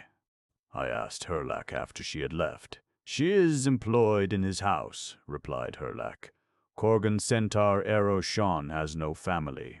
I had heard this Korgan Centaur title attached to Eroshan's name previously, and had wondered relative to its significance. The two words mean warrior biologist, but they made no sense to me as a title. I questioned Herlack concerning them as we crossed the garden in response to the summons to dinner. The title means that he is both a warrior and a biologist. He has passed examinations admitting him to both classes. The fact that he is a member of one of the other 4 classes as well as a Korgan makes him an officer and eligible to the title. We common soldiers would not care to serve under any but a brilliant man, and believe me, it takes a brilliant man to pass the entrance examination to any of the scientific classes, for he has to pass creditably even in the 3 to which he is not seeking elevation. Herlack led me to a large apartment where I saw Eroshan, 3 other men, and 6 women laughing and talking together. There was a suggestion of a lull in the conversation as we entered the room, and interested glances were cast in my direction. Eroshan came forward to meet me and then introduced me to the others. I should have enjoyed that dinner with its marvelous food and sparkling conversation, and the kindness showed me by the other guests, but I could not rid my mind of a suspicion that their kindness might be prompted by pity, that they might share my doubt as to my ability to pass the hereditary test. They knew as well as I did that the shadow of death was hovering over me. I thought of Duare and hoped she was safe. 15. The Judgment. Herlack slept on a couch near me that night. I called him the Death Watch, and he was polite enough to seem to enjoy my little joke. Eroshan, Herlack and I breakfasted together the next morning. The girl who had summoned us to dinner the night before waited on us. She was so radiantly beautiful that it was almost embarrassing. I felt that I should be waiting on her. She was young, but then everyone I had seen in Havasu appeared young. Of course, I was not greatly surprised by this, for I knew of the longevity serum developed by the scientists of Amtor. I myself had been inoculated against old age, but I remarked on it casually to Eroshan. Yes, he said, we could live forever if the Sanjong so decreed. At least we would never die of old age or disease, but they have decreed otherwise. Our serum gives immunity for 200 or 300 years, depending upon the natural constitution of the individual. When it ceases to be effective, death comes quickly. As a rule, we anticipate it when we see that the end is coming. But why not live forever if you can? I asked. It was quite apparent that if we lived forever, the number of children that could be permitted would be too small to result in any considerable improvement of the race, and so we have refused immortality in the interest of future generations and of all Amtor. As we were finishing breakfast, word was brought to Eroshan, directing him to bring me before the examining board immediately, and a short time later, with Herlack accompanying us, we entered Eroshan's car and drove down the Korgan Lat, or Avenue of Warriors, toward the central laboratories that stand in the civic center of Havasu. Both Eroshan and Herlack were unusually quiet and grave during the drive, and I sensed that they anticipated that the worst was about to befall me. Nor can I say that I was particularly blithe, though the least of my worries was occasioned by what lay in store for me. It was Duare I was thinking of, Duare and Nalte. The stately government buildings, the Sierra Tartam or Central Laboratories as they call them, looked very beautiful in the gorgeous setting of Mankar Pol, the park that is named for the great last Jong of Havatu, as we drove in and stopped before the building in which I had been examined the day before. We did not have to wait after we entered the building, but were immediately ushered into the presence of the examining board. Their grave faces portended bad news, and I prepared myself for the worst. Through my mind raced plans for escape, but something told me that these people did things so well and were so efficient that there would be no escape from whatever fate they decreed for me. Kantum Shogun, chief of the board, invited me to be seated, and I took a chair facing the August 5. Oroshan sat at my right, Herlack at my left. Carson Napier, commenced Kantum Shogun, our examination of you shows that you are not without merit. Physically, you approach that perfection toward which our race is constantly striving. Intellectually, you are alert but ill-trained. You have no culture. While that might be remedied, I regret to advise you that you possess inherent psychological faults that, if transmitted to progeny or allowed to contaminate others through association with you, would work inestimable wrong on future generations. You are the unfortunate victim of inherited repressions, complexes, and fears.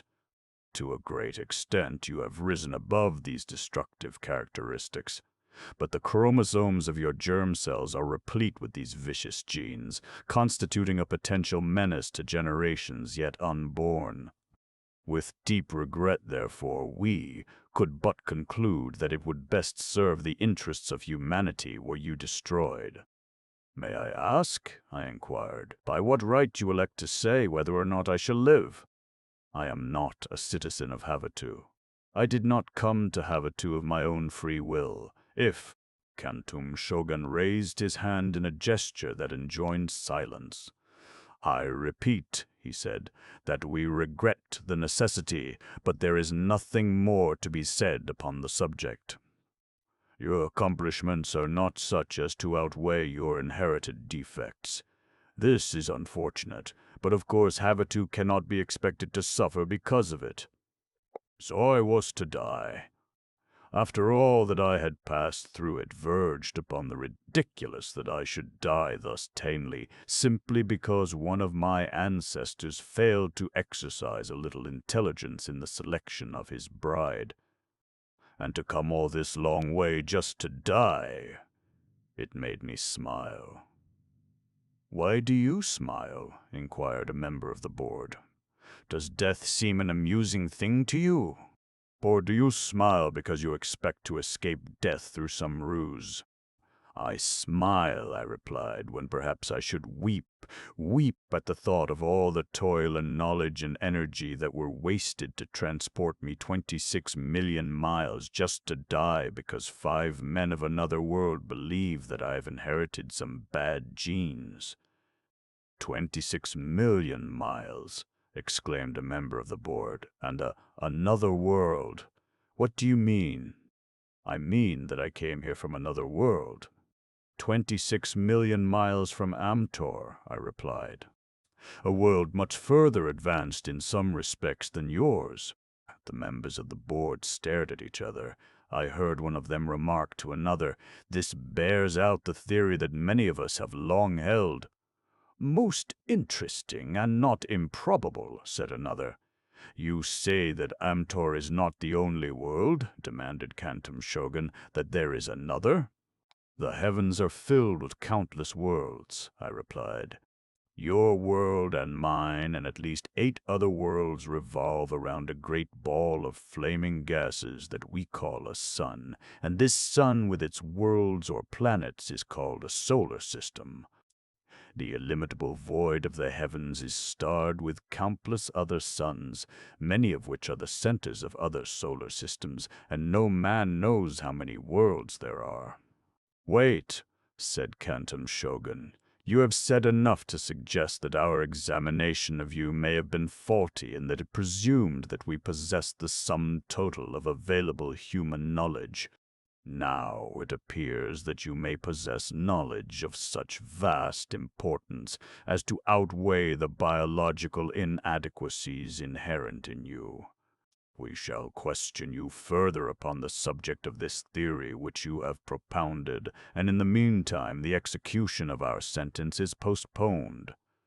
Our final decision as to your future will depend upon the outcome of this further questioning. Science may ignore no possible source of knowledge, and if your theory is sound and opens a new field to science, you shall be free to enjoy Havatu for life, nor shall you go unhonored. Although I had graduated with honors from a college of high scholastic standing, I realized, as I stood in the presence of these supermen of science, that what Kantum Shogun had said of me was true. By comparison with them, I was poorly trained and uncultured, my degrees meaningless, my diploma a mere scrap of paper. Yet in one field of science I surpassed them, and as I explained the solar system and drew diagrams of it for them, I saw the keen interest and the ready understanding with which they grasped all I said. Now, for the first time, they were listening to an explanation of the phenomena of the transition from day to night and from night to day, of the seasons, of the tides. Their vision restricted by the cloud envelopes that constantly enshroud Venus, they had been able to see nothing upon which to base a planetary theory, and so it is not strange that astronomy was an unknown science to them, that the sun and the stars did not exist in so far as they were concerned. Fight held. For 4 hours they listened to me and questioned me. Then they instructed Eroshan and Herlak to withdraw to an anteroom with me and wait there until we were again summoned. We did not have long to wait. In less than 15 minutes we were recalled before the board. "It is our unanimous opinion," announced Kantum Shogun, "that your value to humanity far outweighs the danger that it incurs from your inherited defects. You are to live and enjoy the freedom of Havatu. Your duties will consist of instructing others in that new science which you call astronomy, and in applying it for the welfare of humanity. As you are now the only member of your class, you may live in any section of the city you choose. Your requisitions for all that you require for your personal needs and the advancement of your department will be honored by the Seratartum. For the time being, I recommend you to the guidance of Korgan Centaur Iroshan, as you are a stranger to Havatu and will wish to become familiar with our customs and our manners." With that, he dismissed us. "Before I go, may I ask, what is to become of the girl, Nalte, who was taken with me yesterday?" I inquired. "She was considered fit to remain in the Yorgan section of Havatu," he replied. "When her duties have been definitely determined and her living quarters assigned her, I will let you know where you may find her." It was with a feeling of relief that I left the Seratartum with Eroshan and Herlak. Nalte was safe, and so was I. Now if I could only find Duare. I spent the following several days familiarizing myself with the city and purchasing such things as I required, all of which were suggested by Eroshan. Among them was a car. It was very easy. All I had to do was sign a voucher. "But what check have they on my expenditures?" I asked my friend. "I do not even know how much has been placed to my credit." "Why should they check what you spend?" he asked. "But I might be dishonest. I might buy things for which I had no need and resell them." Eroshan laughed. "They know you will not do that," he assured me. "If the psychologist who examined you had not known that you are an honorable man, not even your knowledge of astronomy would have saved you. That is one vice we will not tolerate in Havatu. When Mankar destroyed the corrupt and the vicious, he almost completely eradicated the breeds in Havatu, and during the many generations of men that have followed him, we have succeeded in completing the work he inaugurated. There are no dishonest men in Havatu. I often talked with Eroshan about Duare. I wanted to cross the river to Cormor and search for her, but he convinced me that it would be suicidal to attempt it. and in view of the fact that I had no reason to believe that she was there, I reluctantly put the idea away from me. If I had an airplane, I said, I would find a way to search Cormor. "What is an airplane?" asked Iroshan, and when I explained it he became very much interested, as flying has never been developed in Amtor, at least in those portions with which I am familiar. The idea intrigued my companion to such an extent that he could scarcely talk of anything else. I explained the various types of both heavier and lighter than airships, and described the rocket in which I had traversed space from Earth to Venus. In the evening he had me sketch the several types I had explained. His interest seemed to be becoming an obsession. One evening when I returned to the house I now shared with Iroshan, I found a message awaiting me. It was from an underclerk of the Board of Examiners, and it gave the address of the house in which Naute lived. As I was now familiar with the city, I started out in my car after the evening meal to visit Naute. I went alone, as Iroshan had another engagement. I found the house in which Naute lived in the Jorgen section on a quiet street not far from the Korgan Lat, the Avenue of Warriors. The house was occupied by women who cleaned the preparatory schools on the Korgan Lat nearby. One of their number admitted me and said that she would call Naute. Then she conducted me to a living room in which were 8 or 10 women. One of them was playing a musical instrument. The others were painting, embroidering, or reading. As I entered, they stopped what they were doing and greeted me pleasantly. There was not one among them that was not beautiful, and all were intelligent and cultured. These were the scrub women of Havasu. Breeding had done for the people of Havasu what it has done for our prize-winning dairy herds. It has advanced them all toward perfection. Naute was glad to see me, and as I wished to visit with her alone, I asked her to come for a ride with me. "I am glad that you passed your examination successfully," I said as we started toward the Korgan Lat. Naute laughed joyously. "I just squeezed through," she admitted. "I wonder what they would say back in Andrew if they knew that I, the daughter of their Jong, was considered fit only to scrub floors in Havasu." And again she laughed happily. It was plain to be seen that her pride had not suffered by reason of her assignment. "But after all," she continued, "it is a high honor to be considered fit to remain on any footing among such a race of supermen. And you. I am very proud of you, Carson Napier, for I have been told that you were elevated to a high place among them." It was my turn to laugh now. "I did not pass the examination at all," I admitted. "I would have been destroyed but for my knowledge of a science that is unknown to Amtor. It was rather a jolt to my self-esteem." We drove along the Korgan Lat, through the great public park and parade ground, in the center of which stands a magnificent stadium, and thus to the Avenue of the Gates, which forms a great arc nearly 8 miles long just inside the outer wall on the land side of Havasu. Here are the factories and the shops in the district included between the Avenue of Gates and the Jorgen Lat, a wide avenue 1/3 of a mile inside the wall, all the principal shops being located along the Avenue of Gates. The avenue and the shops were brilliantly lighted, the streets swarmed with vehicles, and the walkways at the level of the second stories were crowded with pedestrians. We drove twice the full length of the avenue, enjoying the life and beauty of the scene. Then we drove into one of the parking places to which all of the ground floors on the main arteries are devoted, and were lifted by an escalator to the walkway on the level above. Here shops displayed their wares in show windows, much as is the custom in American cities, though many of the displays aimed solely to please the eye, rather than to call attention to the goods for sale within. The scientists of Havasu have developed a light that is brilliant and at the same time soft, with which they attain effects impossible of achievement by our relatively crude lighting methods. At no place is the source of the light apparent. It casts soft shadows and gives forth no heat. Ordinarily it resembles sunlight, but it can also produce soft pastel shades of various hues.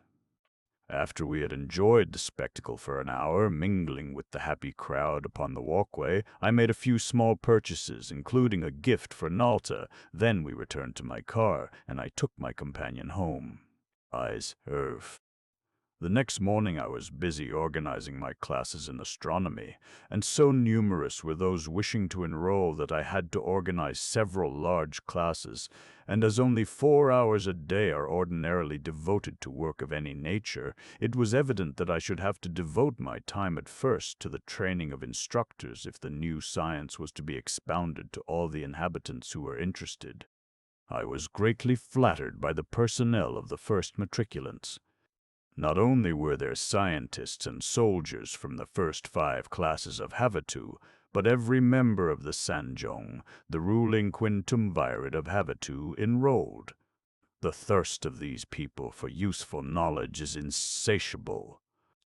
Shortly after noon, my work for the day having been completed, I received a summons to call upon Korgan Kantum Mohar, the warrior physicist who had arranged for the examination of Nalte and myself the day Eroshan brought us to the city. I could not but wonder what he wanted of me. Could it be that I must undergo another examination? Always, I presume, I shall connect Mohar's name with examinations. As I entered his office on the Serra Tartum, he greeted me with the same pleasant demeanor that had marked his attitude the day he had told me I was to be examined to ascertain whether or not I should be permitted to live, so his graciousness was not entirely reassuring. "Come over here and sit down near me," he said. "I have something here that I should like to discuss with you."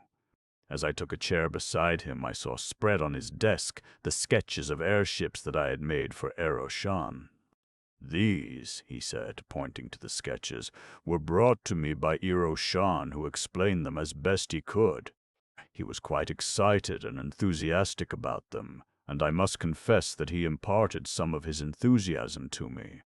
I am much interested, and would know more concerning these ships that sail through the air." For an hour I talked to him and answered his questions. I dwelt principally on the practical achievements of aeronautics, the long flights, the great speed, the uses to which ships had been put in times of peace and in times of war. Korgan Kantum Moha was deeply interested. The questions that he asked revealed the trained scientific mind, and the last one that of the soldier, the man of action. "Can you build one of these ships for me?" he demanded. I told him that I could, but that it might require long experimentation to adapt their motors and materials to the requirements of a successful airplane.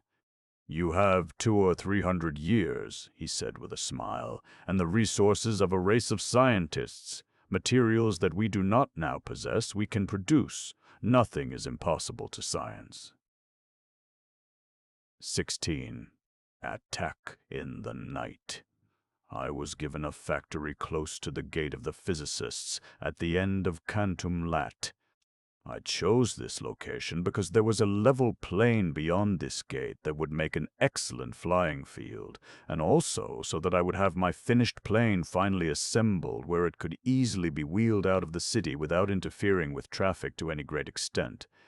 On the advice of the Sanjong, which took a deep interest in both this new venture into aeronautics and the, to them, new science of astronomy, I divided my time between the two.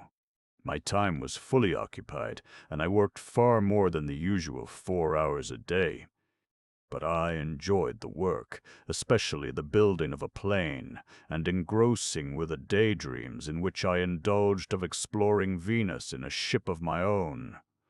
The necessity for relaxation and entertainment is stressed by the people of Havatu, and Eroshan was constantly dragging me away from my drawing board or my conferences with the corps of assistants that had been placed at my disposal by Mohar to take me to this thing or that.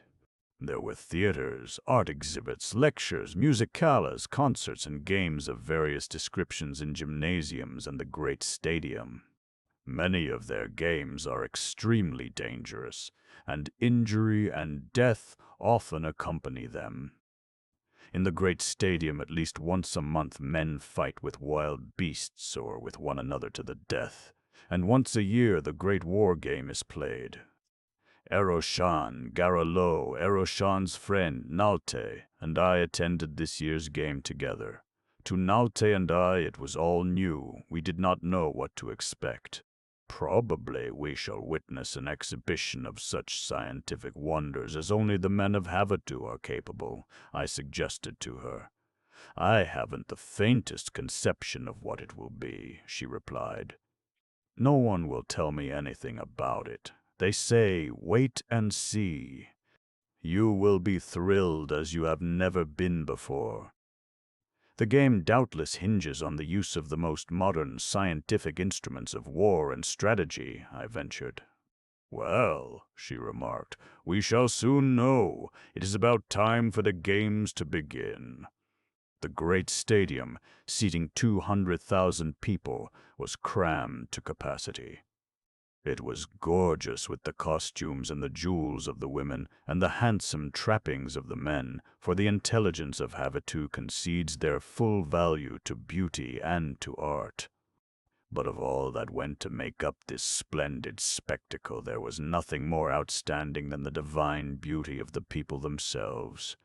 Suddenly a cry arose, a roar of welcome. "They come! The warriors!" Onto the field at each end marched 200 men, 100 men naked but for white G-strings at one end of the field, 100 men with red G-strings at the other end of the field. They carried short swords and shields. For a while they stood inactive, waiting, then 2 small cars were driven onto the field. Each contained a driver and a young woman. One of the cars was red, the other white. The red car attached itself to the contingent wearing the red G-strings, the white car to the whites. When they were in position, the 2 factions paraded entirely around the field clockwise. As they passed the stands, the people cheered and shouted words of encouragement and praise, and when the warriors had presently a trumpet sounded, and the reds and the whites approached each other. Now their formations were changed. There was an advance party and a rear guard. There were flankers on either side. The cars remained in the rear, just in front of the rear guard. On running boards that encircled the cars were a number of warriors. I leaned toward Eroshan. "Tell us something of the idea of the game," I begged, "so that we may understand and enjoy it better." "It is simple," he replied. "They contend for 15 vir, the equivalent of 60 minutes of Earth time, and the side that captures the opponent's queen oftenest is the winner." I do not know what I expected, but certainly not that which followed. The reds formed a wedge with its apex toward the whites, then charged. In the melee that ensued, I saw 3 men killed and more than a dozen wounded, but the whites held their queen. When a queen was pressed too closely, her car turned and fled, the rear guard coming up to repel the enemy. The tide of battle moved up and down the field. Sometimes the whites seemed about to capture the red queen. Again their own was in danger. There were many individual duels and a display of marvelous swordsmanship throughout. But the whole thing seemed so out of harmony with all that I had heretofore seen in Havatu that I could find no explanation for it.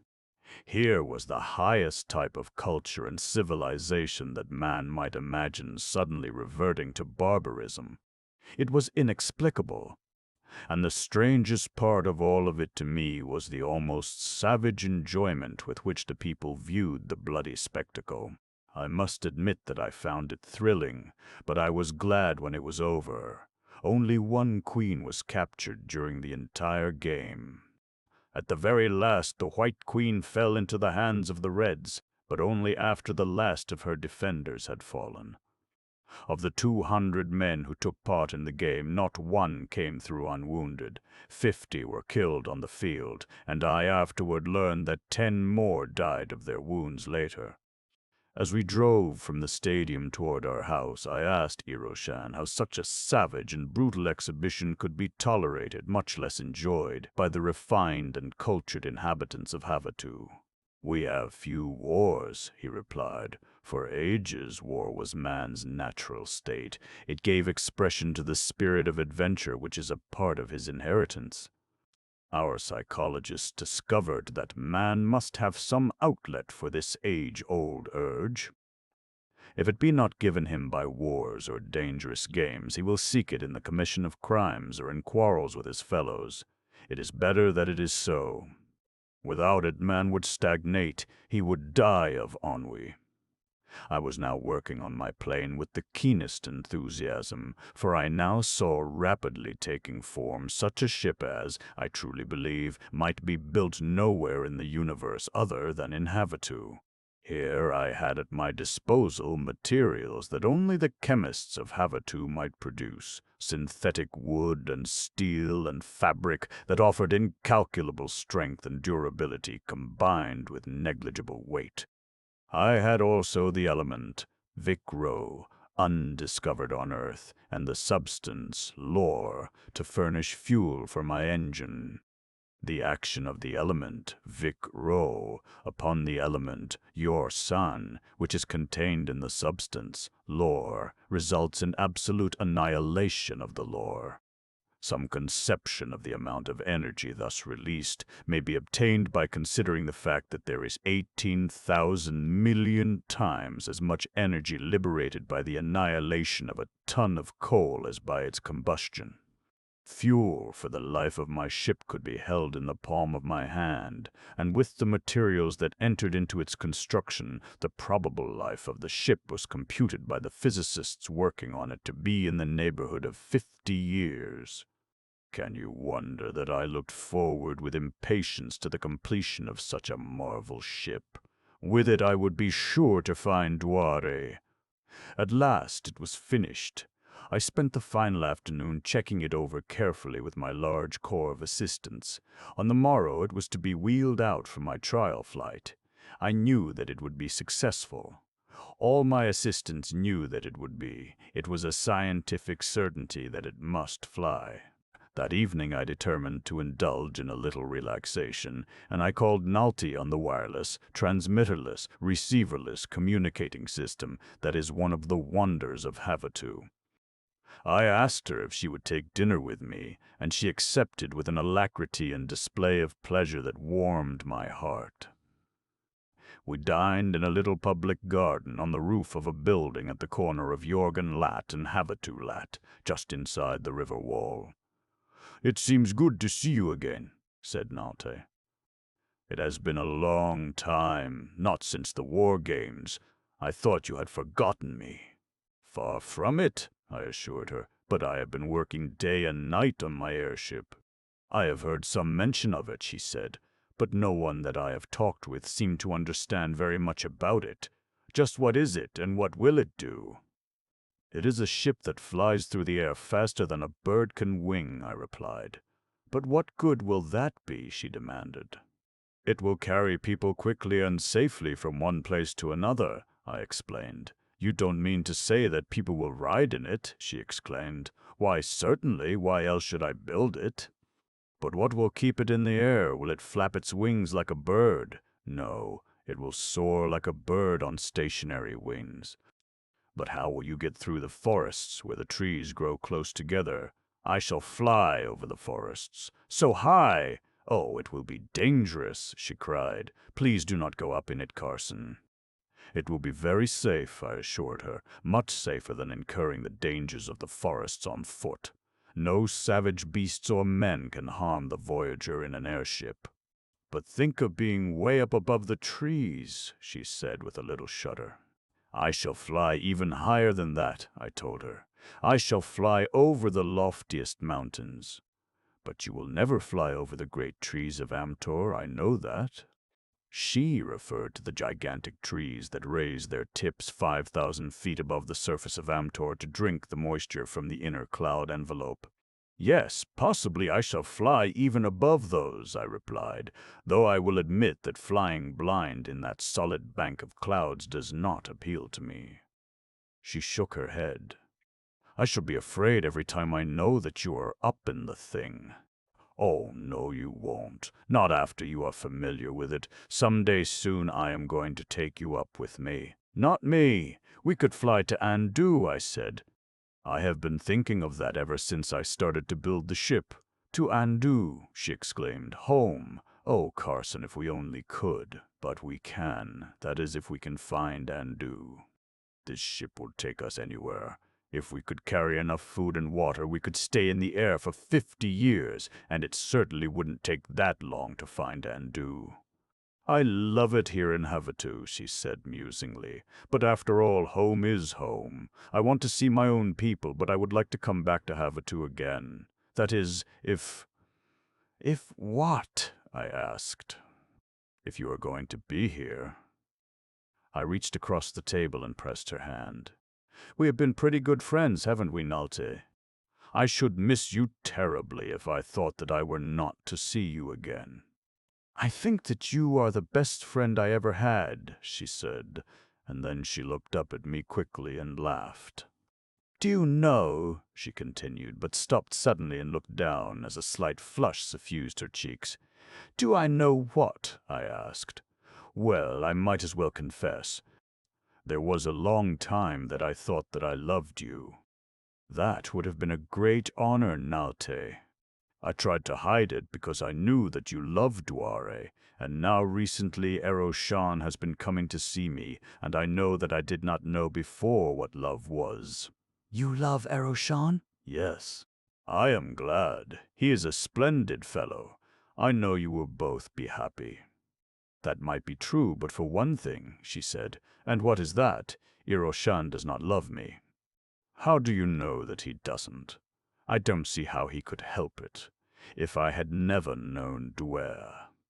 If he loved me, he would tell me, she interrupted. Sometimes I think that he believes that I belong to you. We came here together, you know, and we have been much together since. But what's the good in speculating? If he loved me, he would not be able to hide it. We had finished our dinner, and I suggested that we drive about the city for a while and then go to a concert. Let's take a little walk instead of driving, suggested Nalte, and as we rose from our table, how beautiful the view is from here. In the strange glow of the Amtorian night, the expanse of the great river stretched into the vanishing visibility above and below the city, while on the opposite shore gloomy Cormor was but a darker blotch against the darkness of the night, with here and there a few dim lights showing feebly in contrast to brilliant Havasu lying at our feet. We followed the walkway along Havasu Lat to a narrow side street that extended away from the river. Let's turn here, said Nalte.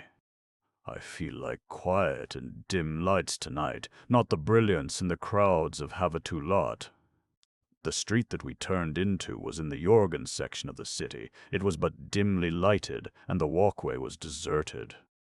It was a quiet and restful street, even by comparison with the far from noisy main avenues of Havasu, where raucous noises are unknown. We had proceeded but a short distance from Havasu Lat when I heard a door open behind us and footsteps on the walkway. I gave the matter no thought. In fact, one scarcely had time to give it thought when someone seized me roughly from behind, and as I wheeled about I saw another man grab Nalte, clap a hand over her mouth, and drag her into the doorway from which the two had come. 17. 17! City of the dead.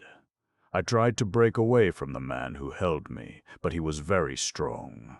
I did succeed in turning about so that I could strike him, and this I did repeatedly, hitting him in the face as he sought to reach my throat with his fingers.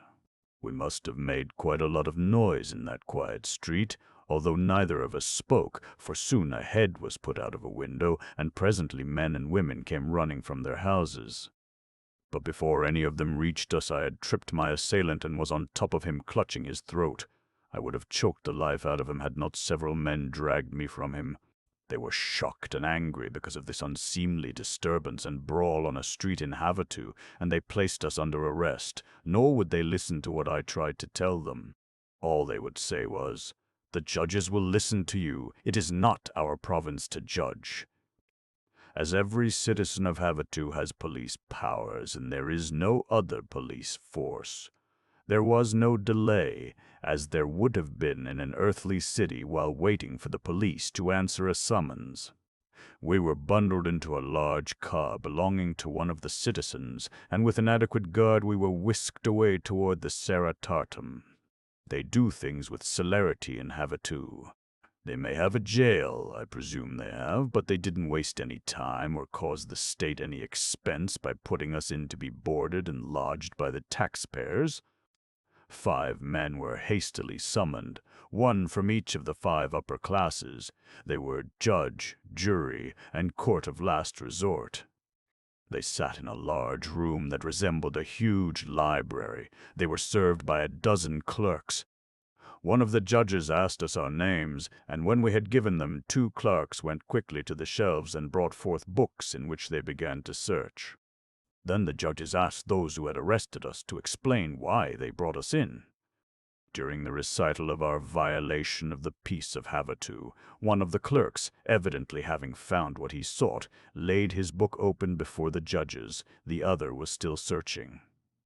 From the open book, one of the judges read aloud my official record since I had come to Havasu, including the result of the examination that I had undergone and its embarrassing finding. A judge asked me to state my case. In a few brief words, I told of the unprovoked attack upon us and the abduction of Nalte, and in conclusion I said, instead of wasting time trying me for being the victim of this unwarranted attack and defending myself against my assailant, you should be helping me search for the girl who has been stolen. The peace of Havasu is of more importance than the life of any individual, replied a judge. When we have fixed the responsibility for this breach of the peace, the other matter will be investigated. The second clerk now approached the judges. The name of the prisoner who calls himself marooned does not appear in the records of Havasu. All eyes turned toward my assailant, marooned, and for the first time I had a good look at him under a bright light. I saw his eyes. Instantly I recalled what I had evidently noticed only subconsciously before, the chill of the flesh of his hands and his throat when I had fought with him. And now those eyes, they were the eyes of a dead man. I wheeled toward the judges. I understand it all now, I cried. When I first came to Havasu, I was told that there were few bad men in the city, but that occasionally none knew how. Bad men came from the city of Cormor across the river and stole men and women from Havasu. This man is from Cormor. He is not a living man, he is a corpse. He and his companions sought to steal Nalte and me for score. With calm efficiency, the judges made a few brief and simple, but nonetheless effective, tests upon Malun.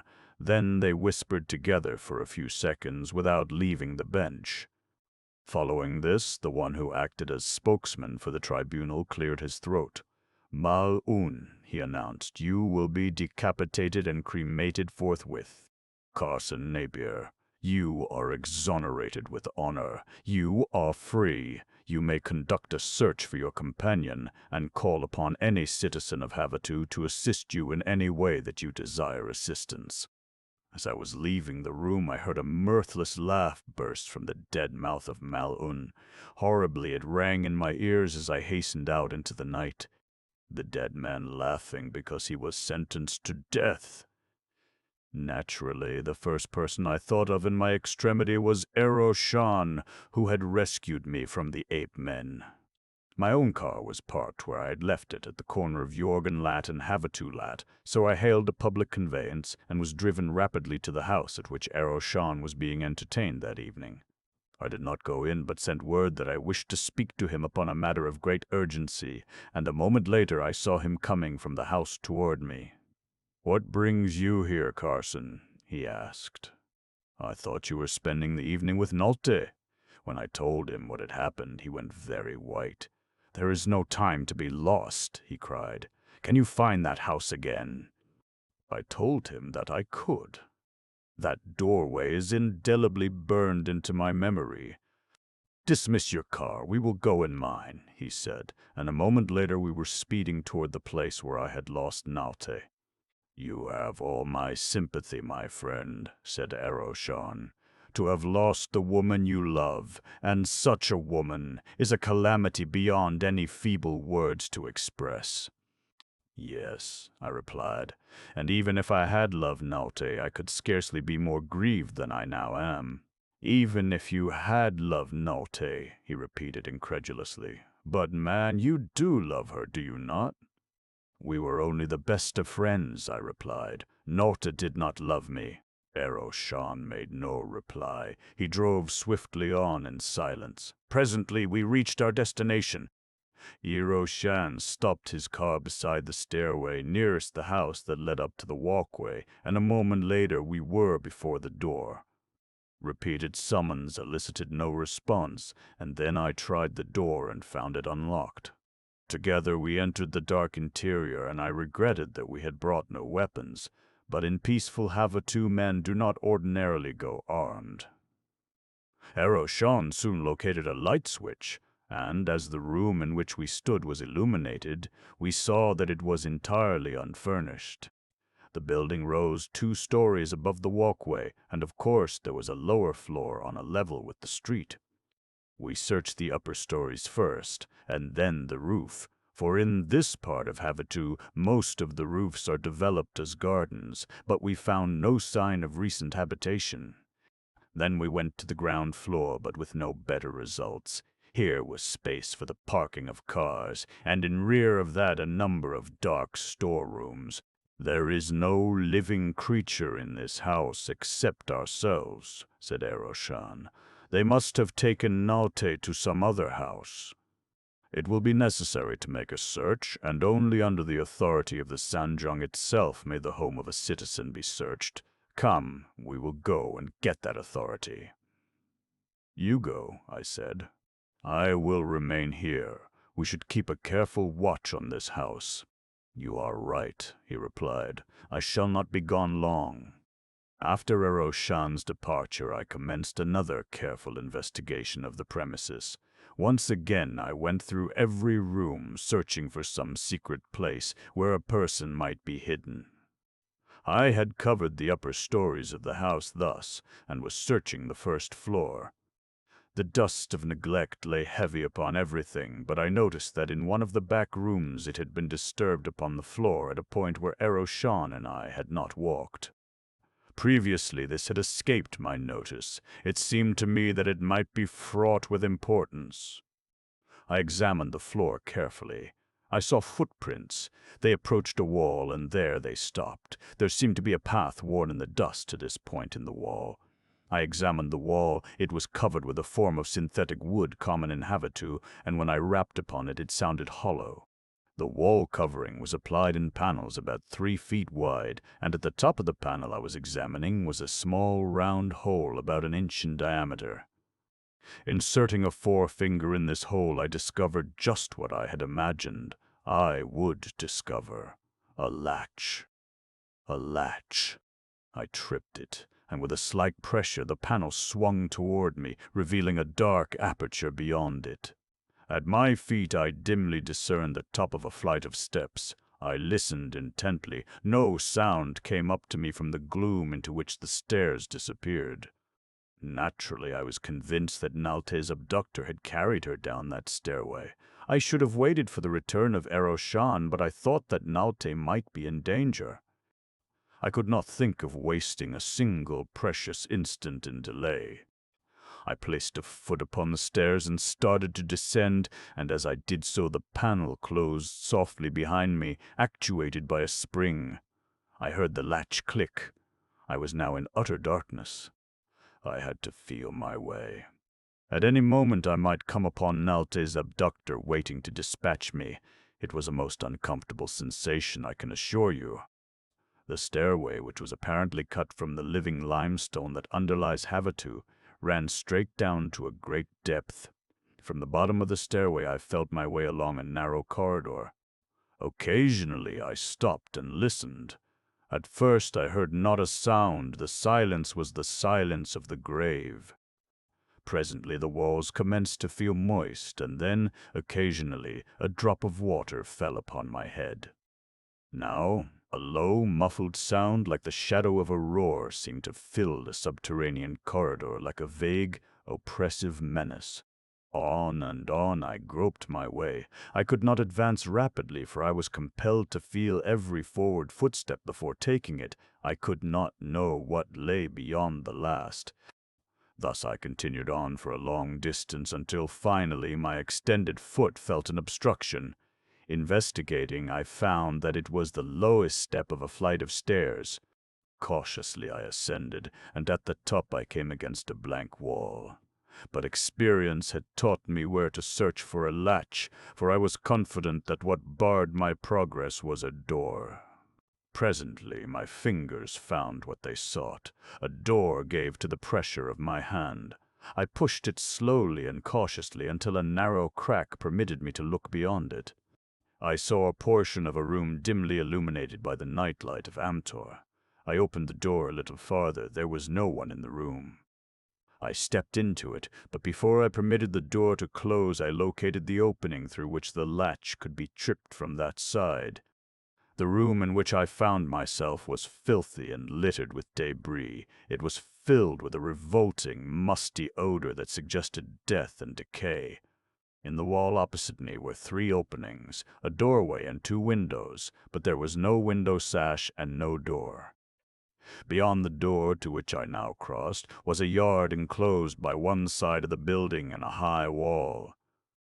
There were 3 rooms on the ground floor of the building, and these I searched rapidly. They contained only broken furniture, old rags, and dirt. I went upstairs. Here were 3 more rooms. They revealed nothing more of interest than those downstairs. Than these 6 rooms, there was nothing more to the house, and so I was soon aware that I must search farther for Naute. Neither she nor anyone else was in this house. From an upper window I looked out over the yard. Beyond the wall I saw a street. It was a dingy, gloomy street. The houses that fronted it were drab and dilapidated, but I did not have to look out upon this scene to know where I was. Long before this I had guessed that I was in Cormor, the city of the cruel Jong of Morov. The tunnel through which I had passed from Havitu had carried me beneath the great river that is called Gerlat Kumrov, River of Death. Now I knew that Naute had been abducted by the agents of Skor. From the window I saw an occasional pedestrian on the street that passed the house. They moved with slow, shuffling steps. Somewhere in this city of the dead was Naute in danger so great that I turned cold at the mere thought of it. I must find her. But how? Descending to the yard, I passed through a gateway in the wall and out into the street. Only the natural, nocturnal light of Amtor illuminated the scene. I did not know which way to go, yet I knew that I must keep moving if I were not to attract attention to myself. My judgment and my knowledge of Skor suggested that where Skor was there, I would find Naute, and so I knew that I must find the Jong's palace. If I might only stop one of the pedestrians and ask him, but that I did not dare do, for to reveal my ignorance of the location of the Jong's palace would be to brand me a stranger and therefore an enemy. I was approaching 2 men who were walking in the opposite direction to that which I had chosen.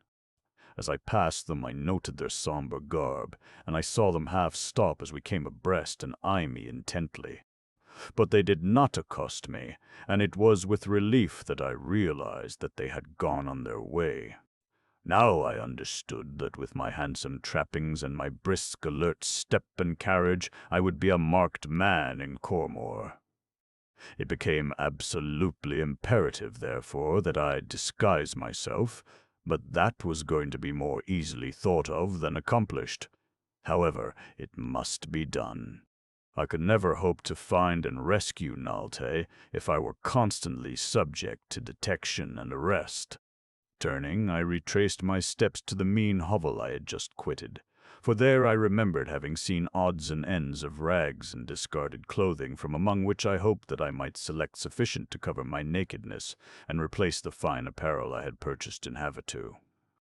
Nor was I disappointed, and a few moments later I emerged again upon the streets, clothed in the cleanest of the foul garments I had had to select from. And now, to carry out my disguise to the fullest, I shuffled slowly along like some carrion from a forgotten grave. Again I met pedestrians, but this time they gave me no second look, and I knew that my disguise was ample. To all outward appearances in this unlighted city of the dead, I was just another corpse. In a few houses dim lights burned, but I heard no noises, no singing, no laughter. Somewhere in this city of horror was Naute. That so sweet and lovely a creature was breathing this fetid air was sufficiently appalling, but of far greater import was the fact that her life hung in the balance. If Score was in the city, he might kill her quickly in a fit of mad revenge because she had escaped him once. My sustaining hope was that Score was at his castle and that his minions would hold Nalte unharmed until he returned to Cormor. But how to learn these things? I knew that it would be dangerous to question any of the inhabitants, but finally I realized that in no other way might I quickly find the house of Score, and haste was essential if I were to find Nalta before it was too late. As I wandered without plan, I saw nothing to indicate that I was approaching a better section, such as I felt might contain the palace of a Jong. The houses were all low and grimy and unlovely in design. I saw a man standing at the intersection of two streets, and as I came close to him I stopped. He looked at me with his glassy eyes. "I am lost," I said. "We are all lost," he replied, his dead tongue thick in his dead mouth. "I cannot find the house where I live. Go into any house. What difference does it make?" "I want to find my own house," I insisted. "Go and find it, then. How should I know where it is if you do not?" "It is near the house of the Jong," I told him. "Then go to the house of the Jong," he suggested surlily. "Where is it?" I demanded in the same thick tones. He pointed down the street that I had been following, and then he turned and shuffled away in the opposite direction while I continued on in the direction he had indicated. I wished to reach my destination quickly, but I dared not accelerate my speed for fear of attracting attention, and so I shuffled along in the lifeless manner of the other wayfarers.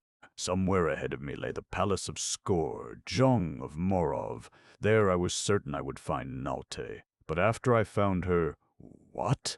18. A surprise. The palace of Skor was a 3-storied building of gray stone, similar in its ugliness to his castle by the river in the forest, but it was considerably larger. It stood in no spacious plaza. Mean hovels were its near neighbors. All about it was a high wall, and before heavy gates stood a dozen warriors. It looked impregnable. I shuffled slowly past the gates, observing from the corners of my eyes. It seemed useless to attempt to enter there. The guards were posted for a purpose, and that purpose must be to keep out those who had no business within. What reason could I give for wishing to enter? What reason that they would accept? It was evident that I must seek some other means of ingress. If I failed to find any, then I might return to the gates as a last resort, but I can tell you that the outlook seemed most hopeless. I followed the high wall that enclosed the palace grounds, but nowhere did I find any place to scale it. It was about 12 feet high, just too high for me to reach the top with my fingers by a running jump. I reached the rear of the palace without discovering any place where I might scale the wall, and I was convinced that there was no place. There was plenty of litter and rubbish in the filthy street that encircled the wall, but nothing that I could make use of as a ladder. Upon the opposite side of the street were mean hovels, many of which appeared deserted. In only a few, dim lights revealed a sign of life, I was going to say, of occupancy. Directly across from me, an open door sagged on a single hinge. It gave me an idea. I crossed the street. There were no lights in any of the nearby houses. That before which I stood appeared tenantless. Stealthily I crept to the doorway and listened. There was no sound from the gloom of the interior, but I must make sure that no one was there.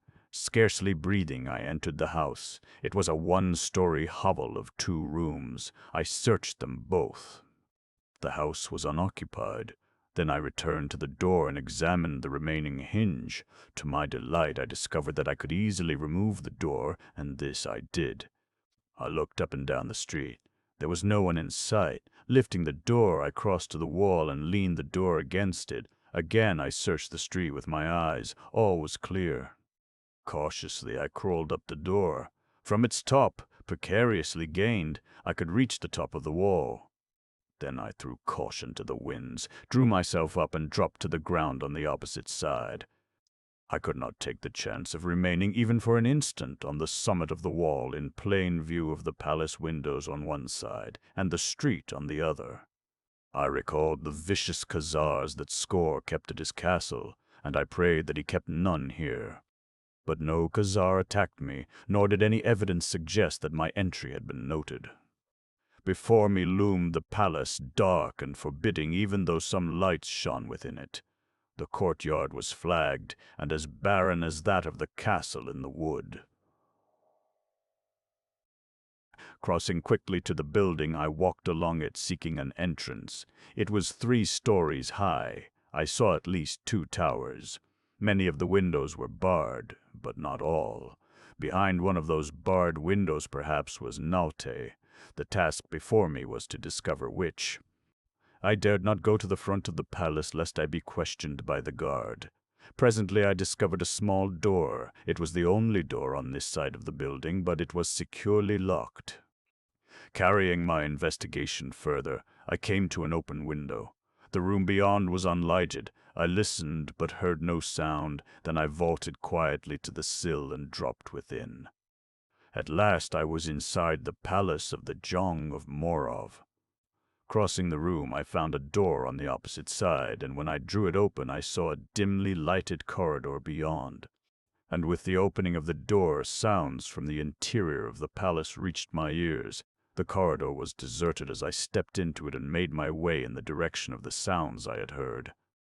At a turning, I came to a broader and better lighted corridor, but here dead men and women passed to and fro. Some were carrying dishes laden with food in one direction. Others were bearing empty dishes in the opposite direction. I knew that I risked detection and exposure, but I also knew that it was a risk I must take sooner or later. As well now, I thought, as any time. I noticed that these corpses were painted in the semblance of life and health. Only their eyes and their shuffling gait revealed the truth. My eyes. I could not change, but I kept them lowered as I shuffled into the corridor behind a man carrying a large platter of food.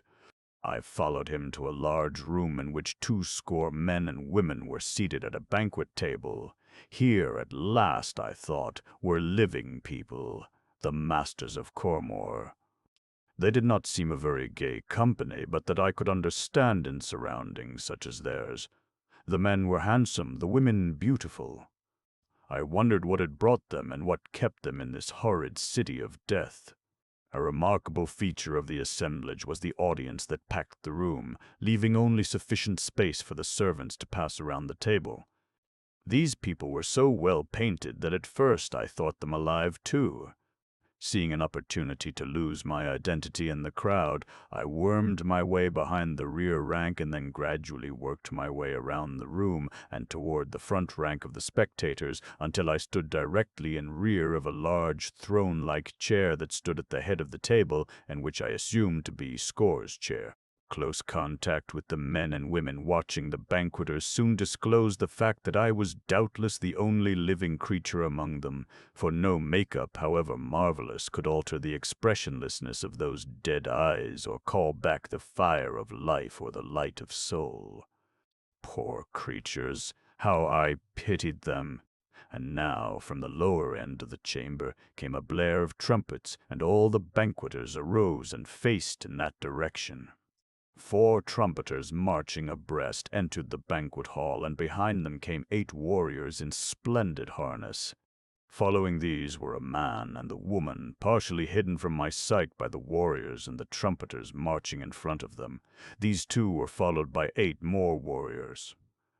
And now the trumpeters and the warriors separated and formed an aisle down which the man and the woman walked. Then I saw them, and my heart stood still. Scoren! Duare!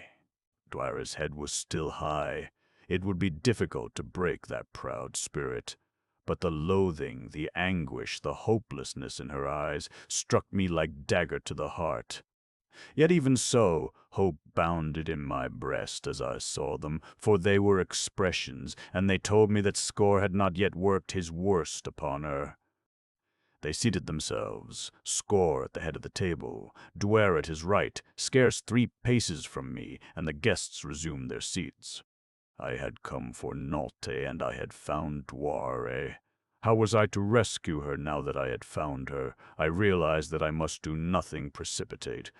Here, faced by overwhelming odds in the stronghold of an enemy, I knew that I might accomplish nothing by force.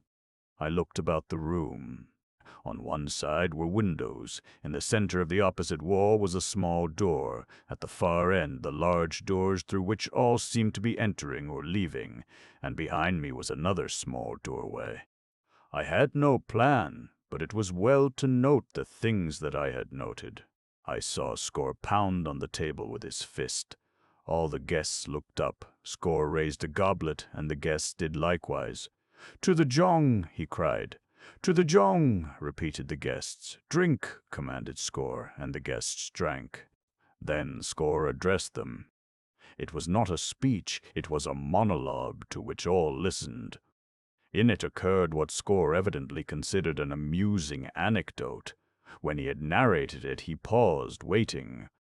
There was only silence. Score scowled. "Laugh!" he snapped, and the guests laughed, hollow, mirthless laughs. It was then with those laughs that my suspicions were aroused.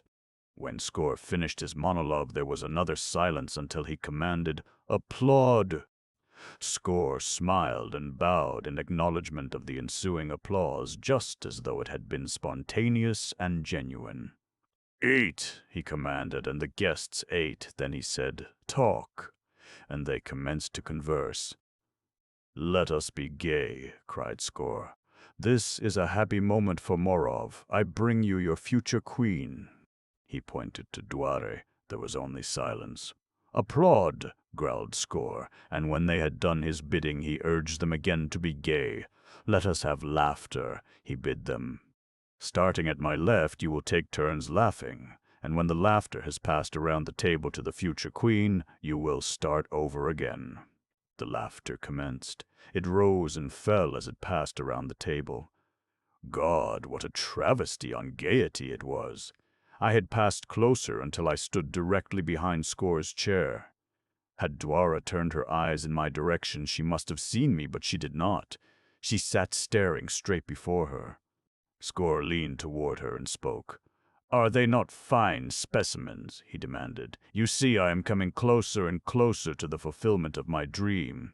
Do you not see how different are all the people of Cormor from the mean creatures at my castle? And look at these, the guests at my table. Even their eyes have the semblance of real life. Soon I shall have it. I shall be able to breathe full life into the dead. Then think what a nation I can create, and I shall be Jong, and you shall be Vajong." "I do not wish to be Vajong," replied Duare. "I only wish my liberty." A dead man sitting across the table from her said, "That is all that any of us wishes, but we shall never get it." It was then his turn to laugh, and he laughed. It was incongruous, horrible. I saw Duare shudder. Score's sallow face paled. He glowered at the speaker. "I am about to give you life," cried the Jong angrily, "and you do not appreciate it." "We do not wish to live," replied the corpse. "We wish death. Let us have death and oblivion again. Let us return to our graves in peace." At these words, Score flew into a fit of rage. He half rose, and drawing a sword, struck at the face of the speaker. The keen blade laid open an ugly wound from temple to chin. The edges of the wound gaped wide, but no blood flowed. The dead man laughed. You cannot hurt the dead, he mocked. Score was livid. He sought words, but his rage choked him. Flecks of foam whitened his lips. If ever I have looked upon a madman, it was then. Suddenly he turned upon Duare. You are the cause of this, he screamed. Never say such things again before my subjects. You shall be queen. I will make you queen of Morov, a living queen, or I will make you one of these. Which do you choose? Give me death, replied Duare. That you shall never have. Not real death, only the counterfeit that you see before you, neither life nor death. At last the ghastly meal drew to a close. Score arose and motioned Duare to accompany him. He did not leave the room as he had entered it. No trumpeters nor warriors accompanied him. He walked toward the small doorway at the rear of the room, the spectators giving way before him and Duare as they advanced. So suddenly had Score risen and turned that I thought he must surely see me, but if he did not recognize me, and a moment later he had passed me and the danger was over. And as he and Duare moved toward the doorway, I fell in behind and followed. Each instant I expected to feel a hand upon my shoulder stopping me, but no one seemed to pay any attention to me. I passed through the doorway behind Score and Duare without a challenge. Even Score did not turn as he raised the hangings at the doorway and let them fall again behind him. I moved softly, making no noise. The corridor in which we were was deserted. It was a very short corridor, ending at a heavy door. As Score threw this door open, I saw a room beyond, that at first I thought must be a storeroom. It was large and almost completely filled with a heterogeneous collection of odds and ends of furniture, vases, clothing, arms, and pictures. Everything was confusion and disorder, and everything was covered with dust and dirt. Score paused for a moment on the threshold, seemingly viewing the room with pride. "What do you think of it?" he demanded. "Think of what?" asked Duare. "This beautiful room," he said. "In all Amtor there cannot be a more beautiful room. Nowhere else can there be another such collection of beautiful objects. And now to them I am adding the most beautiful of all, you. This, Duare, is to be your room, the private apartment of the Queen of Morov." I stepped in and closed the door behind me, for I had seen that but for us three there was no one else in the apartment, and now seemed as good a time to act as any. I had not meant to make any noise as I entered. Score was armed and I was not, and it had been my intention to throw myself upon him from the rear and overpower him before he could have an opportunity to use his weapons against me. But the lock of the door clicked as I closed it, and Score wheeled and faced me. 19. In hiding. As the eyes of the Jong of Morov fell upon me, he recognized me, and he voiced a sardonic laugh as he whipped out his sword and brought my charge to a sudden, ignominious stop. One does not finish a charge with the point of a sword in one's belly. "So," he exclaimed, "it is you? Well, well, it is good to see you again. I did not expect to be so honored. I thought fortune had been very kind to me when she returned the two young women. And now you have come. What a merry party we shall have." With the last words, his tone, which had been sarcastically bantering, changed. He fairly hissed that gay sentence, and the expression on his face changed too. It became suddenly malevolent, and his eyes glittered with the same mad fire of insanity that I had seen there before. Behind him stood Duare, her wide eyes fixed upon me with incredulity mixed with terror. "Oh, why did you come, Carson?" she cried. "Now he will kill you." "I will tell you why he came," said Score. "He came for the other girl, for Naute, not for you. You have been here a long time, but he did not come. Tonight one of my people seized the girl Naute in Havatu, and he came immediately to try to rescue her, the fool. I have known for a long time that they were in Havatu. My spies have seen them there together. I do not know how he got here, but here he is, and here he stays forever." He poked me in the belly with the point of his sword. "How would you like to die, fool?" he snarled. A quick thrust through the heart, perhaps. That would mutilate you least. You will make a fine specimen. Come now, what have you to say? Remember, this will be the last chance you will have to think with your own brain. Hereafter I shall do your thinking for you. You will sit in my banquet hall, and you will laugh when I tell you to laugh. You will see the two women who loved you, but they will shrink from the touch of your clammy hands, from your cold, dead lips. And whenever you see them, they will be with Score, in whose veins flows the bright blood of life. My plight seemed quite hopeless. The sword at my belly was long, keen, and two-edged. I might have grasped it, but its edges were so sharp that it would have slipped through my fingers, severing them as it plunged into my body, yet that I intended doing. I would not wait like a sheep the lethal blow of the butcher. You do not reply, said Score. Very well, we will have it over quickly. He drew back his sword hand for the thrust. Duare was standing just behind him beside a table littered with the sort of junk to which Score seemed partial, his crazy objects dart. I was waiting to seize the blade when he thrust. Score hesitated a moment, I presume to better enjoy my final agony, but in that he was disappointed. I would not give him that satisfaction, and so, to rob him of most of his pleasure, I laughed in his face. At that moment, Duare raised a heavy vase from the table, held it high above her, and crashed it down on Score's head. Without a sound, he sank to the floor. I leaped across his body to take Duare into my arms, but with a palm against my breast she pushed me away. "Do not touch me," she snapped. "If you want to get out of Cormor, there is no time to be wasted. Come with me. I know where the girl you came to rescue is imprisoned." Her whole attitude toward me seemed to have changed, and my pride was piqued. In silence, I followed her from the room. She led me into the corridor along which we had approached the room to which I had followed her and Score. Opening a door at one side, she hurried along another corridor and stopped before a heavily bolted door. "She is in here," she said. I drew the bolts and opened the door. Standing in the middle of the room beyond, looking straight at me, was Nalte. As she recognized me, she gave a little cry of joy, and running toward me, threw her arms about me. "Oh, Carson! Carson!" she cried. "I knew that you would come. Something told me that you would surely come." "We must hurry," I told her. "We must get out of here." I turned toward the door. Duare stood there, her chin in the air, her eyes flashing, but she said nothing.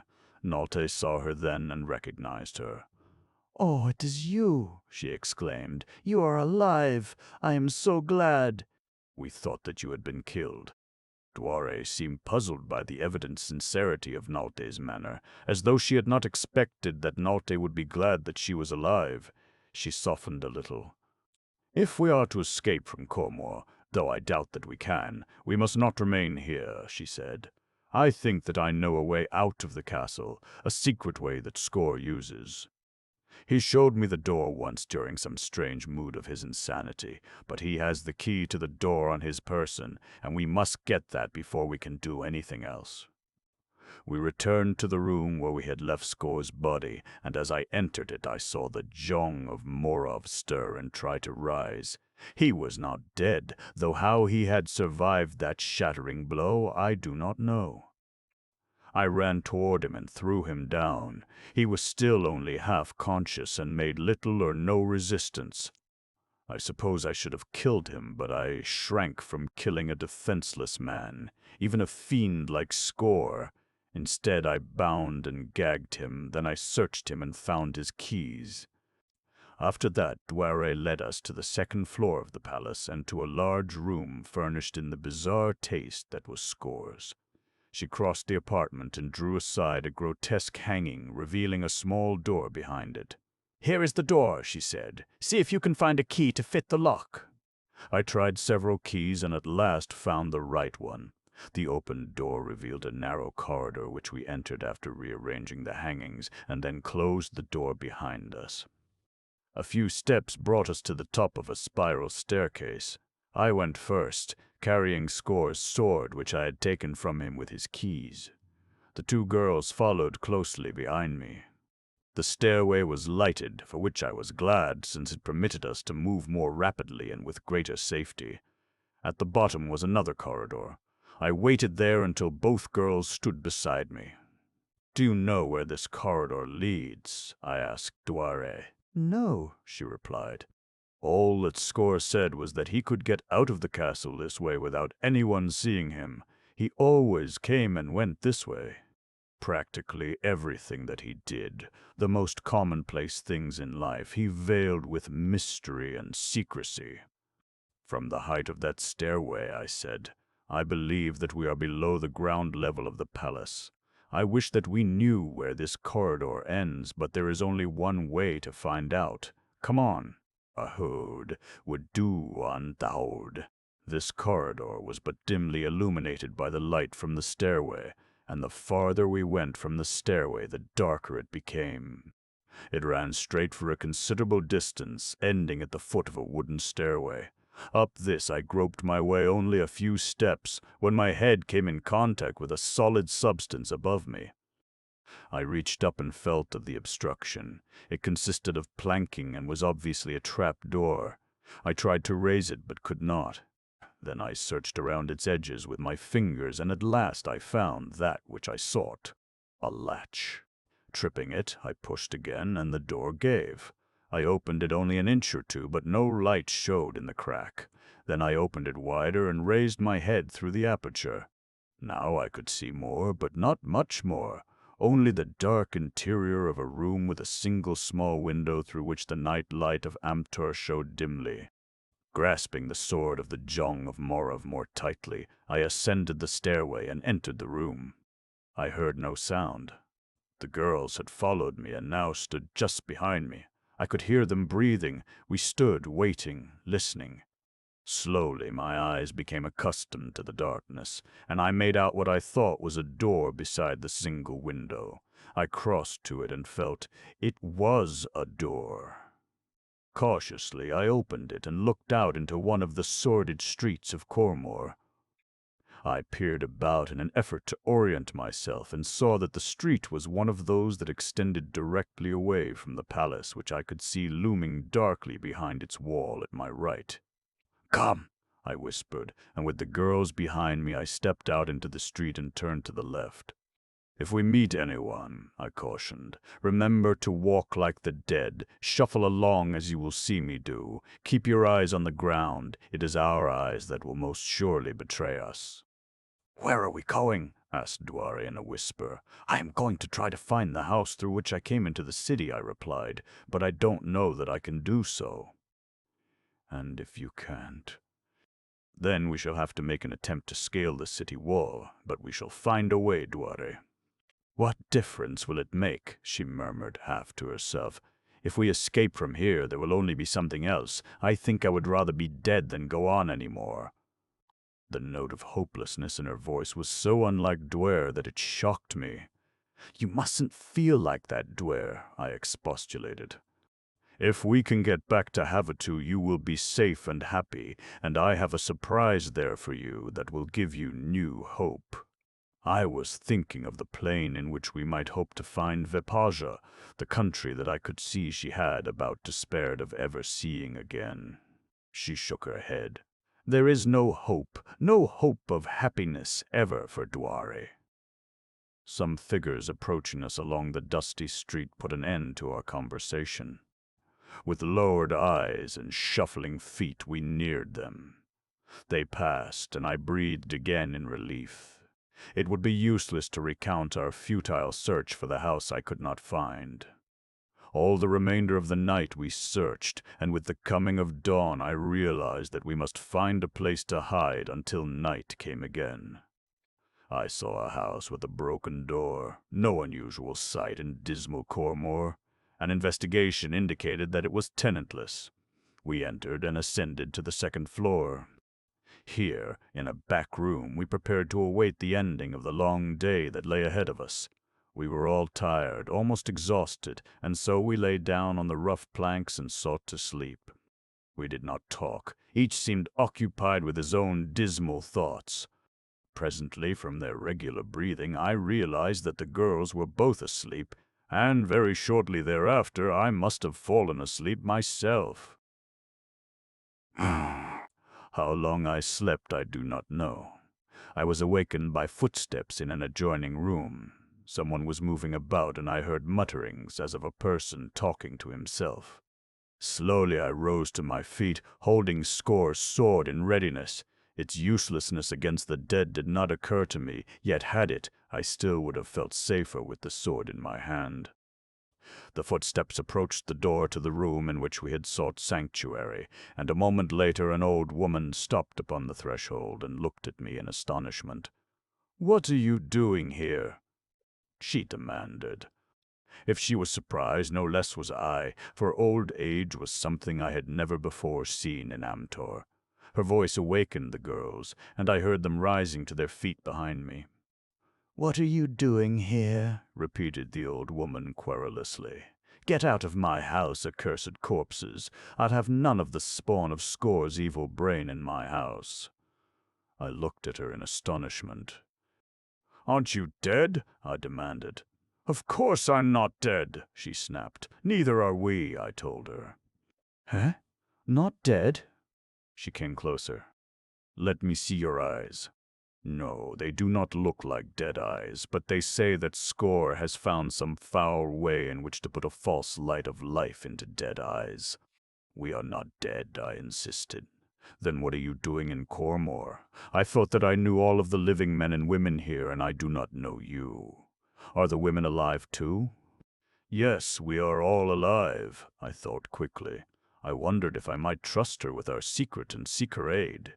She evidently hated Score, and we were already in her power if she wished to denounce us. I felt that we could not be much worse off in any event. We were prisoners of Score. We escaped. We want to get out of the city. We are at your mercy. Will you help us? Or will you turn us over to Score?"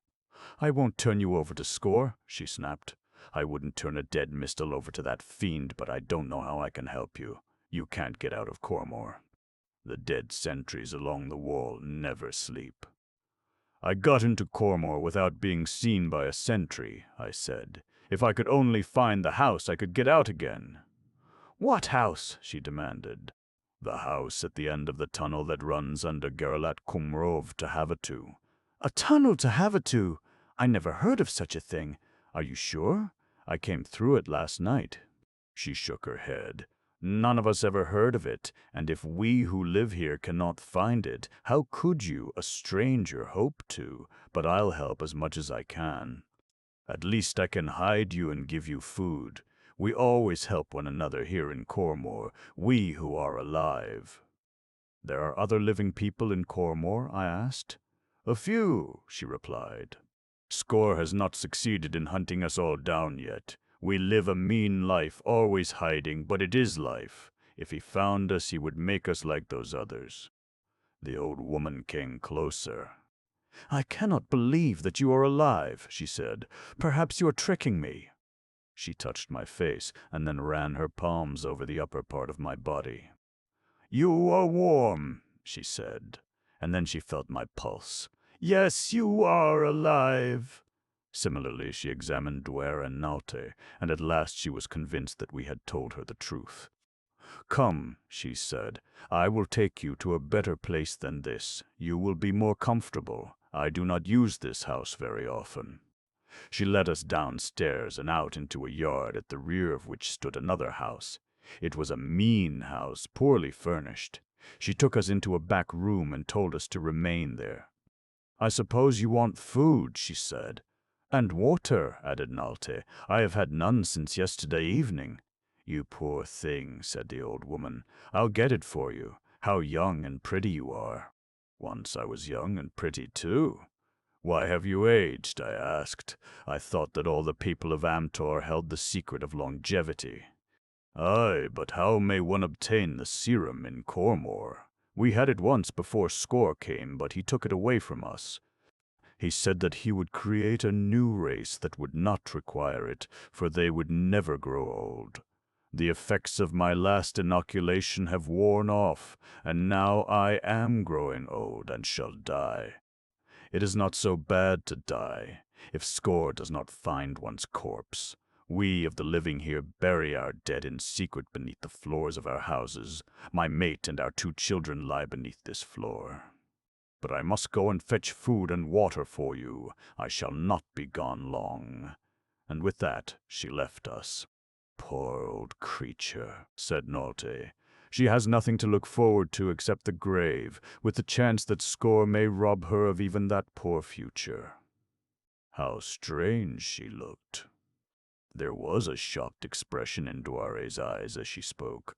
"So that is old age. I never saw it before. That is the way I should look some day, were it not for the serum. How ghastly. Oh, I should rather die than be like that. Old age, oh, how terrible." Here was a unique experience. I was witnessing the reactions of a 19-year-old girl who had never before seen the ravages of old age, and I could not but wonder if the subconscious effect of old age on youth accustomed to seeing it was not similar. But these meditations were interrupted by the return of the old woman, and I caught a new insight into the character of Duare. As the old woman entered the room, her arms laden, Duare ran forward and took the things from her. "You should have let me come with you and help you," she said. "I am younger and stronger." Then she placed the food and water upon a table, and with a sweet smile she put an arm about the withered shoulders of the old crone and drew her toward a bench. "Sit down," she said. "Notte and I will prepare the food. You just sit here and rest until it is ready, and then we shall all eat together." The old woman looked at her in astonishment for a moment and then burst into tears. Duare dropped to the bench beside her and put her arms about her. "Why do you cry?" she asked. "I don't know why I cry," sobbed the old creature. "I feel like singing, but I cry. It has been so long since I have heard kind words, since anyone has cared whether I was happy or sad, tired or rested." I saw the tears come to Duare's eyes and to Nalte's, and they had to busy themselves with the preparation of the food to hide their emotions. That night 12 of the living of Cormor came to the house of Corona, the old woman who had befriended us. They were all very old, some of them older than Corona. They laughed at Corona's fears that Score wanted them, and pointed out, as evidently they had many times before, that if it was old bodies Score wanted, he long since could have found them, for their old age was ample evidence that they were of the living. But Corona insisted that they were all in danger, and I soon realized that it was her pet obsession, without which she would probably be more miserable than she was with it. She got a great thrill out of leading a life of constant danger and hiding first in one house and then in another. But they were all of one opinion that we were in great danger, and the dear old things pledged themselves to help us in every way they could, to bring us food and water and hide us from our enemies. That was all that they could do, for none of them believed that it was possible to escape from Cormor. Gee.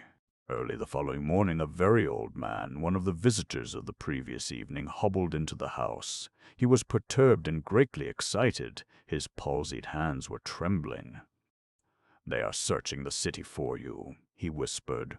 "There is a terrible story of what you did to Score, and of what Score will do to you when he finds you. All night and all day last night he lay bound and helpless where you left him. Then one of his creatures found and released him. Now the whole city is being scoured for you. They may be here any minute."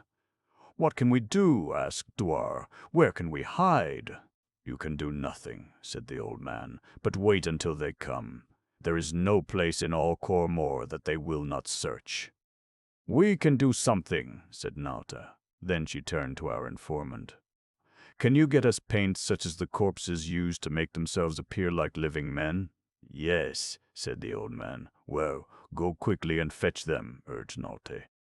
The old man hobbled out of the room, mumbling to himself. "It is the only way, Nalte," I cried. "I believe that if he returns in time we can fool them. Dead men are not very bright."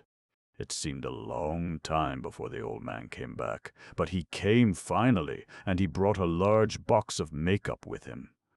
It was quite an elaborate affair, which he said that he had obtained from a friend of his, a living man, whose craft was applying the makeup to corpses. Quickly Nolte went to work on Duare and soon had transformed her into an old woman with lines and wrinkles and hollows. The hair was the most difficult problem to solve, but we finally succeeded in approximating the results we desired, though we used up all of the cosmetician's white pigment, rubbing it into our hair. Duare and I together worked on Nalte, for we knew that we had no time to spare, the old man having brought word when he returned with the makeup that the searchers were working in the next block and coming our way. Then Nalte and Duare transformed me into a very sad-looking old man. Cruona said that we should each have some task that we could be performing when the searchers arrived, so that we might appear natural. She gave Duare and Naute some old rags which they might pretend to be fashioning into garments, and she sent me out into the yard to dig a hole. It was fortunate that she did so, because the association of ideas resulting reminded me that I must hide Score's sword. Were that found, we were doomed. I wrapped it up in a piece of cloth and carried it out into the yard with me, and you may take my word for it that I dug one hole there in record time. When I had covered the sword with dirt, I started digging another hole beside it, and threw that dirt also on the spot above the weapon. I had just finished when the yard gate was thrown open and a score of dead men came shuffling in. "We are looking for the strangers who escaped from the palace," said one. "Are they here?" I cupped my hand behind my ear and said, "Eh?" The fellow repeated his question, shouting very loud, and again I did the same thing and said, "Eh?" Then he gave up and went on into the house, followed by the others. I heard them searching in there, and every instant I expected to hear cries of excitement when one of them discovered and pierced the thin disguises of Duare and Nalte.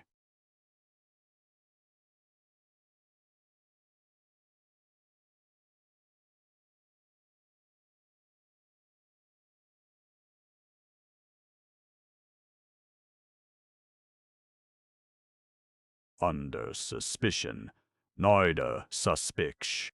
Score's creatures searched Karuna's house far more carefully than they would have searched that of one of their own kind, for Score must have assumed that of all the people in Cormor the living would be most likely to aid the living. But at last they came out and went away. And I sat down on the pile of dirt I had dug and mopped the perspiration from my forehead, nor was it the sweat of toil. I think that for 15 minutes I had come as near to sweating blood as a man can. When I went into the house, I found Duare, Nalte, and Cruona just sitting there in dazed silence. They couldn't seem to realize that we had passed through the ordeal successfully. "Well," I said, "that's over." My voice seemed to break the spell. "Do you know what saved us?" demanded Nalte. "Why, our disguises, of course," I replied. "Yes," she admitted, "they helped, but our real salvation was the stupidity of the searchers. They scarcely looked at us. They were hunting for somebody who was hidden, and because we were not hiding, they didn't give us a second thought." "Do you think we might remove the paint now?" asked Duare. "It is very uncomfortable. I think we should not remove it at all," I replied. "As we know, they won't find us in this search, so Score may order another search, and next time we may not have time to disguise ourselves, even if we are lucky enough to get the materials again." "I suppose you are right," said Duare, "and after all the discomfort is not much by comparison to what we have already gone through." "The disguises have one advantage," said Naute.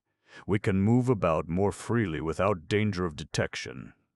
We won't have to sit in this stuffy little back room all the time, and I, for one, am going to the front of the house and get a breath of fresh air."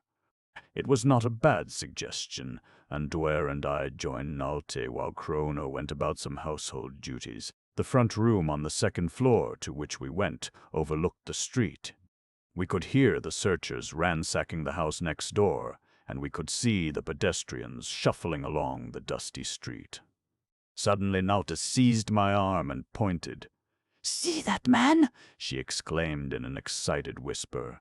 Shuffling along the street was a large corpse painted in the semblance of life.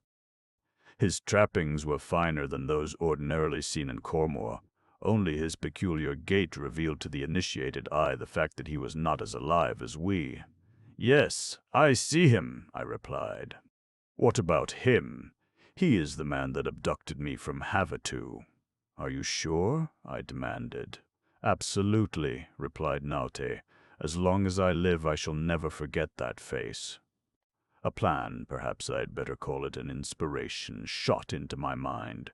"I am going to follow him," I said. "I shall be back soon. Hope for the best." I turned and hurried from the room. A moment later, I was in the street. The fellow was only a short distance ahead of me. If my guess was correct, he would lead me eventually to the entrance to the tunnel that leads to Havatu. Perhaps not today, but if I learned where he lived today, then some other day. His gait was more rapid than that of the average cormoran, and he walked as though with a definite purpose in view.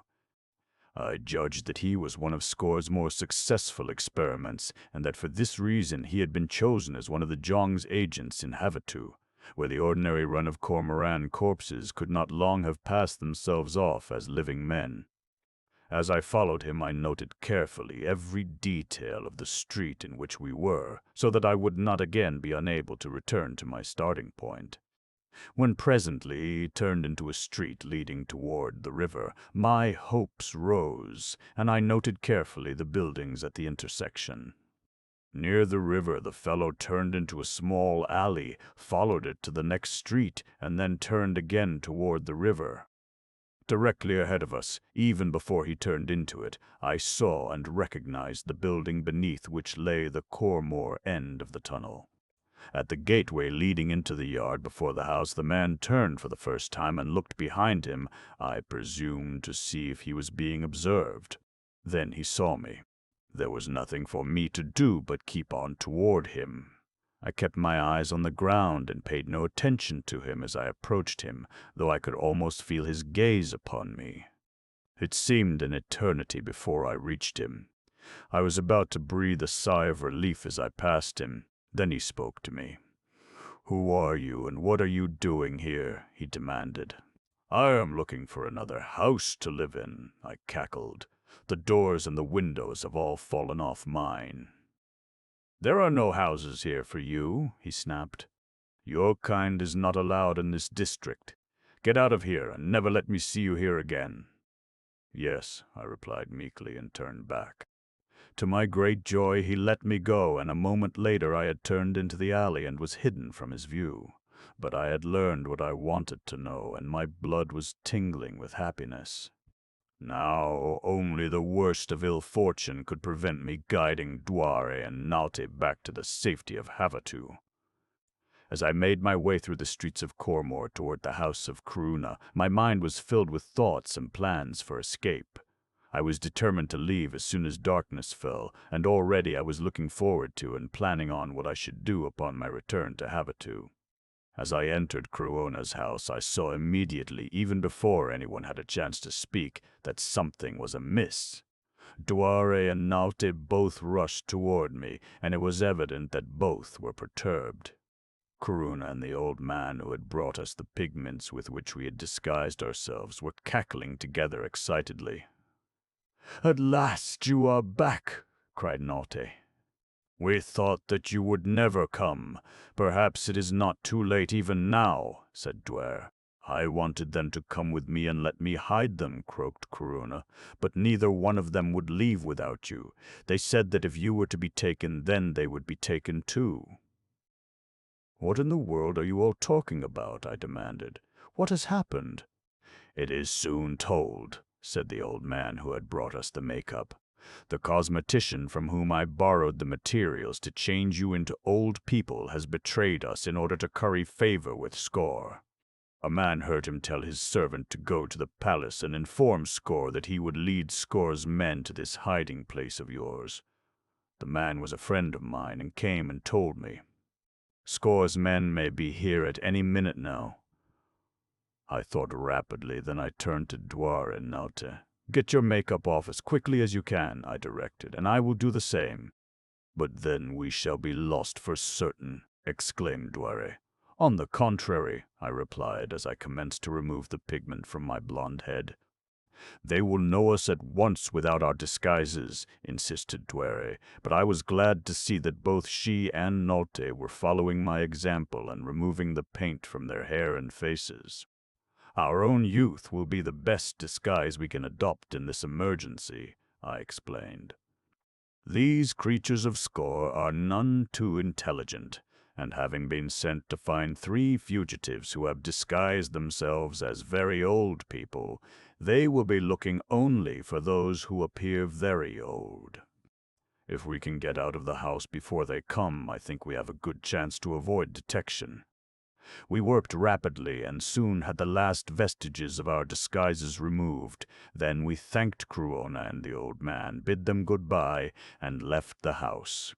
As we entered the street, we saw a body of warriors approaching from the direction of the palace. We were not quite in time, said Nalte. Shall we turn and run for it? No, I replied. That would only arouse their suspicions immediately, and they would pursue and most certainly overtake us. Come, we shall go and meet them.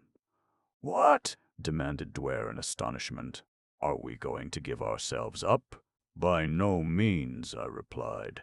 We are going to take a great chance, but there is no alternative. If they see 3 people walking away from them, they will investigate, and if they do that, we may be recognized. But if they see us approaching them, they will believe that we do not fear anything from them, and will be convinced, therefore, that we are not those whom they seek. Walk with the shuffling gait of the dead, and keep your eyes on the ground. Duare, you walk ahead, Nalte, a few paces behind you. I shall cross to the other side of the street. By separating, we shall attract less attention. They are looking for 3 people whom they expect to find together. I hope your reasoning is correct, said Duare, but it was evident that she was skeptical. I was none too enthusiastic about the plan myself.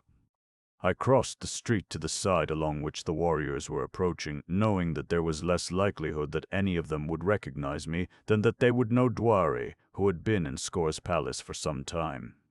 I must admit that I felt none too comfortable as the distance between me and the warriors steadily lessened, but I kept my eyes on the ground and shuffled slowly along. As I came abreast of them, their leader halted and addressed me. My heart stood still. "Where is the house of Cruona?" he asked. "I do not know," I replied, and shuffled on my way. Momentarily I expected to be seized, but the warriors went on their way and let me go on mine. My ruse had been successful. As soon as I felt that it was safe, I crossed to the opposite side of the street, and as I caught up with the 2 girls, I told them to follow behind me, but not too closely. It still lacked an hour until sunset, and I did not dare risk approaching the entrance to the tunnel until after dark.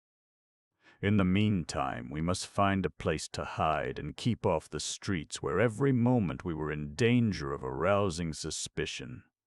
Turning into a side street, I soon found a deserted house, of which there are many in Cormor, and presently we were in hiding again. Both girls were dejected.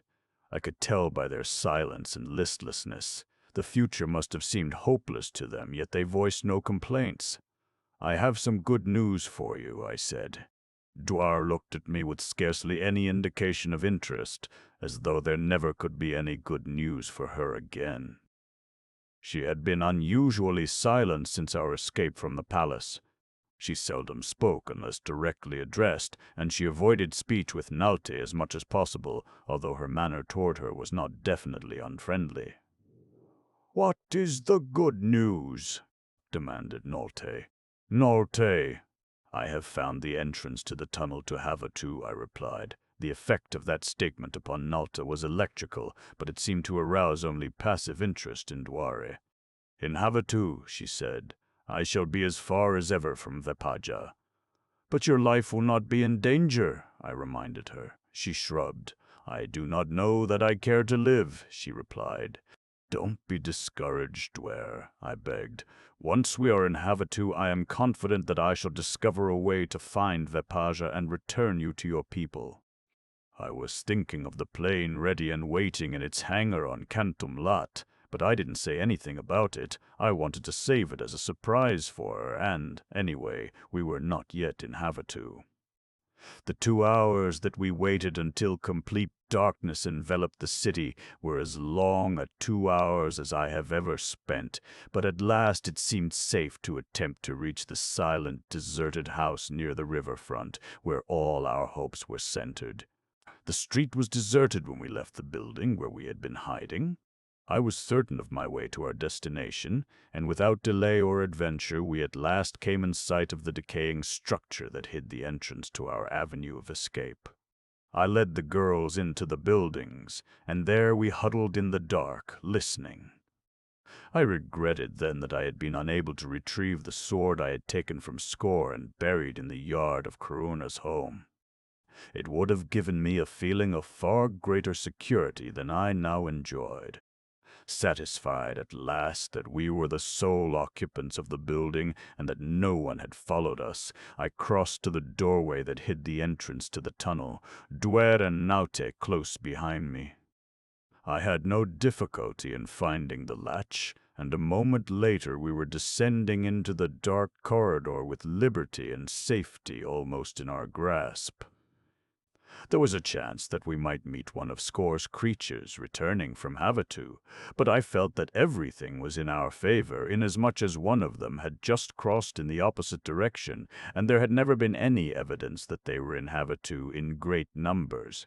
It was my opinion that the two that set upon Nalte and me were alone in that venture, and if that were true, it was also doubtless true that Score never had more than a couple of his retainers in Havatu at the same time. I certainly hoped that I was right. In silence, through the utter darkness, we groped our way along the cold, moist corridor beneath the river of death. I moved more rapidly than I had when I had come through it to Cormor, for I knew now that no pitfalls lay in my path. At last I felt the stairs leading upward at the tunnel's end, and a moment later I stopped behind a door that would let us into Havatu. I did not wait. I did not listen. Nothing could have stopped me then. I would have grappled a dozen of the gruesome corpses of Cormor had they stood in my way, and I believe that I should have overcome them, so desperate was my mood. But we met neither dead nor living as we stepped out onto the lower floor of the dismal building off the Havatu Lat.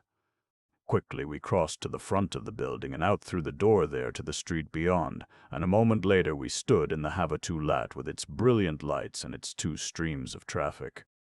We were a conspicuous trio in our mean garments of rags with which we had sought to disguise ourselves in Cormor, and many were the suspicious glances cast in our direction. As quickly as I could, I hailed a public conveyance and instructed the driver to take us to the home of Eroshan, and as we settled down upon the cushions, we relaxed for the first time in many a day. We talked a great deal during the drive, particularly Nalte and I. Duare was very quiet. She spoke of the beauty of Havatu and the wonders that surrounded us, all strange and new to her, but only briefly, and then lapsed into silence again. Our driver had eyed us suspiciously when we entered his car, and when he deposited us in front of the house of Eroshan, he behaved peculiarly. But Eroshan was delighted to see us. He ordered food and drink and plied us with questions until he had had the whole story from us several times. He congratulated me upon finding Duare, but I could see that his greatest happiness lay in the return of Naute. The girls were tired and needed rest, and we were preparing to take them to Naute's home when the first blow fell that was to put the lives of 2 of us in jeopardy and plunge us all from the heights of happiness to the depths of despair. There was a summons at the main entrance, and presently a servant entered the room. Behind him was a file of warriors commanded by an officer. Eroshan looked up in surprise. He knew the officer and called him by name, asking him what brought him here with armed men. "I am sorry, Eroshan," the man replied, but I have orders from the Sanjong itself to arrest 3 suspicious-appearing people who were seen to enter your house earlier in the evening." "But," exclaimed Iro-shan, "no one has entered my house but Carson Napier, whom you know, and these 2 young women. They are all my friends." The officer was eyeing our mean apparel and evidently not without suspicion. "These must be those I was sent to arrest if no one else has entered your house this evening," he said. There was nothing to do but accompany the warriors, and this we did. Iro-shan came with us, and a short time later we were before an investigating board of 3 men. The complaining witness was the driver who had brought us from the house that hid the entrance to the tunnel to Iro-shan's. He said that he lived in the neighborhood, and having known of the abduction of Nalte, he was immediately suspicious when he saw 3 people, garbed as we were, in the vicinity of the place. He accused us of being spies from Cormor, and insisted that we were but painted corpses like the man I had grappled with at the time of the abduction of Nalte. The examining board listened to my story. Then they examined Nalte and Duare briefly. They questioned Iro-shan concerning us, and without leaving the room they discharged Nalte and myself and ordered Duare back for a further examination by the official examining board the following day. I thought that they seemed a little suspicious of Duare, and so did Iro-shan, though he only admitted this after we had returned the girls to Nalte's home and were alone. "Justice sometimes miscarries in Havatu," he said gravely. "The loathing that we feel for Cormor and everything connected with it colors all our decisions in matters concerning it. Duare admits having been in Cormor for some time. She admits having resided in the palace of Skor, the Jung. The examining board knows nothing about her other than what she claims and what you tell them, but they do not know that they can believe either of you. You will recall that the result of your examination was not such as to create considerable confidence in you. And you think that Duare may be in danger?" I asked. "I cannot tell," he replied. "Everything may come out all right, but on the other hand, if the board has the slightest suspicion concerning Duare, it will order her destroyed, for our theory of justice is that it is better to do an injustice to a single individual than to risk the safety and welfare of many. Sometimes that policy is a cruel one, but results have demonstrated that it is better for the race than a policy of weak sentimentalism." I did not sleep well that night. The weight of a great fear for the outcome of tomorrow's trial oppressed me. 21. Flight. I was not permitted to accompany Duare to her examination. She was placed in charge of the same woman who had guarded Nalte at the time of her examination, Hara-Ease. To pass the hours until the results should be made known, I went to the hangar to inspect my plane. It was in perfect condition. The motor hummed almost noiselessly. I could not, under ordinary circumstances, have withstood the urge to have the ship wheeled out onto the plain before the city for a trial flight, but my mind was so distraught with apprehension concerning the fate of Duare that I had no heart for anything. I spent an hour alone in the hangar. None of my assistants was there, they having all returned to their ordinary duties after the completion of the plane. Then I returned to the house that I shared with Iro-shan. He was not there. I tried to read, but I could not concentrate long enough to know what I was reading about. My eyes followed the strange Amtorian characters, but my thoughts were with Duare. At last I gave it up and walked in the garden. An unreasoning terror enveloped me like a shroud, numbing my faculties. How long I walked I do not know, but at last my sad reveries were interrupted by the approach of footsteps through the house. I knew that Iro-shan must be coming to the garden. I stood waiting, looking toward the doorway through which he must come, and the instant that I saw him my heart turned cold. I read the confirmation of my worst fears in the expression on his face. He came and laid a hand upon my shoulder. "I have bad news for you, my friend," he said. I know, I replied. I read it in your eyes. They have ordered her destroyed? It is a miscarriage of justice, he said, but there is no appeal. We must accept the decision as the board's honest conviction that they are thus serving the best interests of the city. Is there nothing I can do? I asked. Nothing, he replied. Won't they let me take her away from Havasu? No, they are so afraid of the contaminating influence of Score and his creatures that they will never permit one to live that falls into their hands. But she is not one of Score's creatures, I insisted. I am quite sure that they had their doubts, but the benefit of the doubt is given to the city and not to the accused. There is nothing more to be done. Do you think they would let me see her? I asked. It is possible, he replied. For some reason she is not to be destroyed until tomorrow. Will you try to arrange it for me, Iro-shan? Certainly, he replied. Wait here, and I will see what I can do. I have never spent such long and bitter hours as those while I was awaiting the return of Iro-shan. Never before had I felt so helpless and hopeless in the face of an emergency. Had these been ordinary men with whom I had to deal, I might have seen somewhere a ray of hope, but there was none here.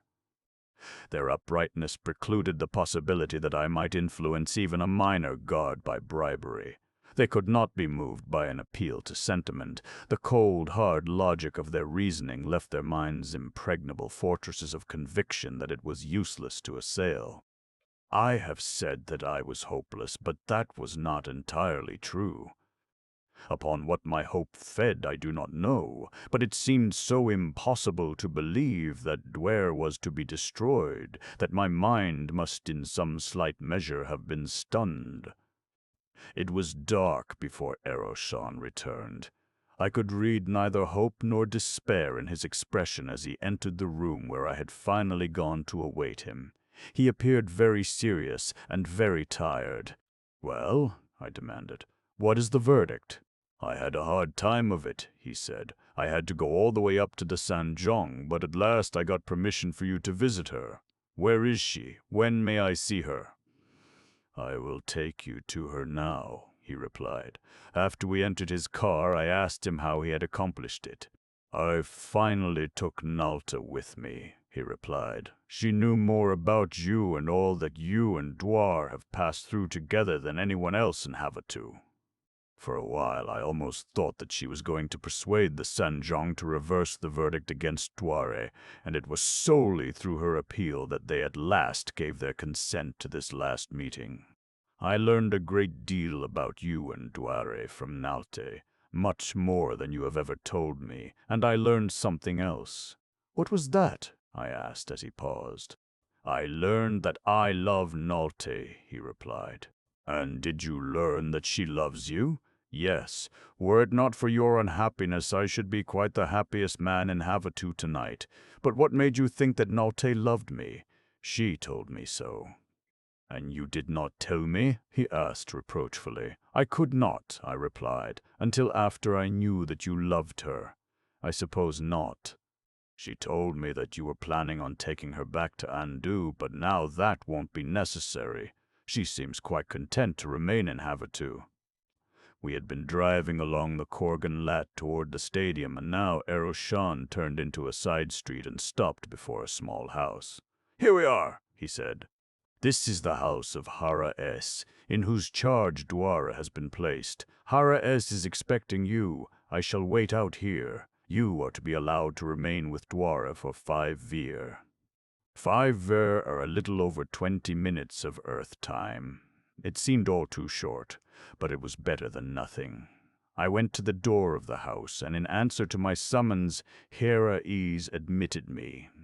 "I have been expecting you," she said. "Come with me."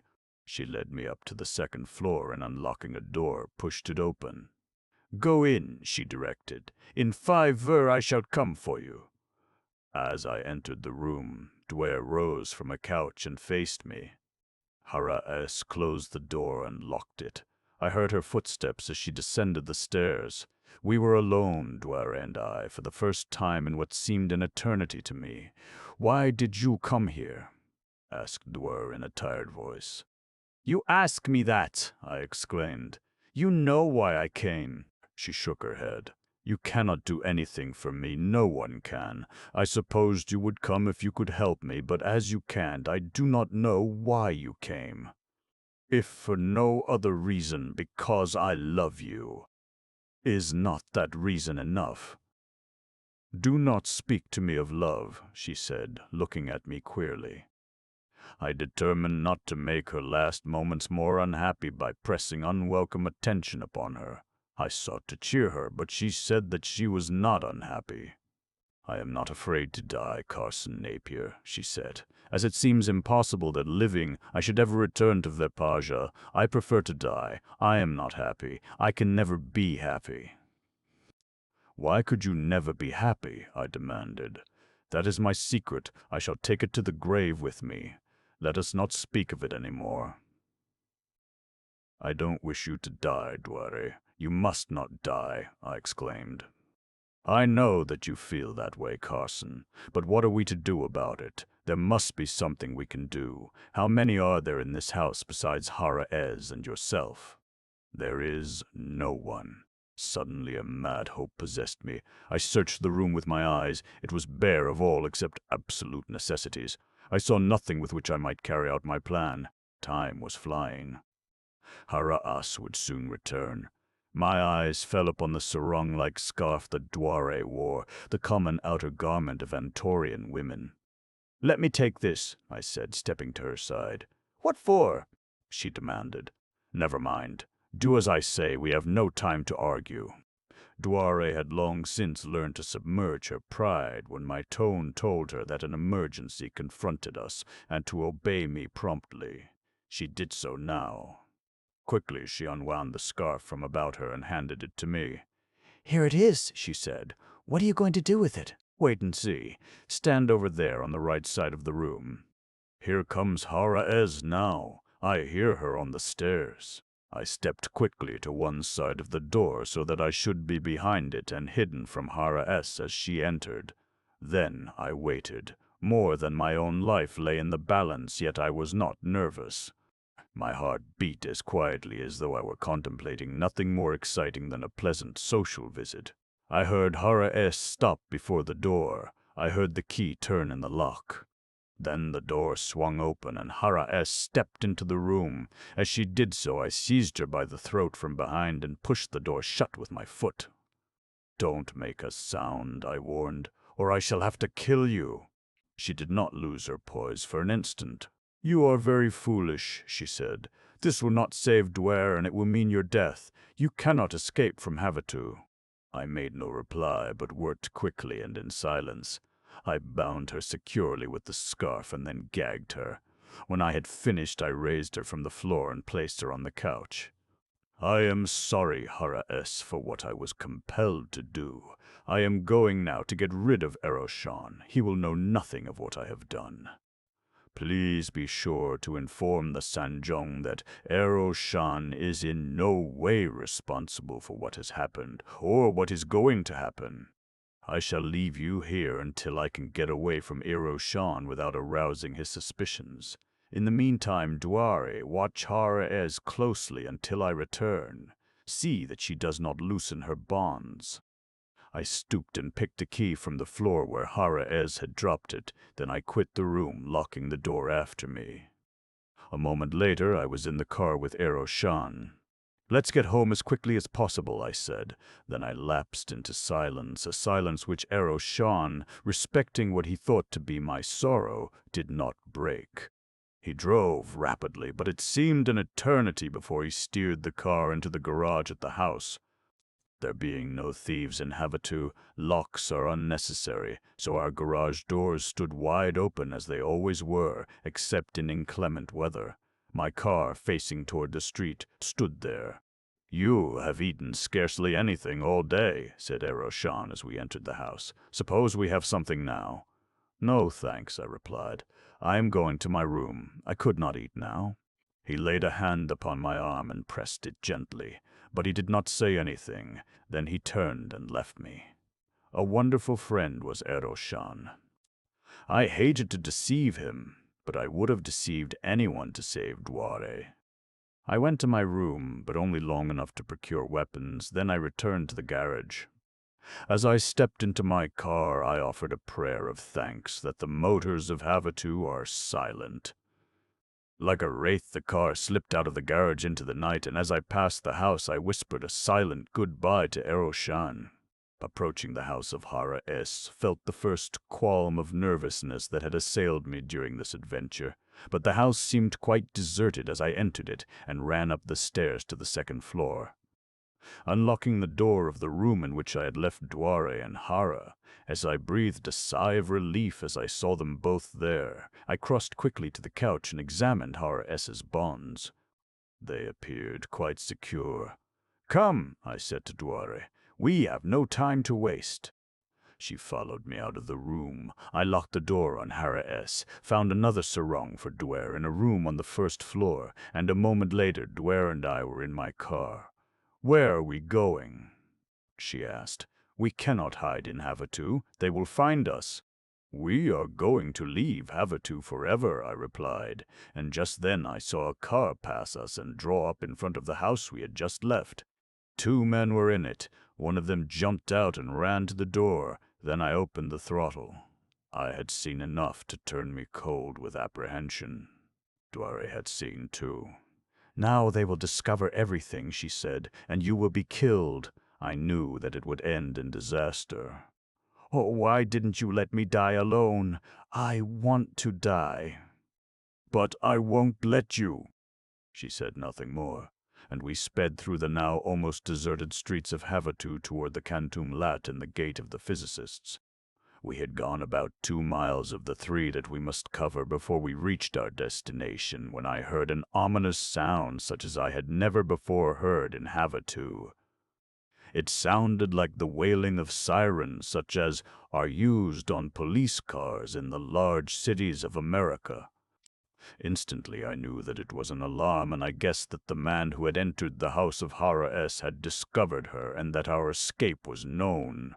Closer and closer came the sounds of the wailing sirens as I drew up before the hangar where my plane stood. They seemed to be converging upon us from all directions. I was not surprised that they should have guessed where they would find us, for it would have been obvious to even duller minds than those of Havasu that here lay my only chance to escape. Fairly dragging Duare with me, I leaped from the car and ran into the hangar. The great doors, operated by mechanical means, rolled open at the touch of a button. I lifted Duare into the cockpit. She asked no questions. There was no time for questions.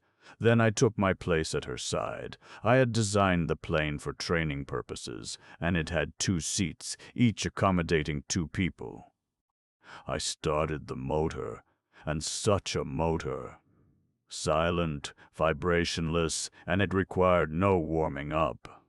I taxied out into the Kantum Lat. The sirens were very close now. I saw the lights of cars bearing down upon us.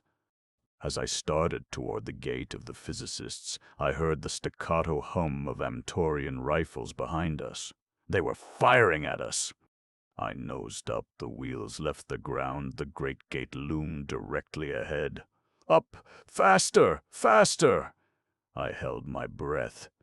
Would we make it? Responding perfectly, the lightship climbed almost vertically in the last few seconds. She sped over the top of the lofty gate with only inches to spare.